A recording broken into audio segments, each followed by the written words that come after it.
Welcome to TalkSport 2 and the TalkSport Cricket YouTube channel, where for the second time today we are bringing you live and exclusive international cricket. Let us hope that this T20 lasts longer than the Test match earlier, England's women lasting less than 28 overs against India. 40 overs, of course, on offer to us tonight as England's men aim for their first T20 win of the series against the West Indies. 3 wins required from the remaining 3 matches, which is a bit of an ask for a side that appears low on form and confidence. Gareth Batty may disagree with that, but he will not be able to argue with the fact that England haven't won 3 matches of T20 cricket in their last 9 games. And for once, everything's looking pretty rosy in the garden of the West Indies rather than the English one. Alongside me today, I'm pleased to say, Michelle St Patrick Hewitt, Jarrod Kimber and former England spinners Monty Panesar and Gareth Batty.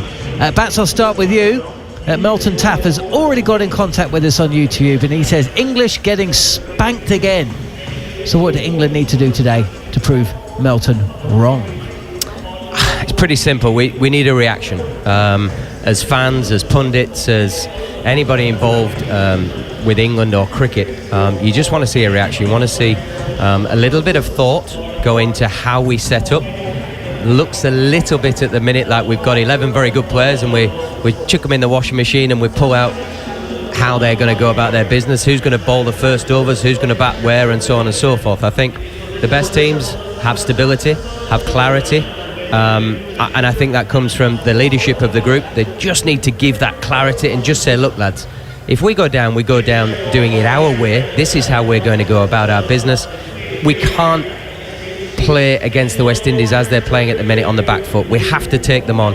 The power, the presence that they have during the game in everything they're doing, you can't be shrinking violet with that. You've got to go back and you've got to say, I'm going to be prepared to put you under some pressure, which might put me in the first instance a little bit out of my comfort zone, but I've got to go back. I've got to show some strength. I've got to show some commitment to trying to take this game on. Michelle St Patrick Hewitt, who listeners and viewers may know better from the excellent Caribbean Cricket podcast that's been going on for a couple of years now, and finally I see what it looks like to see you smile. Do you know what though, before the series started, I genuinely believed that West Indies were favourites for this particular series, and it's rare that I go into a series thinking that West Indies are overwhelming favourites. And just kind of building on what Gareth said, the only thing that surprised me about England is they look and feel like they're feeling sorry for themselves. Like no one wants to take ownership over what's going on, and that if you just play, good form will just come back. And I question, rightly or wrongly, what's going on behind the scenes to turn this around, because right now the West Indies are the team clearly playing with confidence, and it's up to England, as Gareth said, there needs to be a response. They do say that the Caribbean is a wonderful place to tour, and having been there, I'd agree. But if you're English, it isn't, because it seems like we've been here before, isn't it? 2019. There's always the great reset. But there ain't no reset, is there? There's just a continuation. West Indies, if they played England every week, would be top. They'd be number 1 in all 3 formats. Can we play you every week then? If it's on TalkSport 2, I won't mind.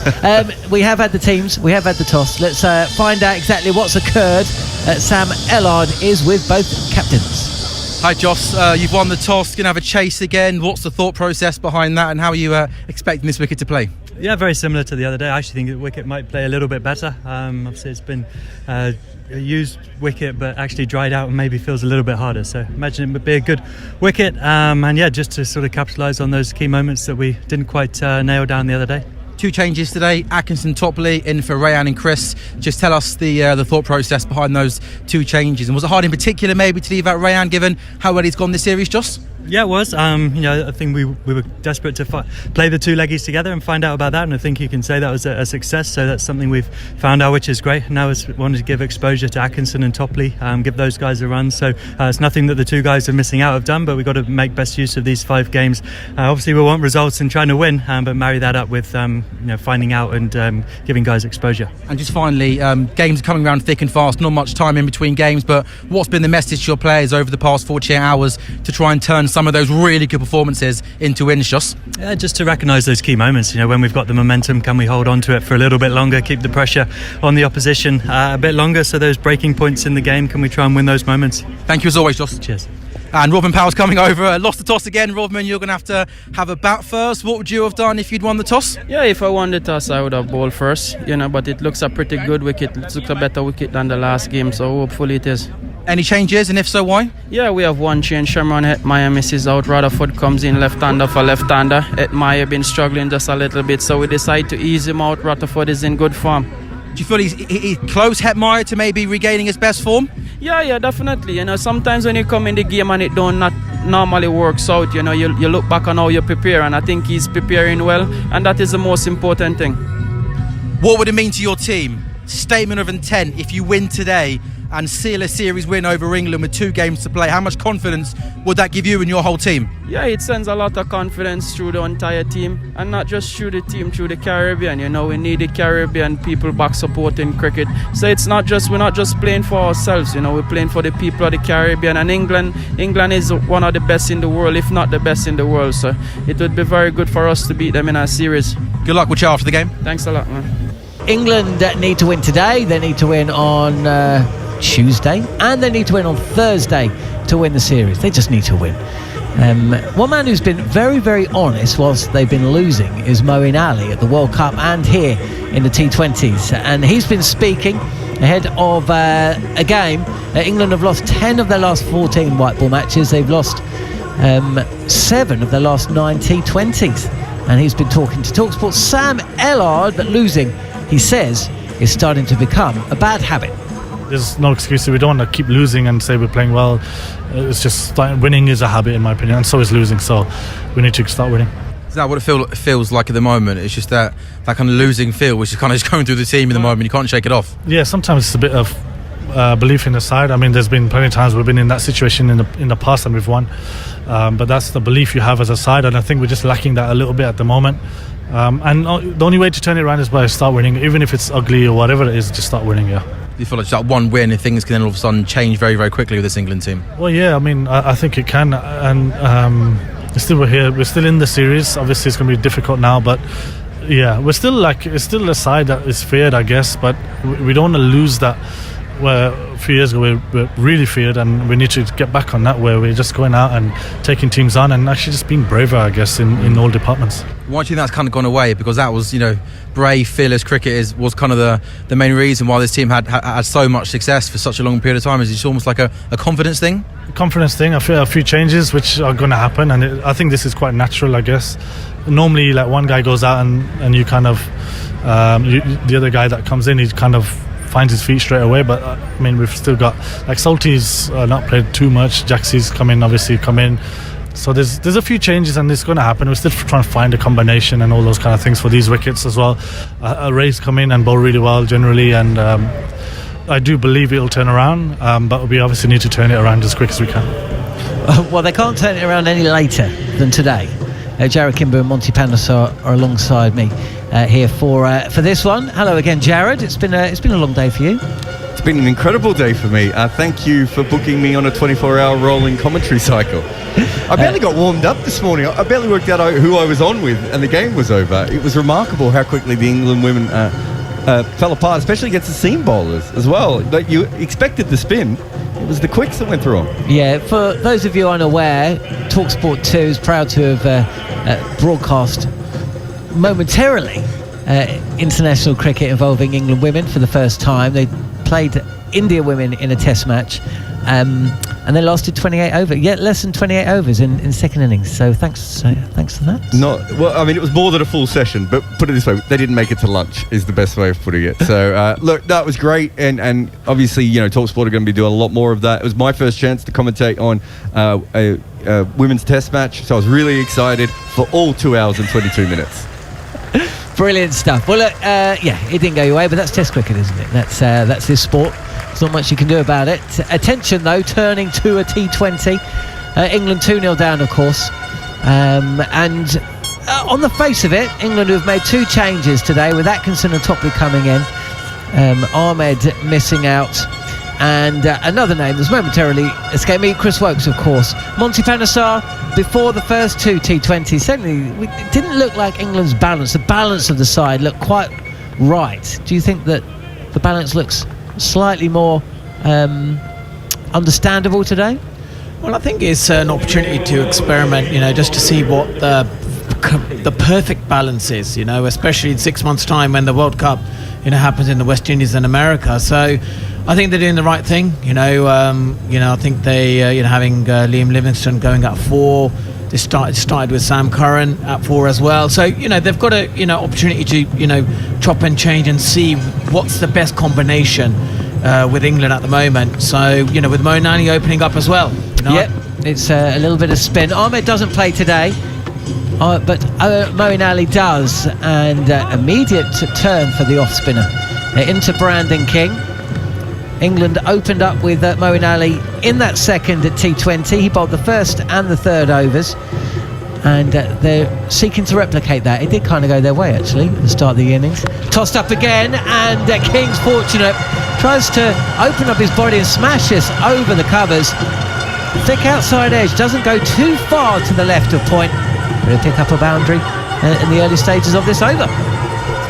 Yes, it's good positive batting from King, where he left off from the last game. And he has taken the area route, which is the right thing to do. A full ball, he's gone hard at it, and it's four runs for King. So a loose start for Ali, as King again attempts to clear mid-off and does so. Didn't appear to have the timing, but he had enough power. The direction was okay, and the confidence that this West Indies side must possess is evident inside the first 3 deliveries. Yeah, back-to-back boundaries. This is brilliant batting from King. Anything full, he's pouncing on it. Full again, down the track is King. Cuts this ball really. It does go straight, fielded at mid-off, no run. Oh look, Jared. What is it with people carrying fake babies to the cricket in the West Indies at the moment? Are we missing something? We need Allard out there. Bowling! What a delivery from Moeen Ali. Brandon King playing back, and off stump has been pegged back. Back-to-back boundaries, but Ali struck in the first over. West Indies 8 for 1. Yes, it's brilliant bowling from Moeen Ali. He held the length back a little bit, and it was a perfect delivery there. And Brendan King obviously looked dangerous. 8 runs off 5 deliveries, and the West Indies used their first wicket for 8 runs. Interesting there, Monty, that earlier Moeen Ali was over pitching a little bit, and obviously Brandon King was absolutely sweating on anything. That first ball that was just that little bit further back, that was the one that got him in trouble. Yeah, it did, and I think that's why he's had, he's nodding to himself. He knew he didn't bowl, the deliveries very well at the start of his over.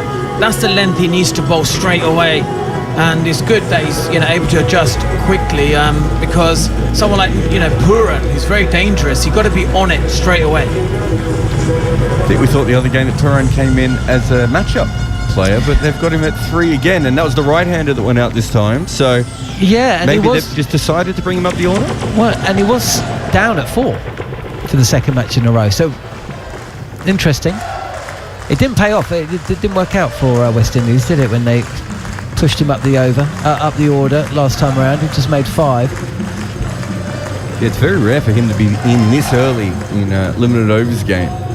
He certainly has the skills for it, though.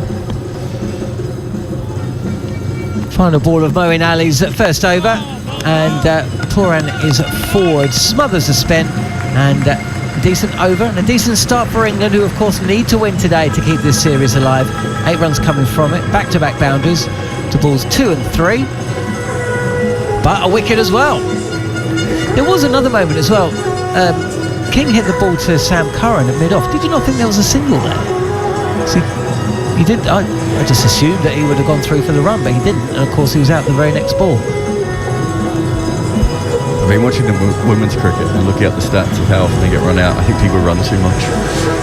So no, you're probably right. There was probably something there. They can get especially King and Mayers at times, can get a little bit hit or block. And we see that a lot with the West Indian batters, and they just don't have the ability to use the strike rotation as a secondary weapon. And I'm not even saying go for risky singles, but anyway, Reece Topley's back. I know, I was just about to have a look to see when he last played. He's back from his latest spell on the sidelines, and it's a full delivery angling into the left-handed Mayers, who hasn't faced a ball up until now, and it's no run. He of course broke his finger, didn't he, bowling against South Africa, I think. Oh, we'll have to check that. One of England's few successful players at that stage, and so this is his first game back.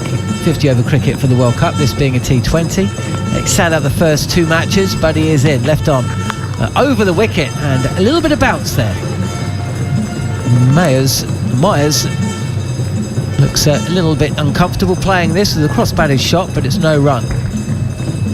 Interestingly enough, with putting Pooran up the order, Topley loves bowling to left-handers, and Moeen Ali loves bowling to left-handers. So they've got 2 specialists here. Topley's average against left-handers is 21.7, and particularly likes bowling against them early on when he's swinging the ball away, and obviously Moeen Ali will be spinning the ball away from them. Topley in again, and he's beaten and he's out. What a delivery from Topley, that angled into the left-handed Myers, who tried to play defensively. There was swing, the outside edge taken. Was it the inside edge? Either way, an edge has been taken. He's beaten him on the inside. Butler takes the catch, and that's 2 wickets inside the first 2 overs. Yes, it's brilliant bowling from Topley. Exactly what he had to do. Just get the ball to pitch up, got the ball to swing sharply, and lovely piece of bowling. You know, the Myers, the dangerous Myers, goes without scoring.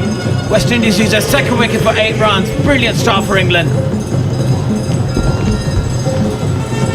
Monty, as a batter, I mean, what kind of threat do you think Topley is posing, especially the left-hander, inside the power play? England have struggled at times for a wicket taker with the injuries that they've picked up, of course, along the way. But you know, just how difficult would it be facing up Topley, would you say?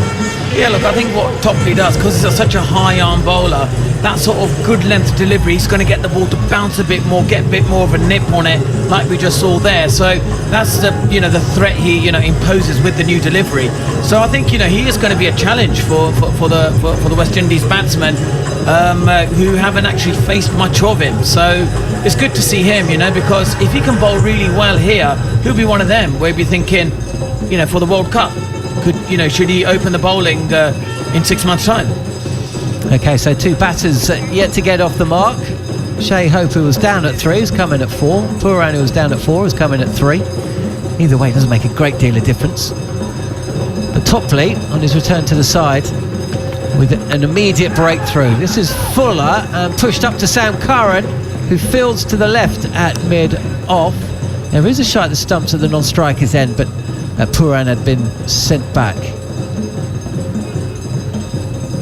And I think also it takes pressure off Sam Curran, doesn't it? Who probably hasn't been bowling so well, but batted really well in these conditions. So having Reece Topley there as a front 9 left arm seamer, it just makes sort of Sam Curran not so feel like he's the premier left arm seamer. Topley again, and Hope trying to come forward, smothers the bounce. This is good stuff from Topley, yet to concede a run, and he's picked up that wicket. I mean, we have talked about England and the players that they've been missing up to now, and we've talked about Bairstow and Stokes and Wood, but actually we haven't really mentioned Topley, which is, maybe it's because, of course, they haven't been able to rely on him as much as they would have liked over the last few years. We're just watching a replay of that dismissal.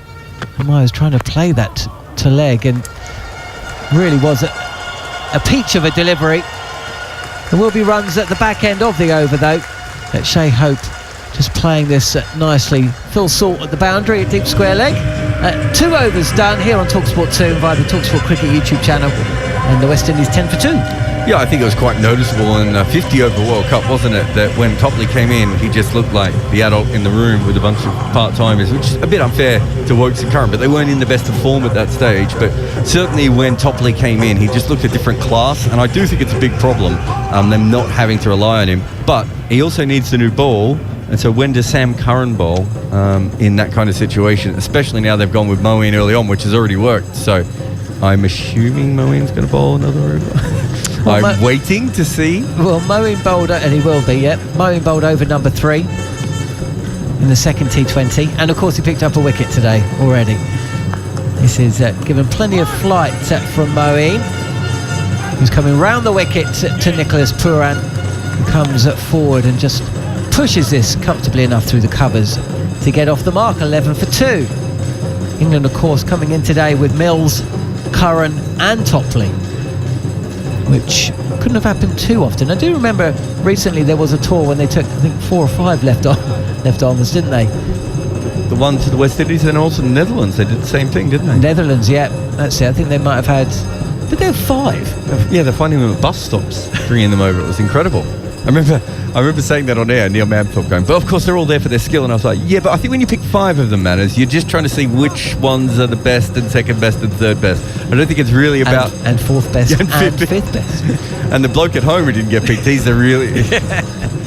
How bad must you be? I mean, there's only 5. No, there's only 6 left-armers in the entire... Ali again, and this is in the slot. Shai Hope has cleared his front leg, and I think it's been caught by the man sitting 10 rows back over the long off boundary as well. First maximum of the innings for West Indies. Over pitched from Ali. There was some turn, but it turned into the bat and disappeared up and over the rope for 6. Yeah, this is brilliant batting. You know, you've got to keep going with the momentum, and the power hitting has been impressive. That was huge. It was a biggie. That was out of it. But the thing is, though, Monty, we've seen 3 fully flighted deliveries which have been overpitched by Ali. All 3 have gone to the boundary. So just a little bit of inconsistency, I suppose. Yeah, it's that length, isn't it? He's got to be straight away bowling that back of a length. And this is what he attempts to do. There's a misfield at cover point. This goes through the fielder and races to the boundary. That's poor from England. Back-to-back boundaries, and Shai Hope in a blink of an eye is 12 not out. The score 21 for 2. Yes, it's going to give him confidence, especially losing 2 quick wickets. You need the fielders to back up. The likes of Will Jacks, who'll be disappointed with that. But this is a good to see West Indies keep piling the pressure on England.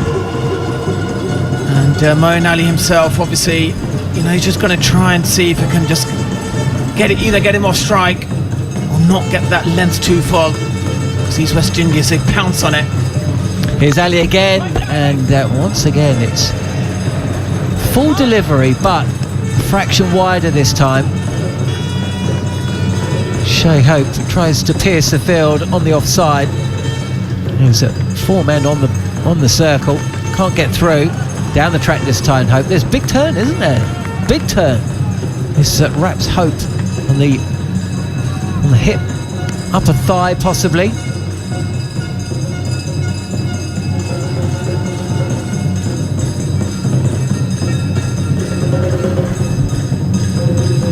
Pass ball, and this is darted in just a little bit flatter from Ali, who gets out the over. Single scored. 22 for 2 West Indies after 3 overs. Pooran 1 not out, and Shai Hope 13. Jared, your thoughts on the England's 11 today? Do you think it makes a little bit more sense than the one that possibly was put out there in match day 1 and 2? I mean, I suppose this means Topley can bowl at the death, so that gives them a little bit more cover in that way. But if you have... And you were saying Mills middle overs. Yeah, I think Mills bowls statistically. Well, you would bowl him in the middle and then in the death as well, but you want him to be matched with a strong death bowler. I think the problem with Mills is at times that he's being used as a death bowler, kind of like the main guy. It's actually better to have someone else who's very strong with him if you can. Topley's going to bowl a second, and he is in. And this is a beautiful looking shot from Hope. He'll only pick up 1. Salt fielding the deep mid wicket boundary. was clipping the ball comfortably enough up and over, but just the one, 23 for 2. So we're now looking though at Curran. So he hasn't bowled any of the first 4 overs. I'm assuming he probably bowls the 5th or 6th. Ball's probably not going to be swinging that point. So is Curran now in as a batter who bowls 2 or 3 overs a game? Like, is that the flip they have to make? Which, you know, we talked about that in one-day cricket and in T20 cricket. It probably makes more sense in T20 cricket with Harmy and Butch in earlier in the series. Beaten this time. There's bounce movement again from Topley, and Pooran playing at a delivery that was very wide, but he was playing defensively. Kind of shot that's only going to get you in trouble, but he seemed to miss it by quite some distance as well. Livingston down to bat at 4 as well. Not sure if you saw that, Jared. Yeah, I suppose he kind of profiles as a perfect number 5 batter, but maybe they're just experimenting a little bit at the moment. Pooran forward, opens the face of the bat and guides this neatly enough into the offside for a single. 24 for 2. I mean, it would make more sense if Brook batted 4, wouldn't it? And Livingston batted 5? Just looking at this card? It jars to see Brook. I mean, didn't Brook come in? When did Brook come in the last match? 7? No, not quite that late. 6 or something? Yeah, I think so. Yeah, it's a bit weird. Also, you know, you've got Curran at 7, and then essentially the T20 batting stops, with all due respect to Adil Rashid. Cut away this time by Hope. One of the points raised between matches in an article by Cameron Ponsonby on Cricket Info was Rodman Powell saying that the English were very good at the singles, and of course the inference being that the West Indies were better at the 4s and the 6s. But of course, if you can add a couple of singles to the 4s and the 6s, you're going to be almost unbeatable. Yeah, so there's almost a perfect kind of player, which is AB de Villiers, Glenn Maxwell, Joss Butler type players who hit a lot of 4s and 6s but also don't have a lot of dot balls. You generally don't see them in the West Indies. Pooran is down, and this evades a diving. I'm not sure who the fielder was, but that short fine leg. Reece Topley just getting his line wrong. This was 2 leg side on the hip, clipped away, and a comfortable 4 for Pooran. Yeah, probably just wanted that to swing back and got the length. The line a little bit wrong. Didn't swing back, and he sort of helped it away. So Pooran is probably one of those kinds of players, and Hetmeyer probably at his best is another who is quite good at the singles and the 2s and rotating strike and everything else. But traditionally, you get the sort of Mayers, King, Shepherd, Russell, Andre Fletcher, Chris Gale. Last ball of the over, left alone by Pooran, and again there's swing there for Topley. We'll see how long that sticks around for. 7 runs coming from the over, and the West Indies find themselves 29 for 2 after 4. One thing that we did find in that second T20, West Indies have proven they can dig their way out of a hole. 54 for 4, really struggling. I was listening to Joss Butler speaking with Sam Ellard, and he was saying that what England need to do is recognise the moments when they're on top, when they've got momentum. Steve Harmison was of the opinion that it was actually Joss Butler's bowling selections that possibly eased the pressure of the West Indies in that first match. You know, they're getting tied up by spin, and he brought on Tamar Mills, and the pressure was just kind of evaporated a little bit. And of course, they went on to hit a match-winning score, winning the game by 10 runs. So I suppose it also helps when you bat down to number 10. Well, yeah, that does help. You're not worried as much. Bowling change, and it's not Sam Curran. No, it's his Surrey teammate Gus Atkinson. And first ball, this is pitched up on the pads, and 6 from the bat of Shai Hope. And this was a classical shot, really. It's kind of in the slot, first ball, but that's a good-looking shot from the West Indies at number 4. Yeah, just what the doctor ordered. Anything full in the slot, the West Indies, you know, the immense power hitting, and that's a great 6, putting pressure back to Atkinson. And like you said, you know, earlier, this is the momentum where Joss Butler and England are on top, but they've got to grab it. They can't just give boundaries away like this. Drags the length back a touch, does Atkinson, and this is popped out to backward point for a single. I mean, that's perfect, isn't it? 6 and a single. Over to you, Puran. Well, Hope doesn't usually hit sixes off fast bowlers either, so it's quite interesting. That he's just such a changed player from the one we saw a little while ago.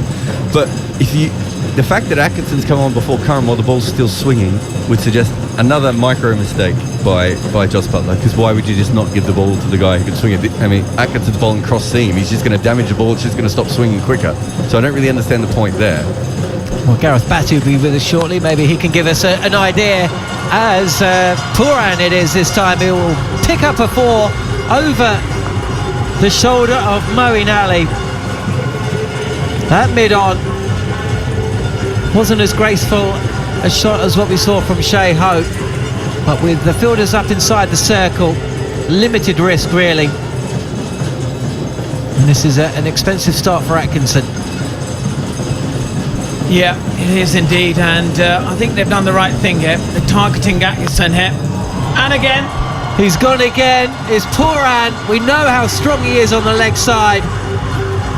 Atkinson dragging his length back, but it's too straight, and Puran swivels, pulls, and the score advances on 46 for 2. Yeah, he's taken the area route, and he's done the right thing here. It was close to his body, but the hand speed was unbelievable. Brilliant hitting here from Puran, and he's certainly putting immense pressure on Atkinson and Joss Butler. And just when we were talking about that initiative, this was that moment when England are on top. They just cannot hold on to it. You know, West Indies just keep, coming hard and putting pressure back on the England bowlers. Atkinson is in, and I think that was cross-seam delivery with Puran coming forward and just pushing the ball out to mid-off. No run, 46 for 2. Hope wanted a single there, and I think Puran's like, no, I'm feeling this end. I might just stay here a little bit longer. I can see why you would think that. Just to go back to the Curran thing, if he's going to bat at 7, and the way that they've set up the lineup at the moment, and he's not going to bowl when the ball's swinging, they're basically giving him the Chennai treatment here, and he's going to share his overs with Moeen Ali. Last ball of the over for Atkinson. It's on the pads and play to deep square leg for a single. So at 5 overs in, 47 for 2 West Indies. There were 8 for 2 when Carl Mayers was dismissed by an absolute beauty from Reece Topley. But just like the second T20, that knowledge, as you said, Jared, that they've got so much batting to come has just given them the strength of character really, and the confidence that they've come into this match. 2-0 up with 3 to play, and they've really seek to capitalise on the return of Gus Atkinson. 18 runs from that over, and after a word from Jared Kimber, it will be Michelle St Patrick Hewitt to pick up commentary. Yeah, hard to blame Atkinson for that over. Really, probably much more to do with his first-class coach, whoever that is. Hey, Bats, how you doing, buddy? As a Mahmood. Reece Topley has come in, and it's just a little bit too straight there. Doesn't swing again, and is turned around the corner. So they're giving Topley 3 up front. Really getting to see if he's going to swing this ball or not. Sam Curran sitting in the field going, you don't think I could have a go? Interesting use of him. But anyway, Michelle's here. I am indeed. And the West Indies going quite well here. 48 for 2 after 5.1 overs, despite the early loss of Brandon King and Carl Mayers. Nicholas Puran and Shea Hope have made sure that they maximise the power play. Reece Topley back in again. Hope swivels on that one, but cannot beat Moeen Ali. No, sorry, Adil Rashid that covers. There's no run there. Gareth, what do you make of this start? I think it's an advantageous start for the West Indies so far. The pitch, from what we've seen, watching from behind, it doesn't look an easy pitch for batting. We've seen spin, we've seen the ball stop in there, and we've actually seen the ball go through a little bit. I think it's too paced. I think it's a difficult surface. Yeah, most definitely. But Shea Hope has been in rich form, faces up again to Reece Topley, and well, that one almost deceives Shea Hope in pace. Did he take some off that there, Jared? Yeah, he just ran his fingers over that. I think it might be in the first slow ball we've seen. Is it? It certainly is from toppers, I think, because he does lose his right side very early to get it going right across, using that natural left arm as angle to make it so difficult to access the leg side, and it starts relatively straight down the tram lines and goes across towards Joss Butler, taking it in front of where first slip would be. I'll get into the off-cutters in a bit after this ball. This time Hope plays an intelligent shot and just guides that down to the man on the cover boundary for one run. Gents, in game number 2, the West Indian bowlers bowled a lot of off-cutters and off-pace deliveries, and I'm surprised, and given that obviously these games have been played in the Caribbean, are you surprised the English bowlers haven't tried more? Or is it that they can't? Well, they did in the one-day series, didn't they? And the ball went everywhere. So I think maybe they got a little bit gun-shy. Also, don't know if outside of Tamal Mills and now Reece Topley, if they have great slow ball bowlers in this lineup. I don't think that's the skills of some of the other guys. This one drifts onto Nicholas Pooran's legs and tries to dispatch that for 4, but he's only going to pick up 1 run there. It's fielded by Sam Curran, brings Shea Holt back on strike. I don't think it's just the choice of ball, it's the execution. I think England are being guilty in the power play here of bowling too many balls too full. It goes up out the hand, whether you're bowling at 90 miles or not, it goes up out the hand, and the West Indian players are very adept at seeing it from the hand and just going, right, this is in the slot, I'm going, and hitting straight through the line of the ball. That shot brought up the West Indian 50. Final ball of the 6th over. Shea Holt back on strike, and again cuts that down to the cover boundary. May pick up 2 here actually, and it's well fielded, and he will come back for 2. And that brings an end to the 6th over. The end of the power play. West Indies 52 for 2. Reece Topley 1 for 14 from 3 overs. Shea Holt 25 not out of 16 balls, and Nicholas Pooran 19 off 12. Darren Sammy often says that if you take 3 wickets in the power play, the game's there to be won.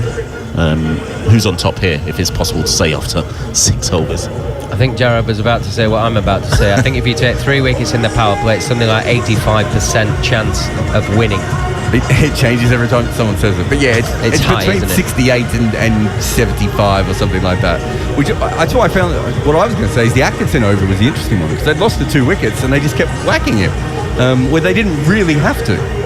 But it's a bit of extra pace on the ball, a bit of zip, and he just got it a fraction full, didn't he? And it's the hardest thing as a bowler is if your first ball gets met, you feel like your next 5 balls you're under real pressure, as opposed to the old school way of saying getting in and getting out of an over. Just calms the mind down a little bit.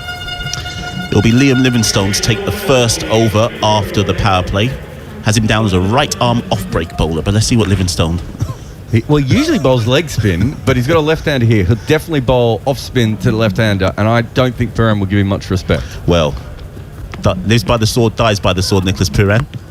And this one, he respects that and defends that to the man at gully. There'll be no run. He's got the highest economy rate of any spinner in the world, Liam Livingstone. And he doesn't respect the second one. It's to be expected. We know about Nicholas Pooran and spin. That's gone straight and down and over the boundary at long on. And that's 6 runs for Nicholas Pooran. Jarrod, you forewarned what was about to happen. Yeah, I mean, I thought he played the first one really well, but the first one was probably just on a length where he had to have a look at it. That one back's maybe slightly over pitched again. Is he playing him on length perhaps? No, straight. It went up out the hand. You watch the eyes of the batter. It goes up out the hand. There's nothing else on their mind but hitting it straight down the ground for 6. Livingstone again, and Pooran just taps this into the onside and will come through for 1. When Nicholas Pooran is on strike, West Indian fans' hearts are often in their mouths because we know he likes to take on spin. And often it can be, as much as he can destroy a spinner, it can often be his downfall as well. Well, against off spin, he does struggle a little bit overall. So he's got a strike rate of 113. The difference between off spin and what Livingstone is doing, which is kind of more like slow cutters, like he's not putting massive revs on the ball. Shea Holt on strike and just guides that into the covers. They'll come back for 1. You can see the difference there. That's the leg spinner. That's spun. Whereas against the off spin, he's really just straightening it more, isn't he, Bats? He's probably rolling it more than actually getting it the way that you would as a one of the world's leading off spinners still, even at this age. Is that fair? More of a rolling off spinner? And again, despite the 6, actually, I guess it's a good comeback of sorts by Liam Livingstone. Nicholas Pooran again taps it onto the onside, and they're happy to come through for 1. Robin Powell said after the second ODI that England are better at taking 1s than us, but we are better at hitting 6s. But Pooran and Hope showing that they can rotate strike. Final ball of, well, that's just, well, he's got away with it. I don't know what you call that. It was ranking down the leg side, but Shea Hope cannot do anything with that, and there'll be a dot ball at the end of the over. 9 off Liam Livingston's first. Gareth. Yeah, I would suggest that Livingston's greatest asset is you don't know what's going to come down. Whether it's an off spinner, a leg spinner, good length, bad length, whatever. And I think he thrives off that. And he tries to bowl like a batter who's bowling spin. Hence, probably the numbers that you said at the start of the over, Gerard, are not as flattering as they would be for an out-and-out spinner. But I just think England spin, if you bowl finger spin in the Caribbean, you cannot go up out the hand in white ball cricket and not expect to get met. You know, it's been going on for a very long time, and the West Indians are very adept at it because the surfaces do offer a bit of spin. Totally different story now for Adil Rashid, leg spinner, who spins it both ways. An absolute master of his profession. He can go up out the hand a little bit more, but if he gets it wrong, he will still get hit. Adil Rashid is the new bowler, and well, this is someone that the West Indians do struggle to play. I think everyone in the world knows Adil Rashid starts with a straight one to begin with, and somehow Nicholas Pooran has still not picked that. Gone back to one he should have come forward to and missed it on the outside of his bat. He's now taking another guard. I don't think it was the guard that was the issue there. You are, of course, listening to this game live and exclusive on TalkSport 2. Adil Rashid, second ball of his first over, and Nicholas Pooran, well, this time he defends it back down the track to Adil Rashid. Gareth, where do you stand on playing out a good bowler and just targeting everybody else? Would you say to sides, just respect Adil Rashid because you can cash in to everybody else in essence in this England lineup? We'll come to that point after this ball. Adil Rashid again, and well, Pooran goes back and pulls that, but cannot beat the cover boundary fielder, and there will be only one run there. Gareth. I think I would be a fraction more specific, and I would say certain batters, if you can take that bowler down, you take him down, take that risk, no matter what the situation, as opposed to a team trying to take a bowler down. I think it's evolved a little bit. That's a bit more the buzzword of the world we live in now, matchups, etc. Don't get Jared started now.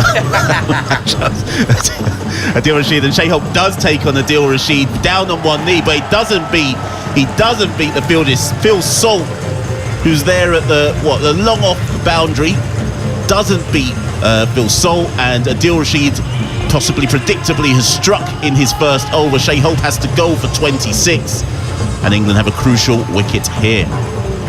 Yeah, I think it's just the difference in a frontline spinner as opposed to maybe part-time with what we've seen from Livingston the previous over. Adil Rashid there, the first time in the over he went up out of the hand, but he didn't stick it down the tram lines. It was outside off stump, spinning away from Hope. Hope thought it was game on, tries a bit of a lap slog, gets it sort of over straight and wide long on, but not enough of it, almost drags it sort of mid-wicket area in the end. Just a wonderful piece of bowling from an execution of 3 balls where he's held them, pinned them in the crease, back of a length, and then he's gone up out of the hand. It's just the old adage of just being a little bit smarter. Was that ball there to be taken on? Yes, if you get it right. Okay. But he didn't, which is the skill of Rashid to get it so far outside the right eye. You have to drag it further, and if your balance is wrong, if your position of footwork isn't right, you get caught out on the boundary. If you get it right, it still goes because he had the length to work with. Interesting. You are listening to TalkSport 2. I'm Ashel St. Patrick here, and I'm alongside me is Jared Kimber and Gareth Batty. In England, I believe, are on top at this stage, 62 for 3, 7.4 overs gone. Shea Hope has just departed for 26 runs, but still at the crease is the ever dangerous Nicholas Pooran, and joining him is the West Indies T20 captain. He's having a good series, Rovman Powell. Rovman Powell does not play leg spin well at all. Jared will give me some figures in a minute, but he struggles massively against this type of bowling, so it will be very interesting to see how Rovman goes against Adil Rashid. He really struggles early on, doesn't he? Which is part of his problem, and he's going to be out there for quite a while as well. And it'll be Powell to face up to Adil Rashid. Well, he reaches forward, nearly nicks off first ball. He'll pat the crease and say, "Yep, that was a sighter." Just looking at that one, but beat him in flight there, Gareth.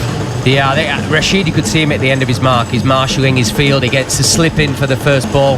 He feels extremely comfortable. They'll know the numbers of Powell, and he'll be thinking, if I can get the West Indies captain here, who played a great hand last game, they're right in the mix. Final ball of Rashid's first over. 2 slips in now.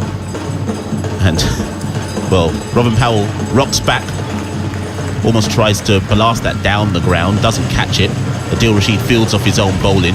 That's 1 for 1 in Adil Rashid's first over. Very much wins that over. England win the 8th over. It's 62 for 3. Current run rate is 7.75. England slightly with their nose ahead, Gareth. Yeah, it just shows the confidence. You can see any players bowling, batting with confidence. Rashid there for his very last ball of the over, put 2 slips in and bowled him one out the front of the hand. He's not even trying to do him on the outside edge. He's almost double bluffing the batsman. And it's the West Indies captain who had a wonderful game last game, but he's going, I've got all the tricks here, I'm dominating you, not the other way around. It's a wonderful end to what was a great first over from Adil Rashid. You're listening to live and exclusive coverage of the 3rd T20 between the West Indies and England here on TalkSport 2. Continue to stay with us. A fascinating game in progress, and there'll be Tymor Mills now who gets his first over of the day. Jared, surprised to not see him bowl in the power play today? I prefer him not to bowl on the power play. I think this is when you want to use him. I'm more surprised that we still haven't seen an over from Sam Curran yet, especially when it was swinging as much. But no, I think if you're going to use Mills, this is the time to go. He's going to seam up to start with. Interesting. Nicholas Pooran's on strike to Tymor Mills. And Pooran just tucks that into the onside. And, well, actually, they're going to look like they wanted to run for 2, but they'll just have to settle for 1. Part of Mills' armoury, he shows you at the end of his mark, fingers behind the ball, like he's going to bowl seam up, but he also, from that exact same grip, he'll bowl it from the back of the hand as well. It's quite brave bowling first ball back of the hand, but now you're out of power play with your field back, you can actually do it. I just thought he might have gone cross seam and whacked one in to begin with, but it was just a length ball on a spot, wasn't it? Which, weirdly enough, we don't see him do all that much. No, I think that's the learning from how the West Indies have bowled in the previous games.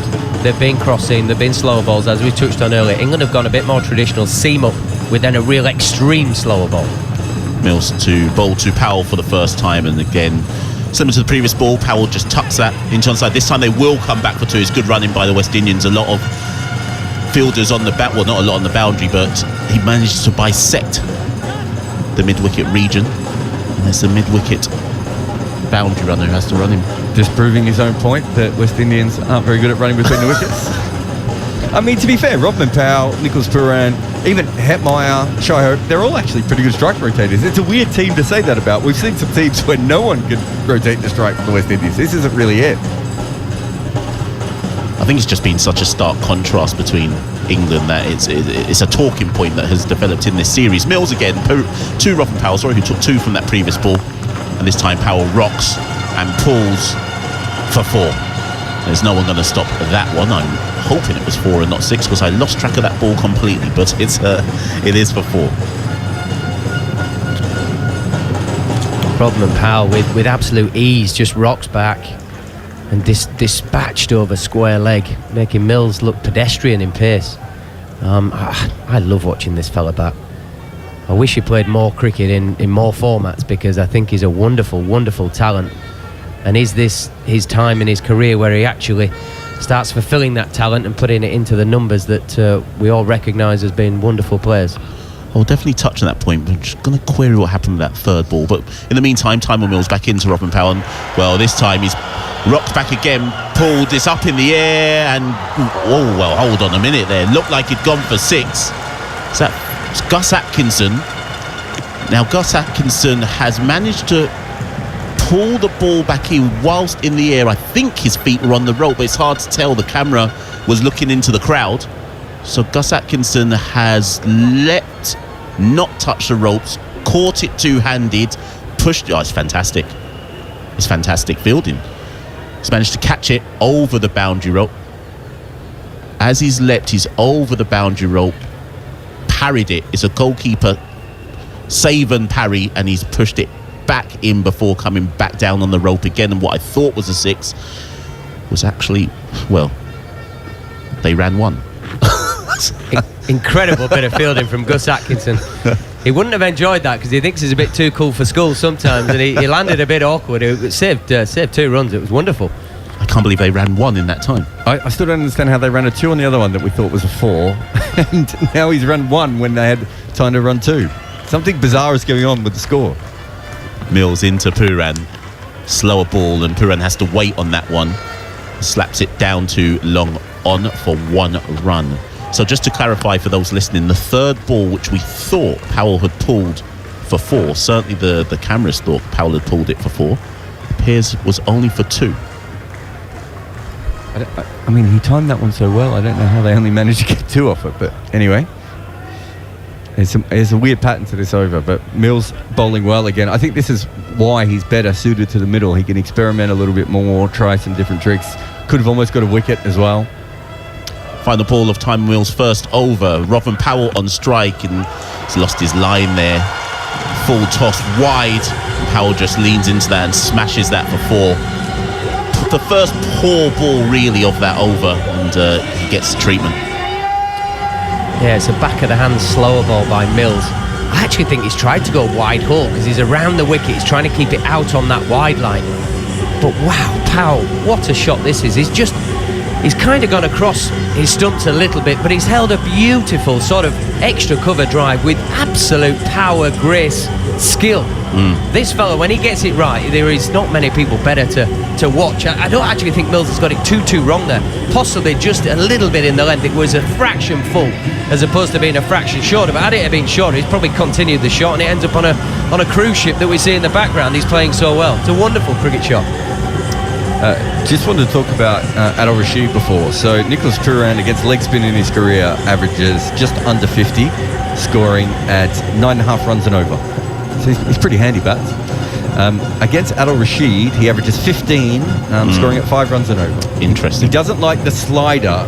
I used to think it was the wrong, but I think it's the slider at the front of the hand. It just gets in his mind a little bit. And we saw him go out to a leg spinner the other day as well. So, you know, he's certainly a very good bowler to left-handers, Rashid, and even more so to Pooran. And it is Rashid on bowling to Pooran, who rocks back and will slap that again down to long on for 1 run. Should just say that it's his 74 for 3 after 9.1 overs. The current run rate is 8.07. Very much an ebb and a flow to this match. At some points you think England are on top, at others West Indies look like they could post very much a threatening total. But this Rashid spell will be crucial. This time to Powell. Powell does well with that. Doesn't get any runs for it, but manages to just defend that to point.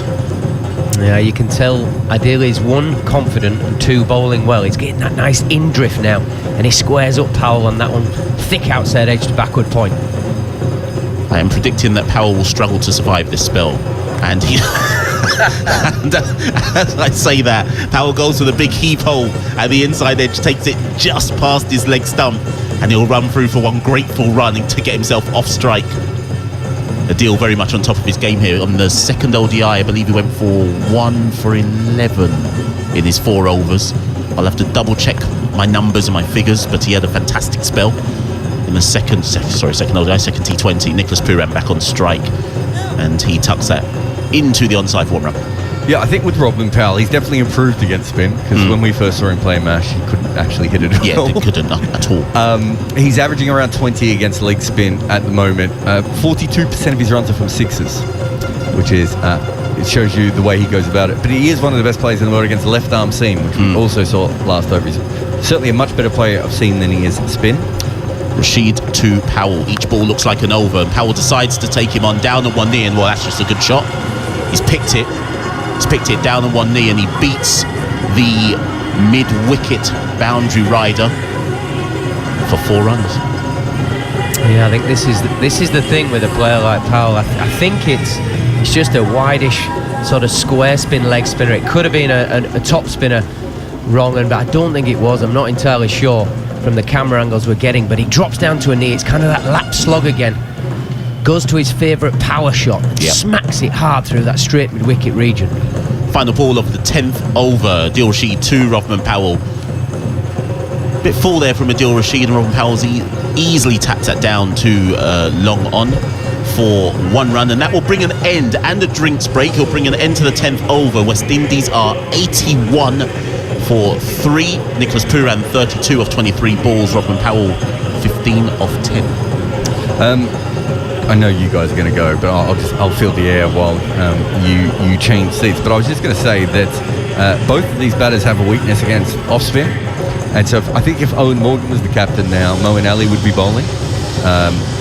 But that's not the case with Josh Butler. He doesn't quite follow those patterns as much. But Nicholas Pooran has a strike rate of 113 against off spin, and we know that it's a little bit different when he's facing someone like Liam Livingston. And Rodman Powell has a strike rate of 102. Both of them get dismissed a lot by off spin as well. So might be something worth having a look at. And at the break, the coach has a chance to come up and actually tell them about that, I would assume, as well. Hey, John. Is your mic Hey, on? man. Oh, your mic is on. It's good to Yes, see it you. is. Monty's back as well. You're not going anywhere. 81 for 3. Nicholas Pooran 32 from 23. And Rodman Powell. How impressed by Rodman Powell have you been, by the way, J-Rod? Yeah, I think he's got enough better against spin, and there's never been an issue of how well he plays pace bowling. He's a brilliant player of left arm seam specifically. So I don't think we've had any issues with that. If you watched him in the IPL, you could see that there was a reason that they weren't picking him in the IPL for a long time. It was because they just didn't think he was going to stay in against the spinners. Now they think he can hit enough sixes against the spinners to put pressure back. No one's expecting him to be one of the world's best players of the slower ball, but it is a way of putting a little bit of pressure back onto a spinner. And you know this, Monty. If you're bowling to someone you know is not a great player of spinner, but can still hit for 2 sixes and over, you still have to think your way through it a little bit against him, don't you? You have to do. You have to indeed, because I think someone like Powell, he's a really intelligent cricketer now. He knows when to power hit, when to go after the bowlers, and when the form he is in at the moment, I think the spinners, they've got to somehow think, how do we get him off strike? Not look to actually get him out, get him off strike, and then attack the other batsman, and then sometimes just wickets falling around him actually changes the game plan. So I think they've maybe tactically got got it slightly wrong. I don't think you should look to get him out.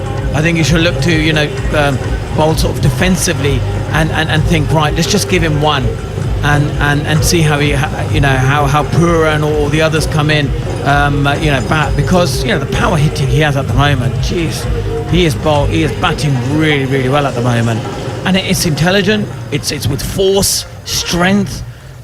So that's the kind of style. When a batsman's under good form in T20 cricket, as a spinner, you bowl into the deck, bowl into the pads, try and see, right, not going to give him any room. So all the batsman has to do is try and maybe get a single or get off strike. Good stuff. Monty Panesar speaking.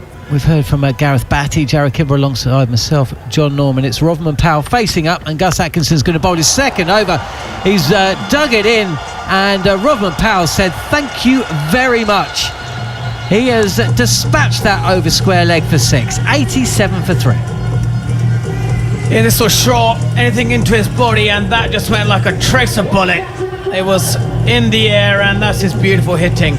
He's always going after the first couple of deliveries to put the fast bowlers under pressure, and a great catch in the crowd as well. Was that from a guy lying down? Well, I mean, certainly lying down when he caught it, wasn't he? It's hard to tell. He might have been sitting. It's an incredible catch. Both the sixes hit from Atkinson have been caught in the crowd. Again, the length there is on the short side. Powell cramped for room a little bit. Not great pace, 134 kilometres an hour, but he can't get off strike. He's frustrated as well. 87 for 3.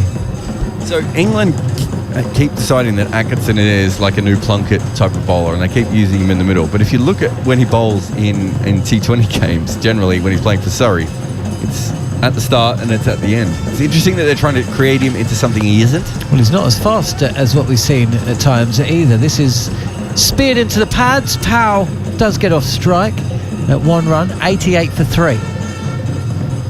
So he's bowled the majority of his balls in the power play in T20 cricket.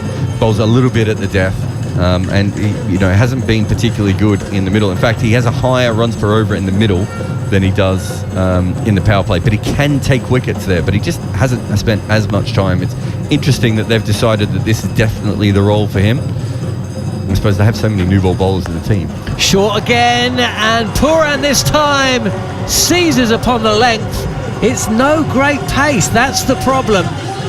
And very straight on the left-hander as well. And he's helped that up and over for 6. Second maximum in the over. Not sure if this one was caught in the crowd though. Yeah, only 120 kilometres, and the quick hands, anything at his body.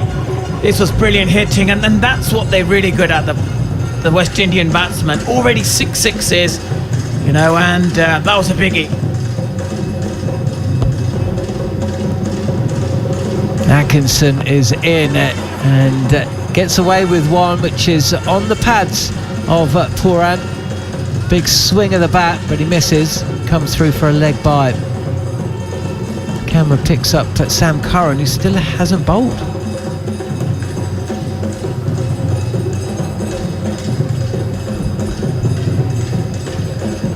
Why do you think that's the case? Are they trying to protect him? Well,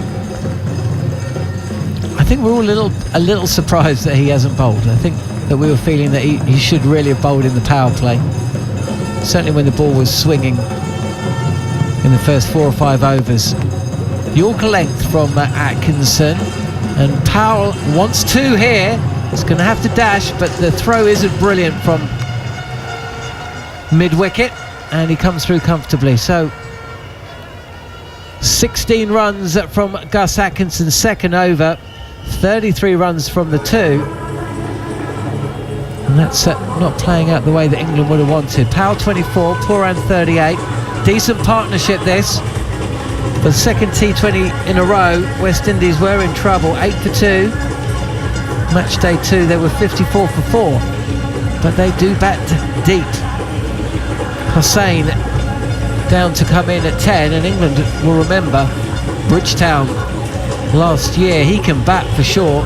One change for West Indies with Rutherford, who hit his first ball in ODI cricket for 6, coming in for the misfiring Shimron Hetmeyer. 2 changes for England. No Chris Wokes today, no Rayan Ahmed.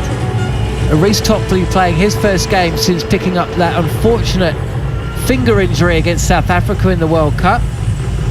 And Gus Atkinson, who has been named in England's Test squad to play India, despite the fact he hasn't got that much 4-day experience. Livingston's going to bowl his second over.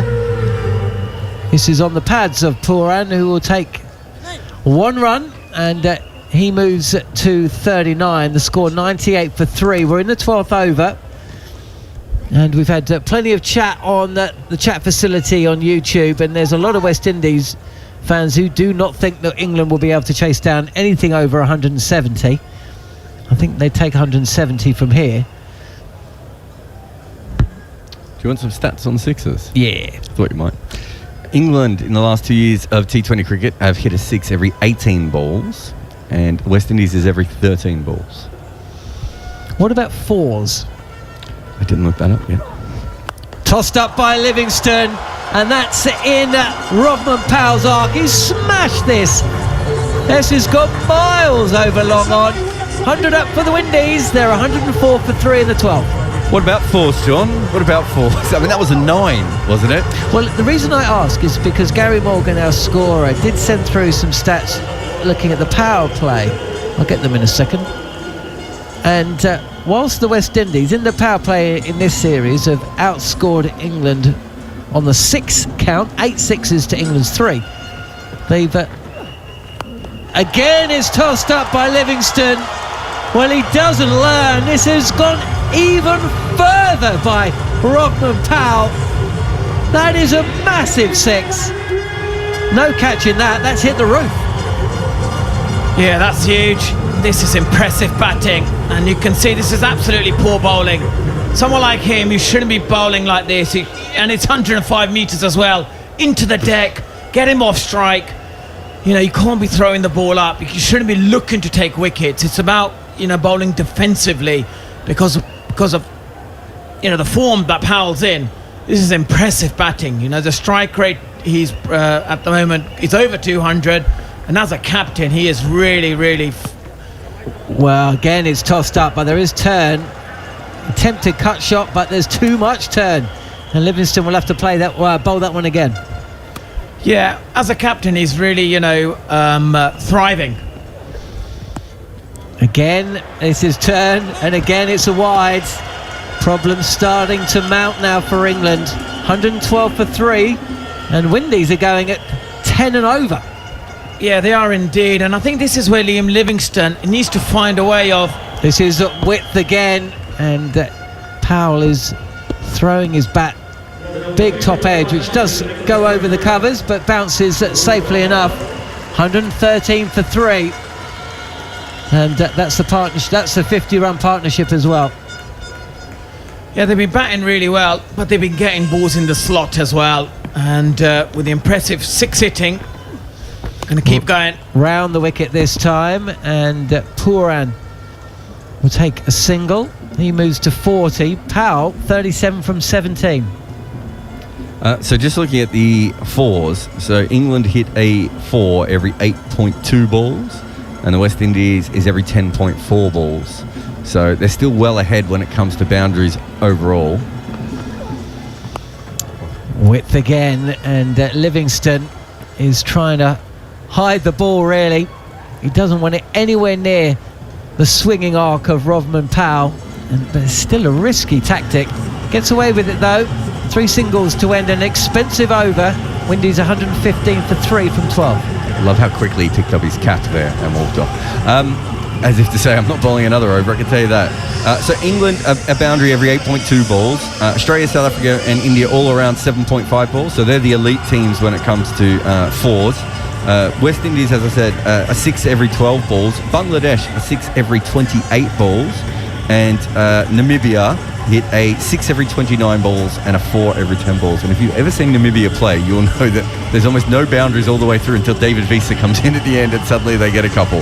They are the running between the wickets team. So if you look at these numbers, a couple of years ago, England would have been slightly higher on balls per 6 compared to some of the other teams, but balls per 4, they used to dominate that stat for a long period, probably from 2015 almost through to now. Other teams have caught up and gone past them, which is, me and Monty were talking about this off air, of yes, they were out of form in that last World Cup, but there is an argument that a lot of these teams have caught up with them, and Sam Curran's playing.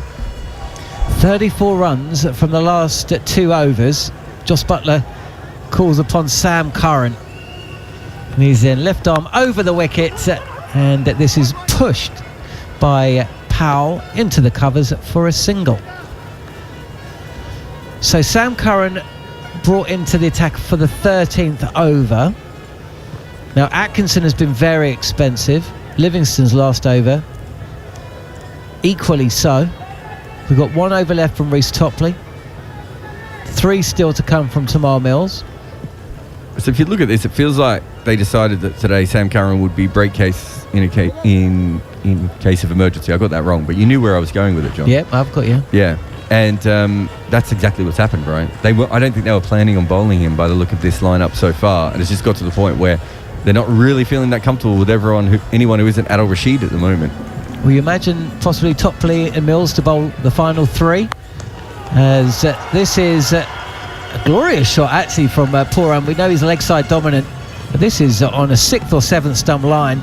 It's really dragged around to the leg side. Picks up the fielder though. Remember what I said earlier, that Rovman Powell loves facing left arm seam as well. So we've already seen him take down Curran once in this tournament, and Pooran's pretty good to left arm seam as well. So it's just tough for Curran, coming in late, cold, and having to bowl to 2 set batters who love left arm pace. 2 singles from his first over, and Sam Curran is in, and he bowls. This is on the pads. There's a shout for leg before wicket. It's just a question of where this ball pitched. The batters have crossed, single's been taken. We'll wait to see from the umpire. It's almost certainly a leg by. Conversation between Buttler and Curran, and they're going to go upstairs. Looked like it just pitched outside leg, didn't it? My feeling was it pitched outside leg, yeah. But I think it's worth it. I think it's worth going upstairs. I was about to say, when the other team is scoring like this, it's worth it. Original decision is not out. I've checked the front foot. Can't take him with you. I've checked both feet and it's a fair delivery. Could you move on the front on, please? It's a good ball though. It's on a length. Trapped him. He got a little bit caught on the crease there. Cross seam. Coming up. Has to be outside leg. Ball appears to be very close to I know the this bat. isn't a straight on angle, Can you but assist that's with Ultra Edge, please? not out, is it? No, I don't think this one will be overturned. Ultra Edge coming It's up. almost certainly hitting the wickets. Flat line, flat line, flat line. Keep rolling. Could you take it back for me, please? There's a gap between the bat and the ball. Keep rolling. No bat was involved. Could you move into ball tracking that's available, please? This is what we want to see. Ball tracking coming up. Ball pitching outside leg. Nigel, you will keep your original decision of not out. I'll tell you when you're unscrewed. So there we go. Yeah, confirmation of the decision. 117 for 3 then, the score remains. And England have lost a review. Nicholas Poran 41 and Rovman Powell 39. Is that the score though? There we go. Yep, there is another run to be added. The leg by, of course. The umpire just holding back that little bit of information until after England had made their decision. Poran it is then. Facing up, this is wide from Curran. Good delivery. Swing and a miss from Poran. Yorker length. Plenty of width, but missed by the batter.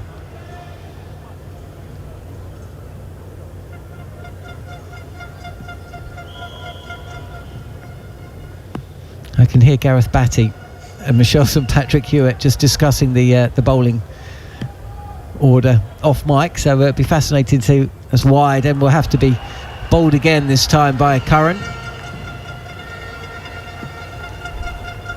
Getting them in boundaries and extras. They are both almost every bowler who comes on at the moment is bowling as wide as possible, just trying to keep that ball away, willing to even bowl wides. In Livingston's case, I think Curran just got it a little bit wider than he wanted. Well, this is kind of what Monty's been saying though, isn't it? It's essentially applying a defensive mindset rather than trying to get the wickets. It's just trying not to concede runs. Again, this is wide from Curran. Poran knows what Curran is attempting, and he essentially steps across the crease and almost reverse scoops this ball to square leg and comes through for a single. 120 for 3 West Indies in a game that only they can afford to lose. But more importantly, from an English perspective, I suppose they want to see a return to form. Rhys Topley on his recall has done exactly that. Short delivery from Curran, through with the Paulist Powell, and he's been caught by Jos Buttler. Possibly the pressure's starting to tell, or was it the change up? Either way, Powell's got to go. Windies lose their 4th, and Curran strikes. 120 for 4. This is brilliant bowling from Sam Curran, and it will do a world of confidence for him. Getting the main man out, the captain who was in fine form. And good captaincy from Jos Buttler as well. And it paid off, didn't it? Bowling defensively. This is a key wicket. He's out for 39 of 21 deliveries, and West Indies use their 4th wicket for 120. But what was it though, Monty? What was it that led to that wicket? I think it was more towards bowling, wide to, Nick Poran, and then what they've looked to do is the first couple of deliveries, get a boundary, put the pressure back onto the bowlers. They weren't able to do that with Sam Curran, and it enforced them to actually take the really high-risk option. And when they did, I think Sam Curran kind of read the situation really well. So I think that's how they've got to, play out the next sort of few overs. It's the first 2 deliveries, bowl defensively, bowl wide, so they don't get hit for a boundary, and then force it on the West Indies batsman to take the high risk option. And then you've got to read the game well, which Sam Curran, he's an intelligent cricketer. and he read it beautifully there. He exactly knew what the captain wanted to do, and he's taken the big wicket, and I think that will do a huge confidence for him as a player, as his own tactics and his sort of back in his instincts. I think he does seem like a confident chap, though, doesn't he? I mean, is he? Do you think it will do him any confidence, or do you think he backs himself? And I mean, at points of Curran, I think he just needs to play. He's sat and watched a lot of cricket in India. I think the more he plays, the better he might get. Ali's back for a third over. He bowled 2 in the second T20, and this again was kind of in the slot for Pooran, allowed him to free his arms, and he's placed that ball over mid-wicket. 4 runs at the start of the over. Yes, this full bowling into the stumps, and anything full on this pitch is going for 4. It's important that Moeen Ali starts well. Reverse from Pooran. Extravagant shot, really. It was almost a reverse slog sweep, and gets 1. It's quite interesting. So the minute there's 2 left-handers, we see the off-spinner come back on. But this is why matchups are really frustrating, I think, for fans as well, because we know that Robin Powell doesn't like off-spin. So they could have used that to try and slow down Robin Powell, and instead they've just done it for the left-handers. And it's that sort of unthinking matchups which I think really frustrates fans at times. Rutherford about to face his first delivery. There is a slip in place. This is taken at first slip, but was it via bat or thigh? I think it came off the thigh. Either way, Ali getting some good turn there. Really giving the ball a little bit of a rip. Yeah, hit him on the thigh. Beaten again. Rutherford playing back. There's a polite inquiry. Yeah, it's a lot better. He's bowling it quicker into the pitch, and you can see the more you bowl it into the pitch, you get that wicket to break. And above 92 Ks, much better bowling. This is flatter, and Rutherford runs through. It would have been interesting if Ali had managed to fill that successfully. I think Rutherford might have been struggling a little bit to make his ground, but as it is, it was a misfield, and it means Pooran comes on. And I suppose the other point is that, of course, Rutherford is the new batter, so it's going to take him a couple of deliveries. Well, although it didn't really in that first ODI that he played. 6 first ball, given out second, overturned it, and then was out third ball. That was good. Playing back, pushed to backward point by Pooran, sent back by Rutherford. No single there, and England have just about pushed an over through there through Moeen Ali. The first ball went for 4, 2 singles after that. 126 for 4 then Windies after 14 overs. Yeah, it's much better from Moeen Ali at the back end. Finished the over really well. He quickly recognised to bowl it quicker into the pitch, wicket to wicket, and that length as well. And that's where I think the likes of Liam Livingstone, when he got hit for 6s, back-to-back 6s by Powell, just floated it up. It's not a pitch where you want to throw the ball up. It's more of a pitch of bowling, most of your deliveries flat into the wicket, and then the odd one, you throw it up. So it's been much better from England, and they'll be hoping if the next 6 overs, if they can restrict them about 170, that sort of total, I think they'll be happy with. Well, West Indies averaged 60 runs in the last 5 overs of an innings in the series so far. 8 4s and 11 6s. England averaging 44. So that is a big difference. Curran back for his second over. It's a full toss, and it is a chase for the fielder at deep point, and it's Livingstone who does well to prevent that from going over the boundary. 2 runs from the bat of Rutherford. 128 for 4. Yeah, great piece of fielding. It's going to be pieces of fielding like this that is going to bring gradually momentum back to England and then create those wicket opportunities. And the West Indies, it's a clear intention from them. They're going to look to, like they have been doing, trying to get boundaries in the first couple of deliveries and then ease off afterwards. Rutherford again, width given by Curran. Livingstone can chase, so can Jacks, but that was a loose delivery from Curran, and it is thrashed to the boundary for 4. 132 for 4 Windies. Look, we talked about this before. His slow balls just don't often work. He just doesn't execute them the way that he should. There's a length slow ball back of the hand. It was wide. He just gave so many opportunities. He's got 2 fielders out on that boundary, and yet Rutherford could still take his time and find the gap between them.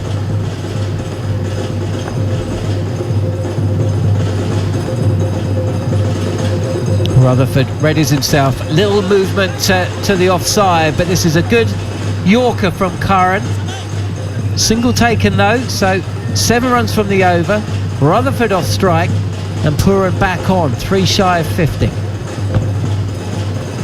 It's better bowling. I just thought with Rutherford, if he could just bowl his best deliveries, just the batsman in, and especially, when we look at the best bowlers for England, it's been Adil Rashid, and he's been taking those wickets, bowling them sort of good deliveries, good leg spin deliveries. Over the wickets, and an elaborate and astonishing attempted shot from Pooran that misses. There's a stumble behind the stumps by Butler, but no run scored. Essentially, Pooran knows that Curran is going to be bowling wide, and instead of trying to target the offside, he's trying to haul it over the leg, but he misses, and no damage done.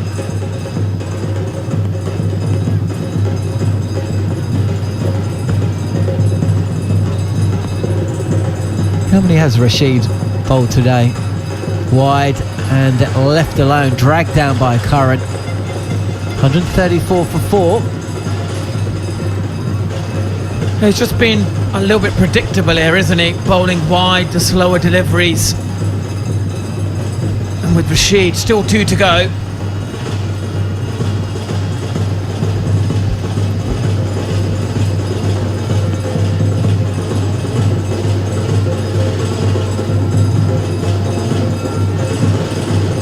What has Curran got here as Pooran is forward and just pushes this ball up to long off.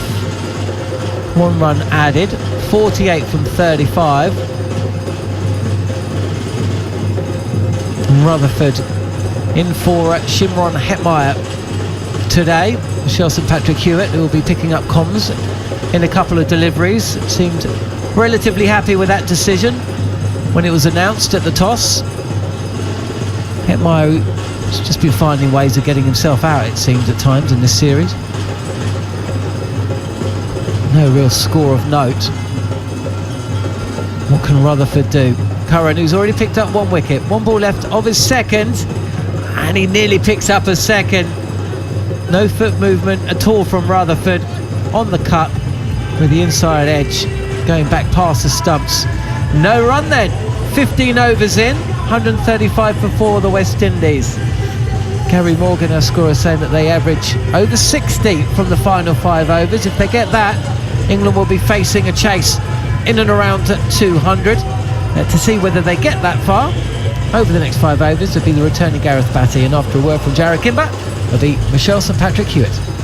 Yeah, I think you were saying before that some people in the chat were saying anything over 170. Certainly the West Indies will be looking more than that, but just of recent times, keeping the ball as far away from the batters as possible. Just built up a little bit of pressure, but they've given up a lot of wides, but we haven't seen a 6 in a little while. I should say, we haven't seen strings of 6s like we were seeing before. Have we, Mash?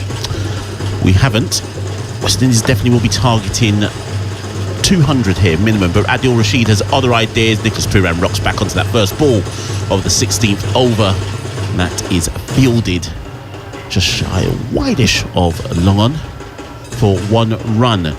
Jarrod, myself and Gareth were talking about this West Indian lineup, and I made a remark that Rodman Powell and Nicholas Pooran, I'll come back to this point shortly, as Adil Rashid is in again.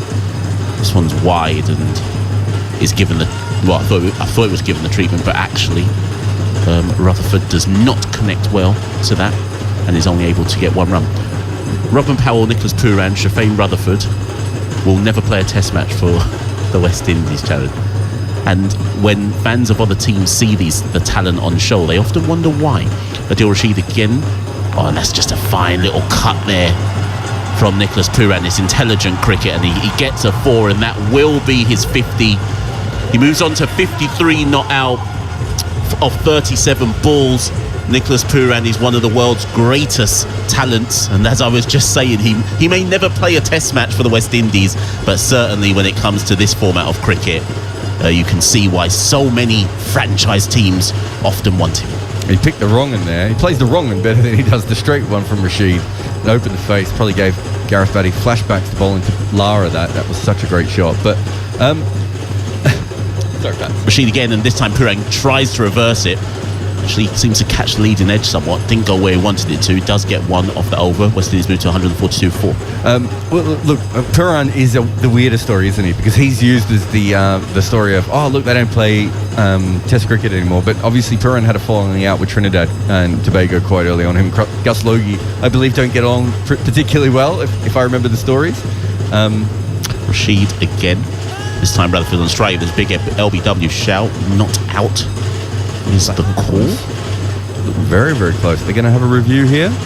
Adil, Rashid and Josh Butler definitely having a conversation about this one. Possibly didn't pitch in line. Is that what they're... I thought it did. I thought it pitched in line and straightened, but... It wasn't a height issue. Bats thought it was out almost instantly as well. I thought it was a bit of a soft appeal even, Bats. We'll have a look at this one again. It's pitching in... I think that's out. Yeah, I reckon that's pitching middle and leg and hitting off. Well, they did not review. I think they probably should have done. Shafane Rutherford survives, and he tucks the next ball into the onside. Pooran wants two. Rutherford was jogging, was not interested. That brings an end to the 16th over. West Indies 143 for 4. So that's the Nicholas Pooran situation. So it is a bit weirder than everyone else's. There was a car accident, and he would have played Test cricket if he'd had a normal path through cricket. Robin Powell probably is one of that first generation who was seen as a slugger first and has almost worked his batting skills in. And the other one's Shafane Rutherford, isn't it? I don't know much about his first class cricket. Does he play any? Well, I mean, we're just looking back at it. Did pitch outside. That Adil Rashid one that they did not review did pitch outside leg, so it would have been not out on review. Shafane Rutherford. I guess Shafane Rutherford almost is an example of what kind of happens to West Indian talent, in so much as I believe he made his West Indies debut initially at 18 or 19. I'll have to go back and double check that. But he went straight into franchise cricket. So he's only 25 now. Exactly. It feels like he's been around for a long time, but he made his debut. Of teams. Yeah. I'll tell you what. More teams than Gareth Batty. I'm going to say he's got. Oh yeah, the three. He's got more clubs than Jack Nicklaus there, hasn't he? It's ridiculous. It is ridiculous when you look at some of their pages. Look, he played 17 first-class games, averaged 23, but he would have been about 19 when he played most of those. Yeah, but that was for 17 different teams. Looking at all the teams on his profile there. One for each. So Tymon Mills is in to bowl the 17th over. It's his second. You would imagine he's going to bowl. So that would make him bowl the 17th and the 19th. He won't bowl out, interestingly. And Rutherford goes straight after that one. It's in his slot, and he just smashes that. He biffs it. Let's say he biffs that one straight down the ground, through the line. 4 runs for Shafane Rutherford. He moves to 14 not out. Yeah, you can tell that he's looking for anything full. It's sort of that side of the hand from Mills, where he's trying to get that sort of almost leg cut action on the ball, but because it's side of the hand, it doesn't have the pace on it. But again, we've seen from England, it's still that full length. It's got to be that back of a length. Make the wicket do the talking for you. It just takes the wicket out of the equation when you commit like Rutherford. I think he was trying to hit it over mid-on. It goes straight back over the bowler's head for 4. Mills again, and this Rutherford just backs off, clears the leg. It's gone over the mid-wicket boundary. That's 6, and it's a sign of why Shafane Rutherford has been recalled back to West Indies colours after so long. It's just the sheer power he possesses and ability to change a game. Yeah, it's the ease of the swing. It's a beautiful full swing. He's a left-hander. He picks his left hand up nice and back and long. And then he just swings through. It's that beautiful arc. It's almost like a baseball shot. It's just back of a length, up and over, in front of square. Never getting a fielder there. Mind you, 20 rows back, you never have fielders there. It was a wonderful piece of batting from Rutherford. IPL auction is coming up very soon. A couple of these West Indian players may well be getting a deal after this series. Tymon Mills, what can he come back with? He's gone for a 4 and a 6. Shafane Rutherford is on fire. That's wide. Rutherford down on one knee, loses his shape, and is that dropped in the deep, or has it fallen short of Gus Atkinson? Rutherford lost his shape, almost fell over in going after that one. Has Gus Atkinson put that one down, or has he actually parried it and saved 4 runs? It's actually a good piece of fielding to stop it. Yeah, one of those difficult ones for Gus Atkinson there, sort of on the half volley. He's having to run in, he's putting his sort of face and his body on the line. Gets a nice couple of hands behind it. West Indies on the charge here though. Mills in, and Pooran is another baseball slap, and it bisects long on, and the mid-wicket boundary rider for 4. Mills onto the pump. 15 off this over so far, 2 more balls to go. West Indies eyeing more than 200. Is that out the side or the back of the hand again? That was out the back of the hand, but the problem was we got the length wrong, but also Pooran was just waiting for that, wasn't he? Yeah. He just expected it to come, knowing that he had a free swing to the leg side. He didn't even hit it that well, he just found that gap. Pooran now on 58 from 39 balls. Rutherford 21 from 13. Tymel Mills, can he bowl a dot? He goes wide. Well, I'm going to call that one an uppercut slap. It's an uppercut slap for 6. Nicholas Pooran's chewing his gum. We've seen this before from Nicholas Pooran. He moves to 64. It's another 6. Let me do my quick maths. What's that? 21 off the over so far. Jared, describe that one. It wasn't even that short. We've seen Carl Mayers play this shot, haven't we? It's just that almost like a cut slap, isn't it, Bats? And it's just the timing he gets off it. Keep it simple, that's just genius. Got it square over point. Not much width, not much length, just a wonderful piece of skill. To inject that left hip as late as he did to get the power up and over for 6 is quite incredible. 1 more ball of Tymel Mills over. Pooran goes, well, he's trying to go for a cover drive. Instead, he gets a thick outside edge, squirts away for 4. And West Indies have taken Tymel Mills 4. There's so many 4s and 6s that I need to do my quick maths again. They've taken them for 25 runs off the 17th over. West Indies are 168 for 4. Aren't you a maths teacher? No. It was quick though. If it doesn't rain, it pours for the bowlers if it's not quite going their way. Mills gets it right the last ball, the 6th of the over. Gets a wide, fullish ball. Pooran, just your traditional nick, and it's gone through a short third man. Obviously the third man is up with all the power that we've seen from the previous over, but it just shows bowlers from both teams have really struggled when a batter's got a hold of them on this Grenadian surface. And is it because the boundaries are in quite a bit? Is it just because the stand-up nature of the surface, if you just climb into it, top of the bounce, it just keeps going? Either way, not pleasant when you're on the receiving end. Amidst all this carnage, Adil Rashid is 1 for 17 of 3 overs. Him and Reece Topley have been the standout bowlers. You would imagine Topley will bowl out one of the final 2. But it's Adil Rashid to bowl out now, bowling the 18th, and Shafane Rutherford plays that first ball down too long on for 1. Just to finish on Rutherford from before, so he plays his last first-class game in 2019. He batted at number 8. Because he probably would have been seen then as a bowling all-rounder, because he does bowl medium pace. Yeah, he was never a bowling all-rounder. No, I don't know who saw him as that. Nicholas Pooran is back on strike. He's 68 of 41 balls. Adil, well, he's got the wrong line there, Adil. He's on the leg stump. Nicholas Pooran, that's easy food and drink for him. Just deposits that over the mid-wicket boundary for 6.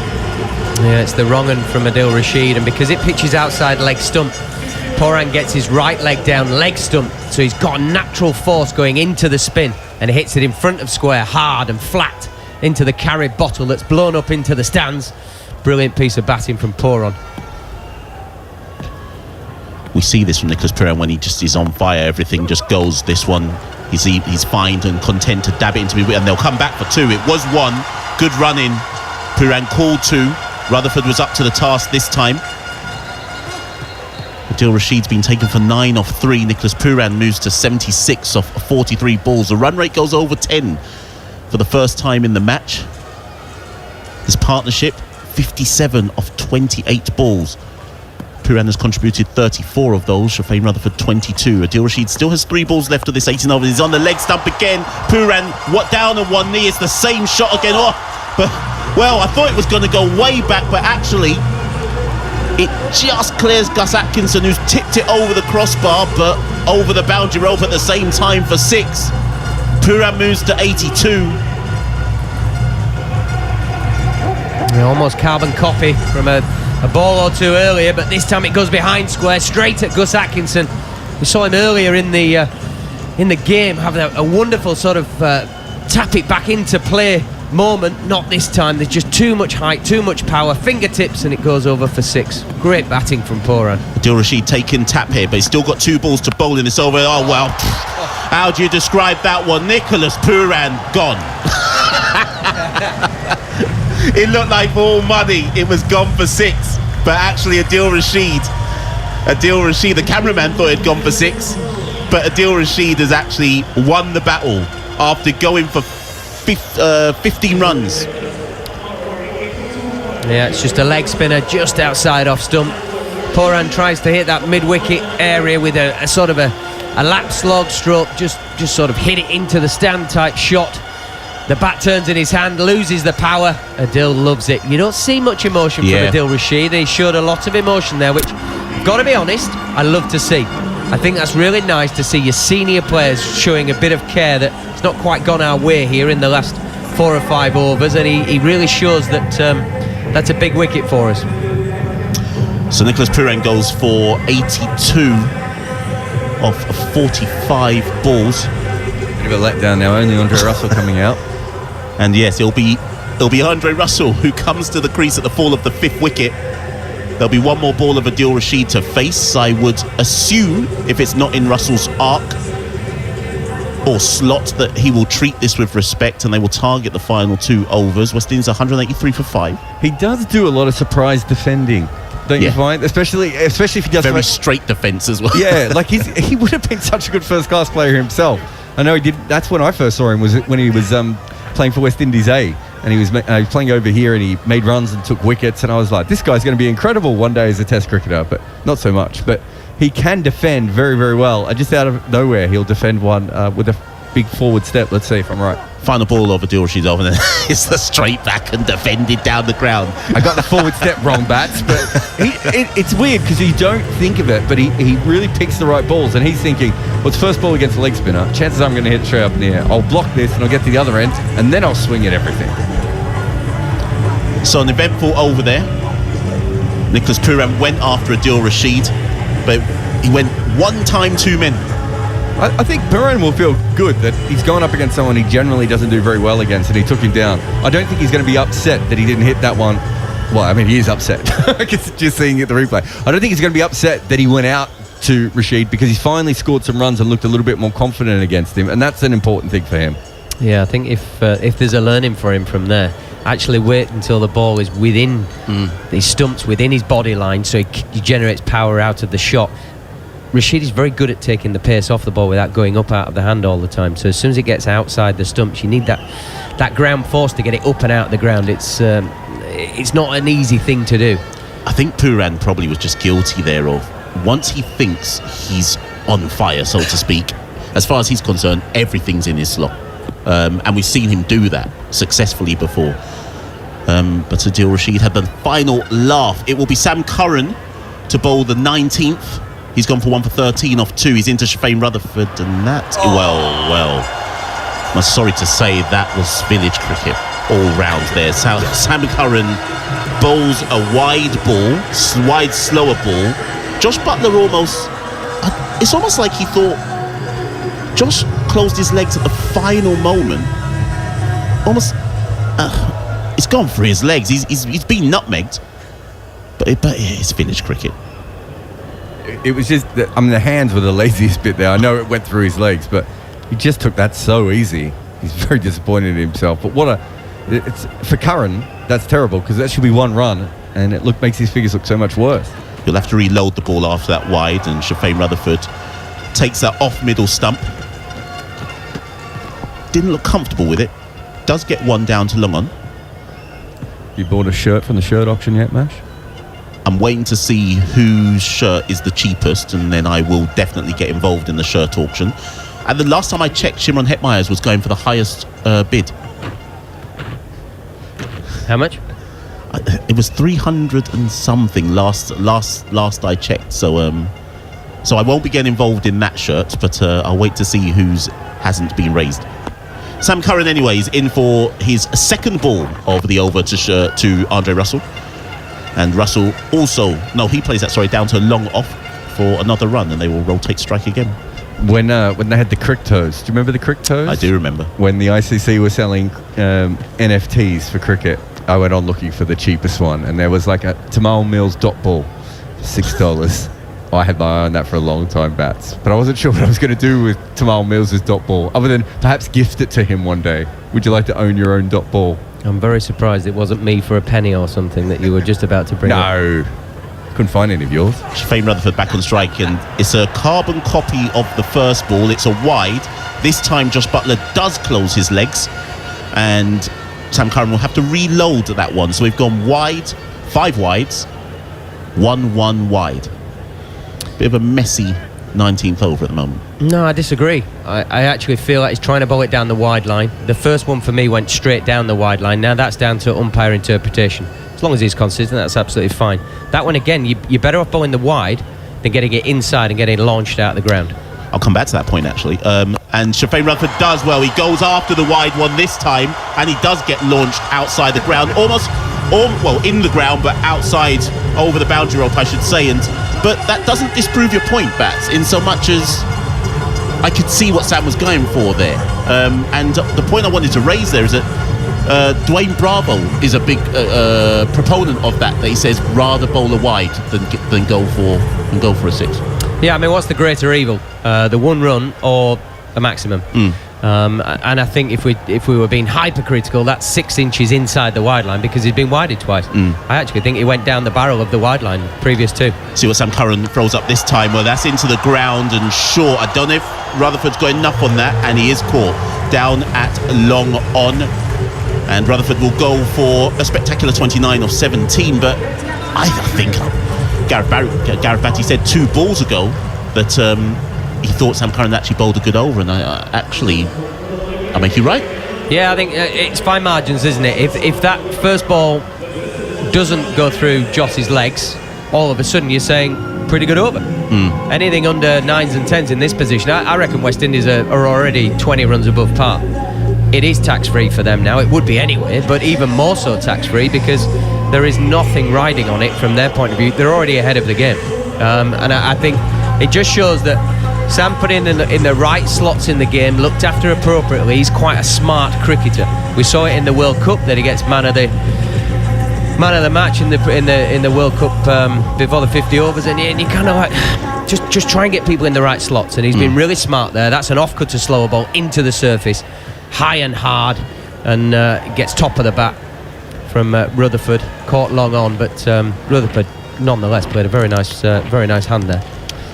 It brings Jason Holder to the crease. Do you think Akil is saying... Well, I was literally just about to say to you, Jared, I'm surprised Akil hasn't come ahead of him. I think earlier, obviously Jason Holder makes a lot more sense, but I think at this time of the innings, Akil Hussain is actually quite hard to bowl to. He's like a young Adil Rashid. The ball goes in odd directions. He can hit 6s as well.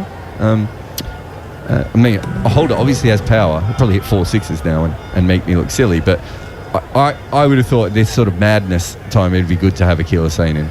It's going back to club cricket though, isn't it? Back in the day, you're playing club cricket. Guy walks in with a Duncan Fearnley attack with a bit of black masking tape on it. You're like, everybody spread out. He's going to whack it. This fella comes in, you're like, he's an absolute giant of a man. Straight away, there's a physical presence. So it will be Sam Curran. I was about to say his final ball. He's got 2 balls left because of the wides, and Holder just pats that into the offside for 1 to bring Andre Russell onto strike. Holder wanted 2 then. Andre Russell did a really good, that pretend term. We go, I don't think it's there, mate. When in actual fact, he had purposely slowed down to make sure he got the last ball. Interesting, Gareth, that you think this is 20 over par. I think this is well, I know England have flattered to deceive somewhat in this series, but I think there's 200 on this pitch for sure. Well, there is. We're about to see it from the West Indies. Just once. So Sam Curran find the ball of his over, and predictably Andre Russell goes after it straight down the ground, flat back 6, and that's why he didn't want to turn for the 2. He showed Jason Holder what that was all about, and West Indies have passed 200. They bring the 200 up there, 204 for 6. There will be 1 over left after this. Andre Russell, just absolute power to burn. His left foot goes almost out on the wide line. That's how wide his stance ends up in the end as he strikes this, and then it goes straight over Sam Curran's head. Massive swing of the bat, baseball style. Had that bit of a power fade at the end where it's fading away towards long off, not long on.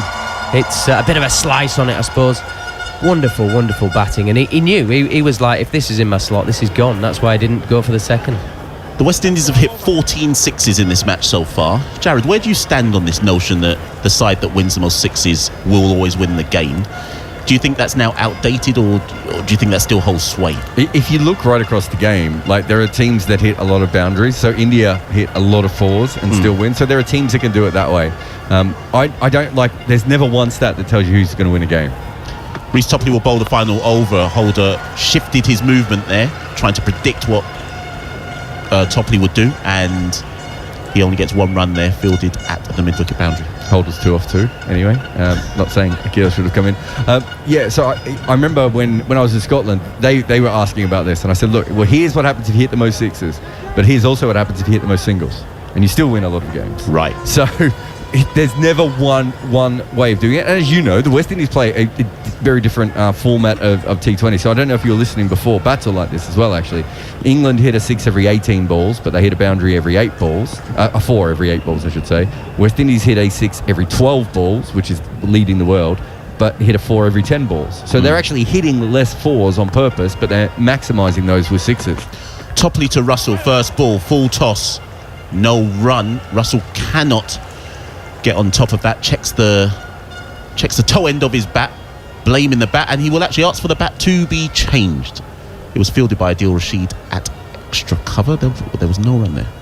So if you look at it, like, India score a boundary every 7.6 balls, so much quicker than England, but hit a 6 every 14. It depends on your players. Prithvi Shaw has an incredible strike rate and almost never hits 6s, right? No one's having a go at him.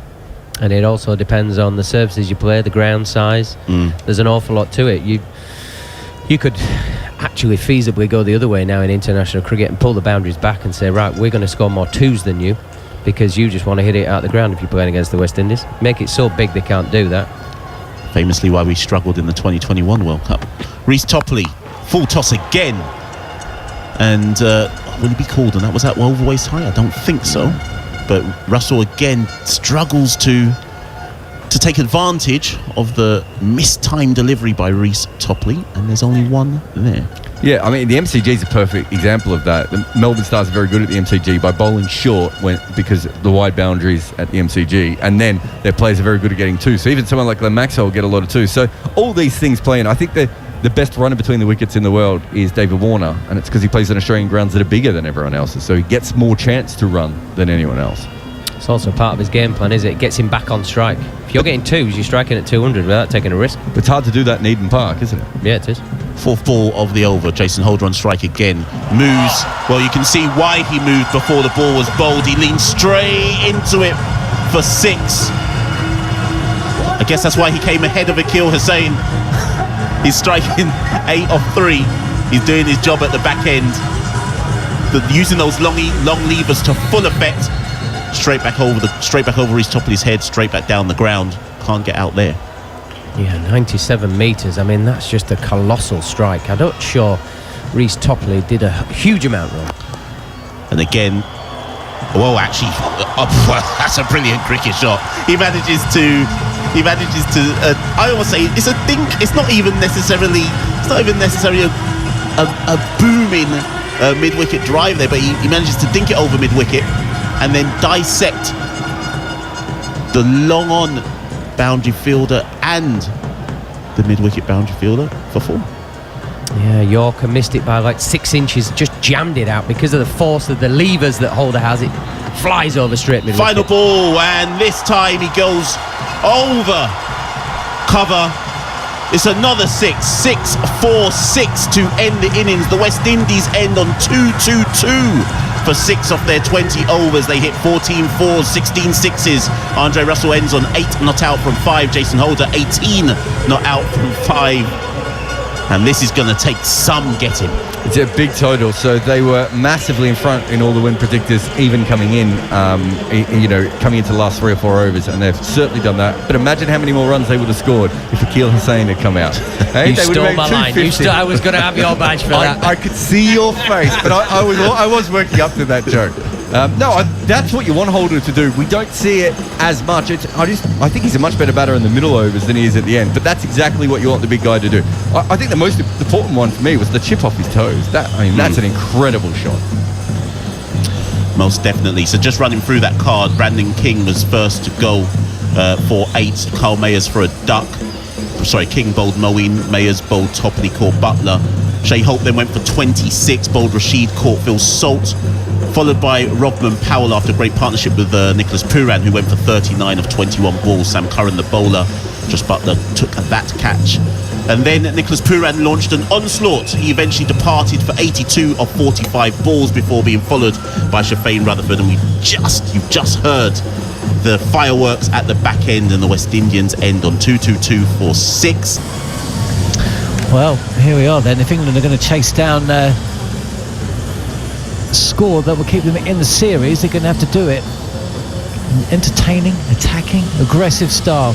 223 needed from the 20 overs that will be available to them in a short while when they make their way back out onto the field in Grenada at St George's. I mean, it was Gareth Batty's alongside myself, John Norman, by the way. Jarrod Kimber's here as well. We're just having a look at average scores at this ground. Not a lot of cricket is actually played here, so not sure you can take too much from that. But Gareth Batty, this is a side, an England team that's looking down on itself at the moment in terms of confidence, really. Wow, they've got a lot to do, haven't they?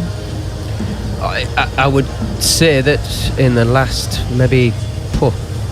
since 2018, winning the 50 over World Cup, for England to chase this down would be the next best performance with the bat that I would have seen. It will be an incredible feat. There were some wonderful signs. I really did feel like there were some good signs in the field, but it just wasn't for the full package of 20 overs, unfortunately. Topley coming back into the team, 1 for 14 in the power play, bowling 3 straight.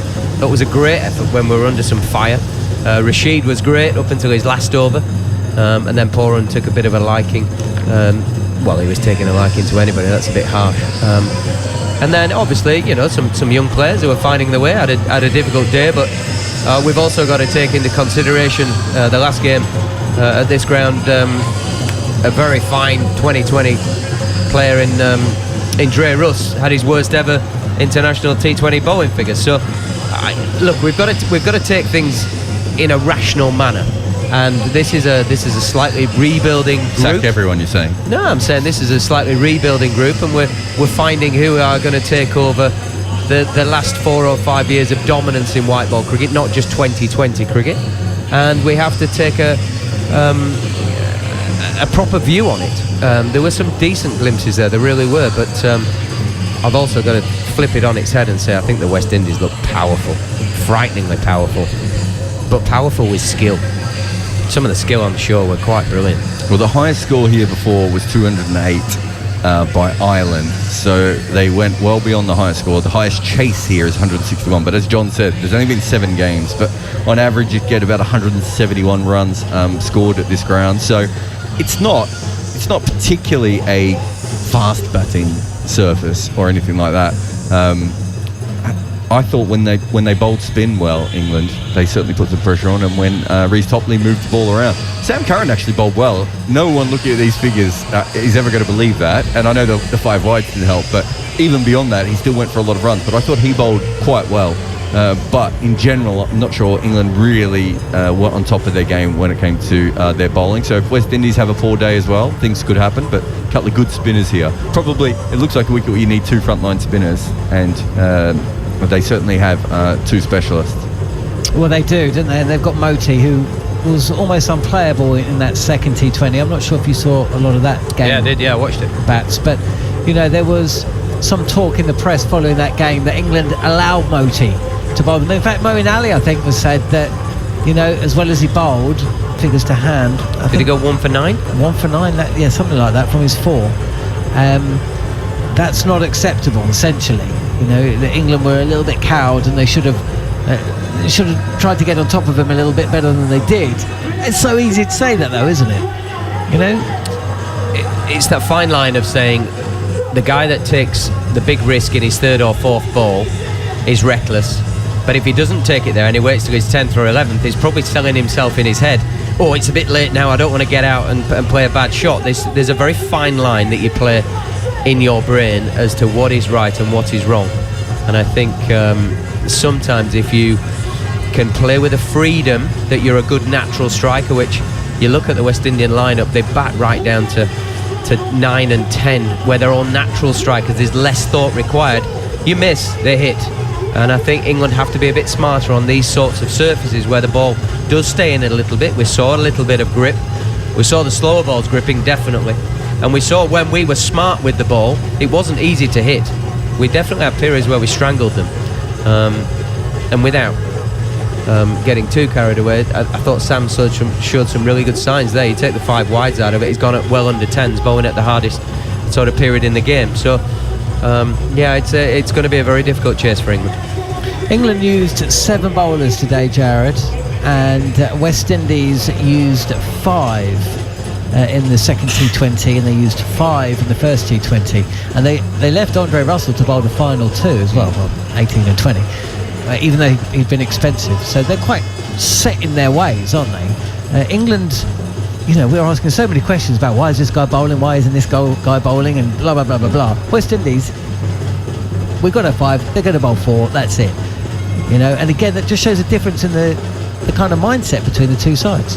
Yeah, interesting. It's also something you quite often do when you're, tapering towards a big tournament, right? Like you just say to your senior bowlers, say to Andre Russell, look, you've come back, you want to play in this World Cup. You may not have to bowl 4 overs in every World Cup game, but we want to know you can bowl 4 overs. We also want to know what you can do after you've been hit a little bit. I think probably they should have given Kyle Mays an over or 2 in the last game, but I do like the general thinking. I think if you listen to both captains at the toss, the West Indies captain said they'd left somebody out that he'd been prepping very well. We were talking about leaving people out to give them a go, but also we're looking to take on and win key moments in games. We don't know what those key moments are. We don't even have an idea of who's going to be that man, is kind of where we're getting to. And that's the experimental nature of this group of players at the minute. There's also stats about how England fare when Jos Buttler scores runs against how England fare when Jos Buttler doesn't score runs. He is crucial to the success or failure of an England T20 side, and I suppose he scores runs today and sees England to victory. I mean, the narrative changes almost immediately. Salt playing away, first delivery, nearly chops on. Nearly caught as well, wasn't he? I thought that might have come off his foot and bounced up in the air. Slip was running around. That would have been an awkward way to get caught. I'll tell you what, if it had chopped that onto his foot and the keeper had have caught it, you'd have gone, I'll tell you what, all bets are off today. I think it hit the ground onto the pad. Anyway, we'll have another look. Either way, he's still there. And it's Hussain bowling, by the way. Cut straight to point from Salt. 223 then the target here on TalkSport 2 and via the TalkSport Cricket YouTube channel. Hussain bowling the first over. Left-armed number 10. Slip in place as he's fired in onto the pads of Salt. He will get 1. Will they come back for the second? No. Even just in the first 3 balls from Hussain, it's just a stark difference to how Moeen Ali started. Moeen Ali had gone for 2 boundaries and he'd gone up out the hand, almost trying to take a wicket, as opposed to drive the ball into the surface with that new lacquer that you have on a new ball. It skids sometimes it grips off the seam. You almost don't need to get too funky. Yeah, West Indies had hit 2 boundaries by this point. It should be said that they also picked up a wicket inside that first over from Ali. 8 for 2 at one point West Indies as Butler forward and just flicking the ball off his bootlaces. That doesn't go too far in front of Jason Holder at square leg. Stifled yelp, no run, one without loss. England 4 balls into the run chase. This is lofted high and handsome by Butler. That's more like it. 6 from the bat. England 7 without loss. Yes, Josh Butler, that's what we want to see. Deep in the crease, gets back. This is the first time Hassan's tried to spin the ball. It's a bit more overspin. It sits up top of the stumps. Josh Butler at his best. Back, deep, smashes it straight back over his head for 6. Wonderful batting from the England captain. I'm not sure it would be possible to hit a straighter 6. Last ball of the over then. And Hassan is in. And he's gone big again, Butler. Has he got enough on it? He does. Clears the boundary with ease. Back-to-back 6s. There is the statement that England needed from their skipper. 13 runs from the first over. There's still a lot of work to do. Yeah, fatal error from Hassan. Gone up out of the hand. And I keep banging on about this up out of the hand. It's just the way of batting in the Caribbean. Because it can be difficult when you bring the top of the stumps into play. But it's Josh Butler that's enforced that change from Hassan. Because of the previous ball, goes up out of the hand, an easier shot, drills him straight down the ground. Doesn't get all of it, the bat turns in his hand, but still carries the boundary for 6. Josh Butler showing some wonderful signs early on.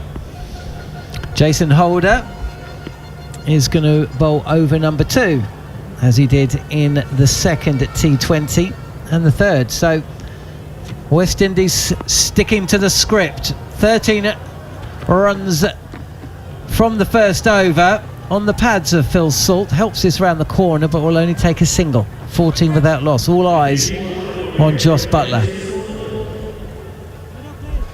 Certainly has been a very positive start. Just it's his movement for me, Josh Butler. The way he distributes his weight allows his wonderful natural skill of his swing and his skill from his hands to come out. But you want to do it from that ground force of arranging your feet. It's like watching a boxer at his best. He's just up and down the wicket. It's beautiful. Holder is in wide of the crease on the pads of Butler, who's forward and playing this to the leg side for a single. 15 without loss. England, the target 2-2-3. I think there's a 6 hitting record that Butler was approaching at the start of play. I'll wait for Gary Morgan, our scorer, just to let me know. I think he was drawing close to Owen Morgan, but we will wait and see. Hopefully, if there is a record to break, he breaks it. From an English perspective, even from a West Indies one, I'm sure they want to see a good contest today. Short, wide, cut up and over point. 1 bounce 4. Phil Salt in on the action. 19 without loss in the second over England. Dismissive from Salt. Ball, I've got a feeling it may have been sort of an off-cutter trying to cramp Salt. Absolutely having none of it, Phil Salt. A little bit just sort of me or you, pal, just doesn't really move his feet at all or his body, just throws his hands at it, gets it up and over point. And with most of the fielders in, only 2 out, that's all it needs. Yeah, we've seen Phil Salt play like this in the past as he's deep in front of his crease. He goes for the sweep. There's a huge shout for leg before wicket.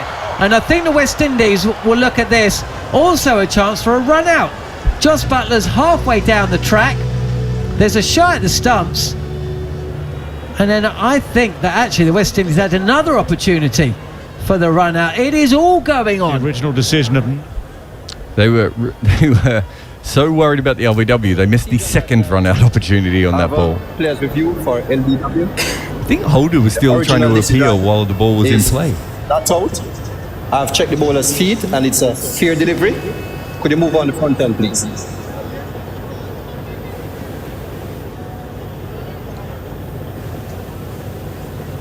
Front on coming up.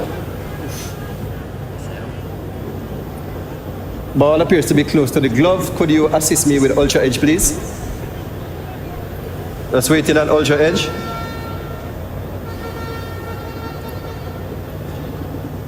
Still waiting on ultra edge.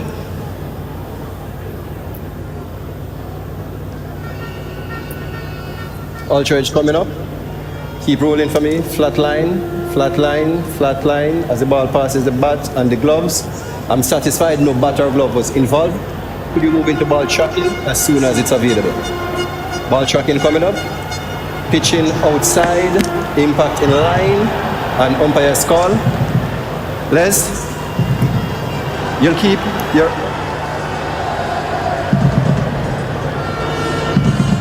Well, Phil Salt is a lucky man because that ball was crashing into leg stump, but the on-field call was not out and there wasn't enough on it to overturn it. It was moving a long way, actually, because you could see the angle that he bowled. So I can understand why the Hawkeye had it clipping, but it was clipping leg stump, for height and obviously width. So just got away with that salt. And then there was a run out that went England's way as well. So West Indies could have taken 2 wickets from that delivery. They've taken none. This ball is crunched to cover, and England remain 19 without loss. So looking at the replay, because the ball comes off the pads of Salt, there's no doubt about that.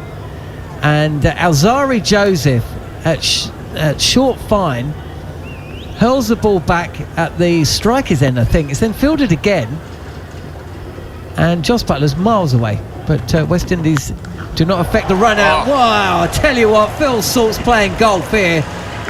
What a swing of the bat that is. This has disappeared over the mid-wicket boundary, and England find themselves 25 without loss after 2. God, what a noise this makes off the bat. Crunch! And it goes up and over, miles over. Just everything about it's right. Just clips it perfectly, top of the bounce. Goes into the stand. I think it's dropped by fortunately a West Indies supporter drops it. Not got an England shirt on, that's disastrous. But wow, what a shot from Phil Salt. Full kitchen sink job. It went miles. Beautiful batting. This has been without getting too carried away, this is what we're asking of England. They've just put a little bit back towards the West Indies, saying this isn't done. 25 for none after 2. Technically a drop if you don't touch it. I'm not sure he got his hands on it, the crowd member, in his Barbados shirt. Buttler facing up 13 then from 4, and Hussain Zin. Buttler shapes to move to the left, to the leg side. It's a bluff. Hussain doesn't fall for it, doesn't follow him, and it's defended into the offside.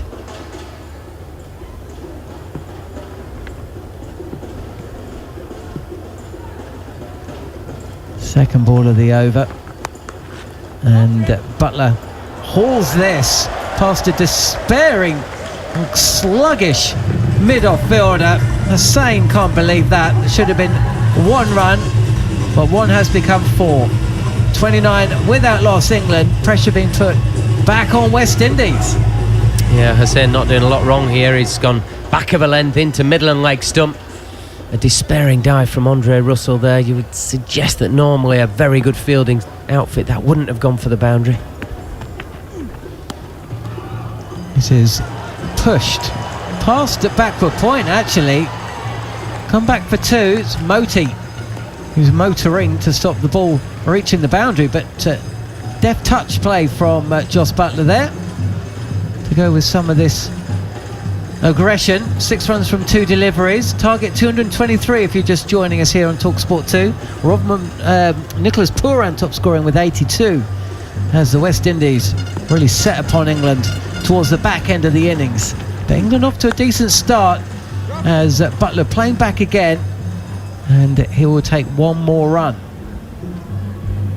Yeah, nicely bowled again from Hussain. Drives it in, back of a length, top of middle stump.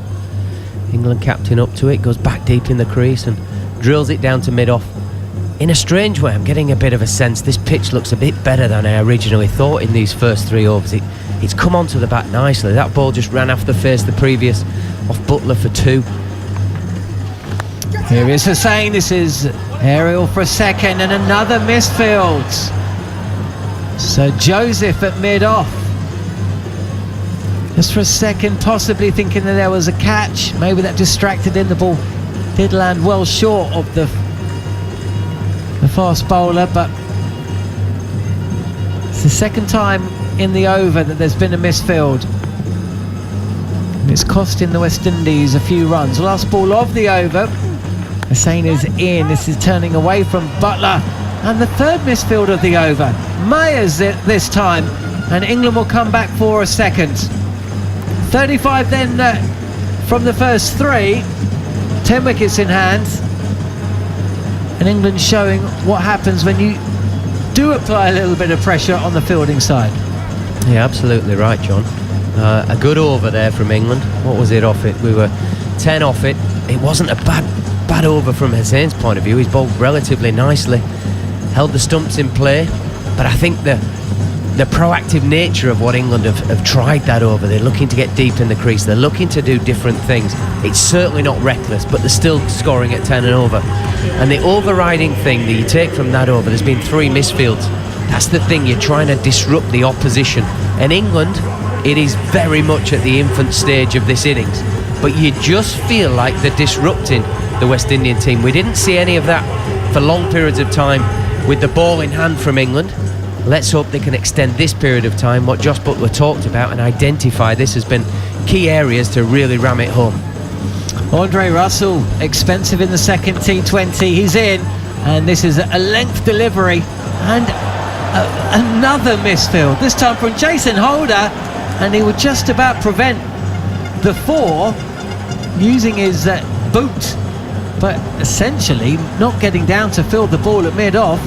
Enables the batters to cross for 3. I mean, it's easy when you're 5'10" to say you should be getting down to that when the man's 6'6", 6'7", whatever height he is. But that's sloppy. It's really sloppy. This is a very good West Indian team, and it looks to me like they've been very drilled up till this point. But they're showing some really sloppy sides to their game, and England have to capitalise on that now. Maybe just a touch of complacency. They think they've got enough here, as fraction more bounce this time from Russell as Butler seeks to run this down to 3rd. Surprises him, hits him in the midriff. 38 without loss, and a little word there. Camera's picking up the captain, Rodman Powell. He won't be happy with this. He is a skipper who likes to field on the boundary, which is unusual, isn't he? Picked up 2 really good catches actually on the second T20. Swing and a miss from Butler. No run, 38 without loss. I think also what you read into that, John, is that if your captain's on the boundary, that means he's one of your jet fielders out there. So they're very drilled and very well thought out about their personnel and where they want them fielding. That's off-field as well as on-field disciplines that this West Indies team look like they have. So let's not be fooled into the fact that that's him going missing. Chip and run this time from Butler. Fielded this time by West Indies. Slow delivery from Russell. Just 4 runs from the over. So a steady start from the big man. Definitely hit his straps this game better than the previous, hasn't he? He's hit that hard length, hitting the splice of the bat. Phil Salt, 16 from 10, down the track, and he has flashed this ball. It was of Yorker length. He created his own width though, did Salt, and at the moment this burst through the cover circle. There was no one out there on the boundary to stop it. So pressure back on Andre Russell, and Phil Salt moves to 20 from just 11 deliveries. Yeah, just to disrupt Russell. Skips down the pitch, quick feet. Russell possibly sees him and changes up, goes full in nature, takes the wicket out of the equation. Drive for 4. There's a big delivery this, as Phil Salt inside edges the ball onto his pads. He will take strike for the first ball of the 5th over. But England where they needed to be. Big run chase. 223. There were runs from Pooran, 39 to Powell, 26 to Hope, and late order hitting as well. 18 from 5 from Holder. West Indies at one stage 8 for 2. They recovered, hitting what did they hit? 65, 85, 87 from the final 5 overs. 222 for 6. The target for England 223. But crucially, he hadn't lost a wicket. 44 without loss. And that run rate is where it was at the start, pretty much. Hussein's going to bowl a 3rd. Again, this is following the template Yeah, I mean, he's certainly in this side used as a power play bowler. They just don't really have many other bowlers that like in this period.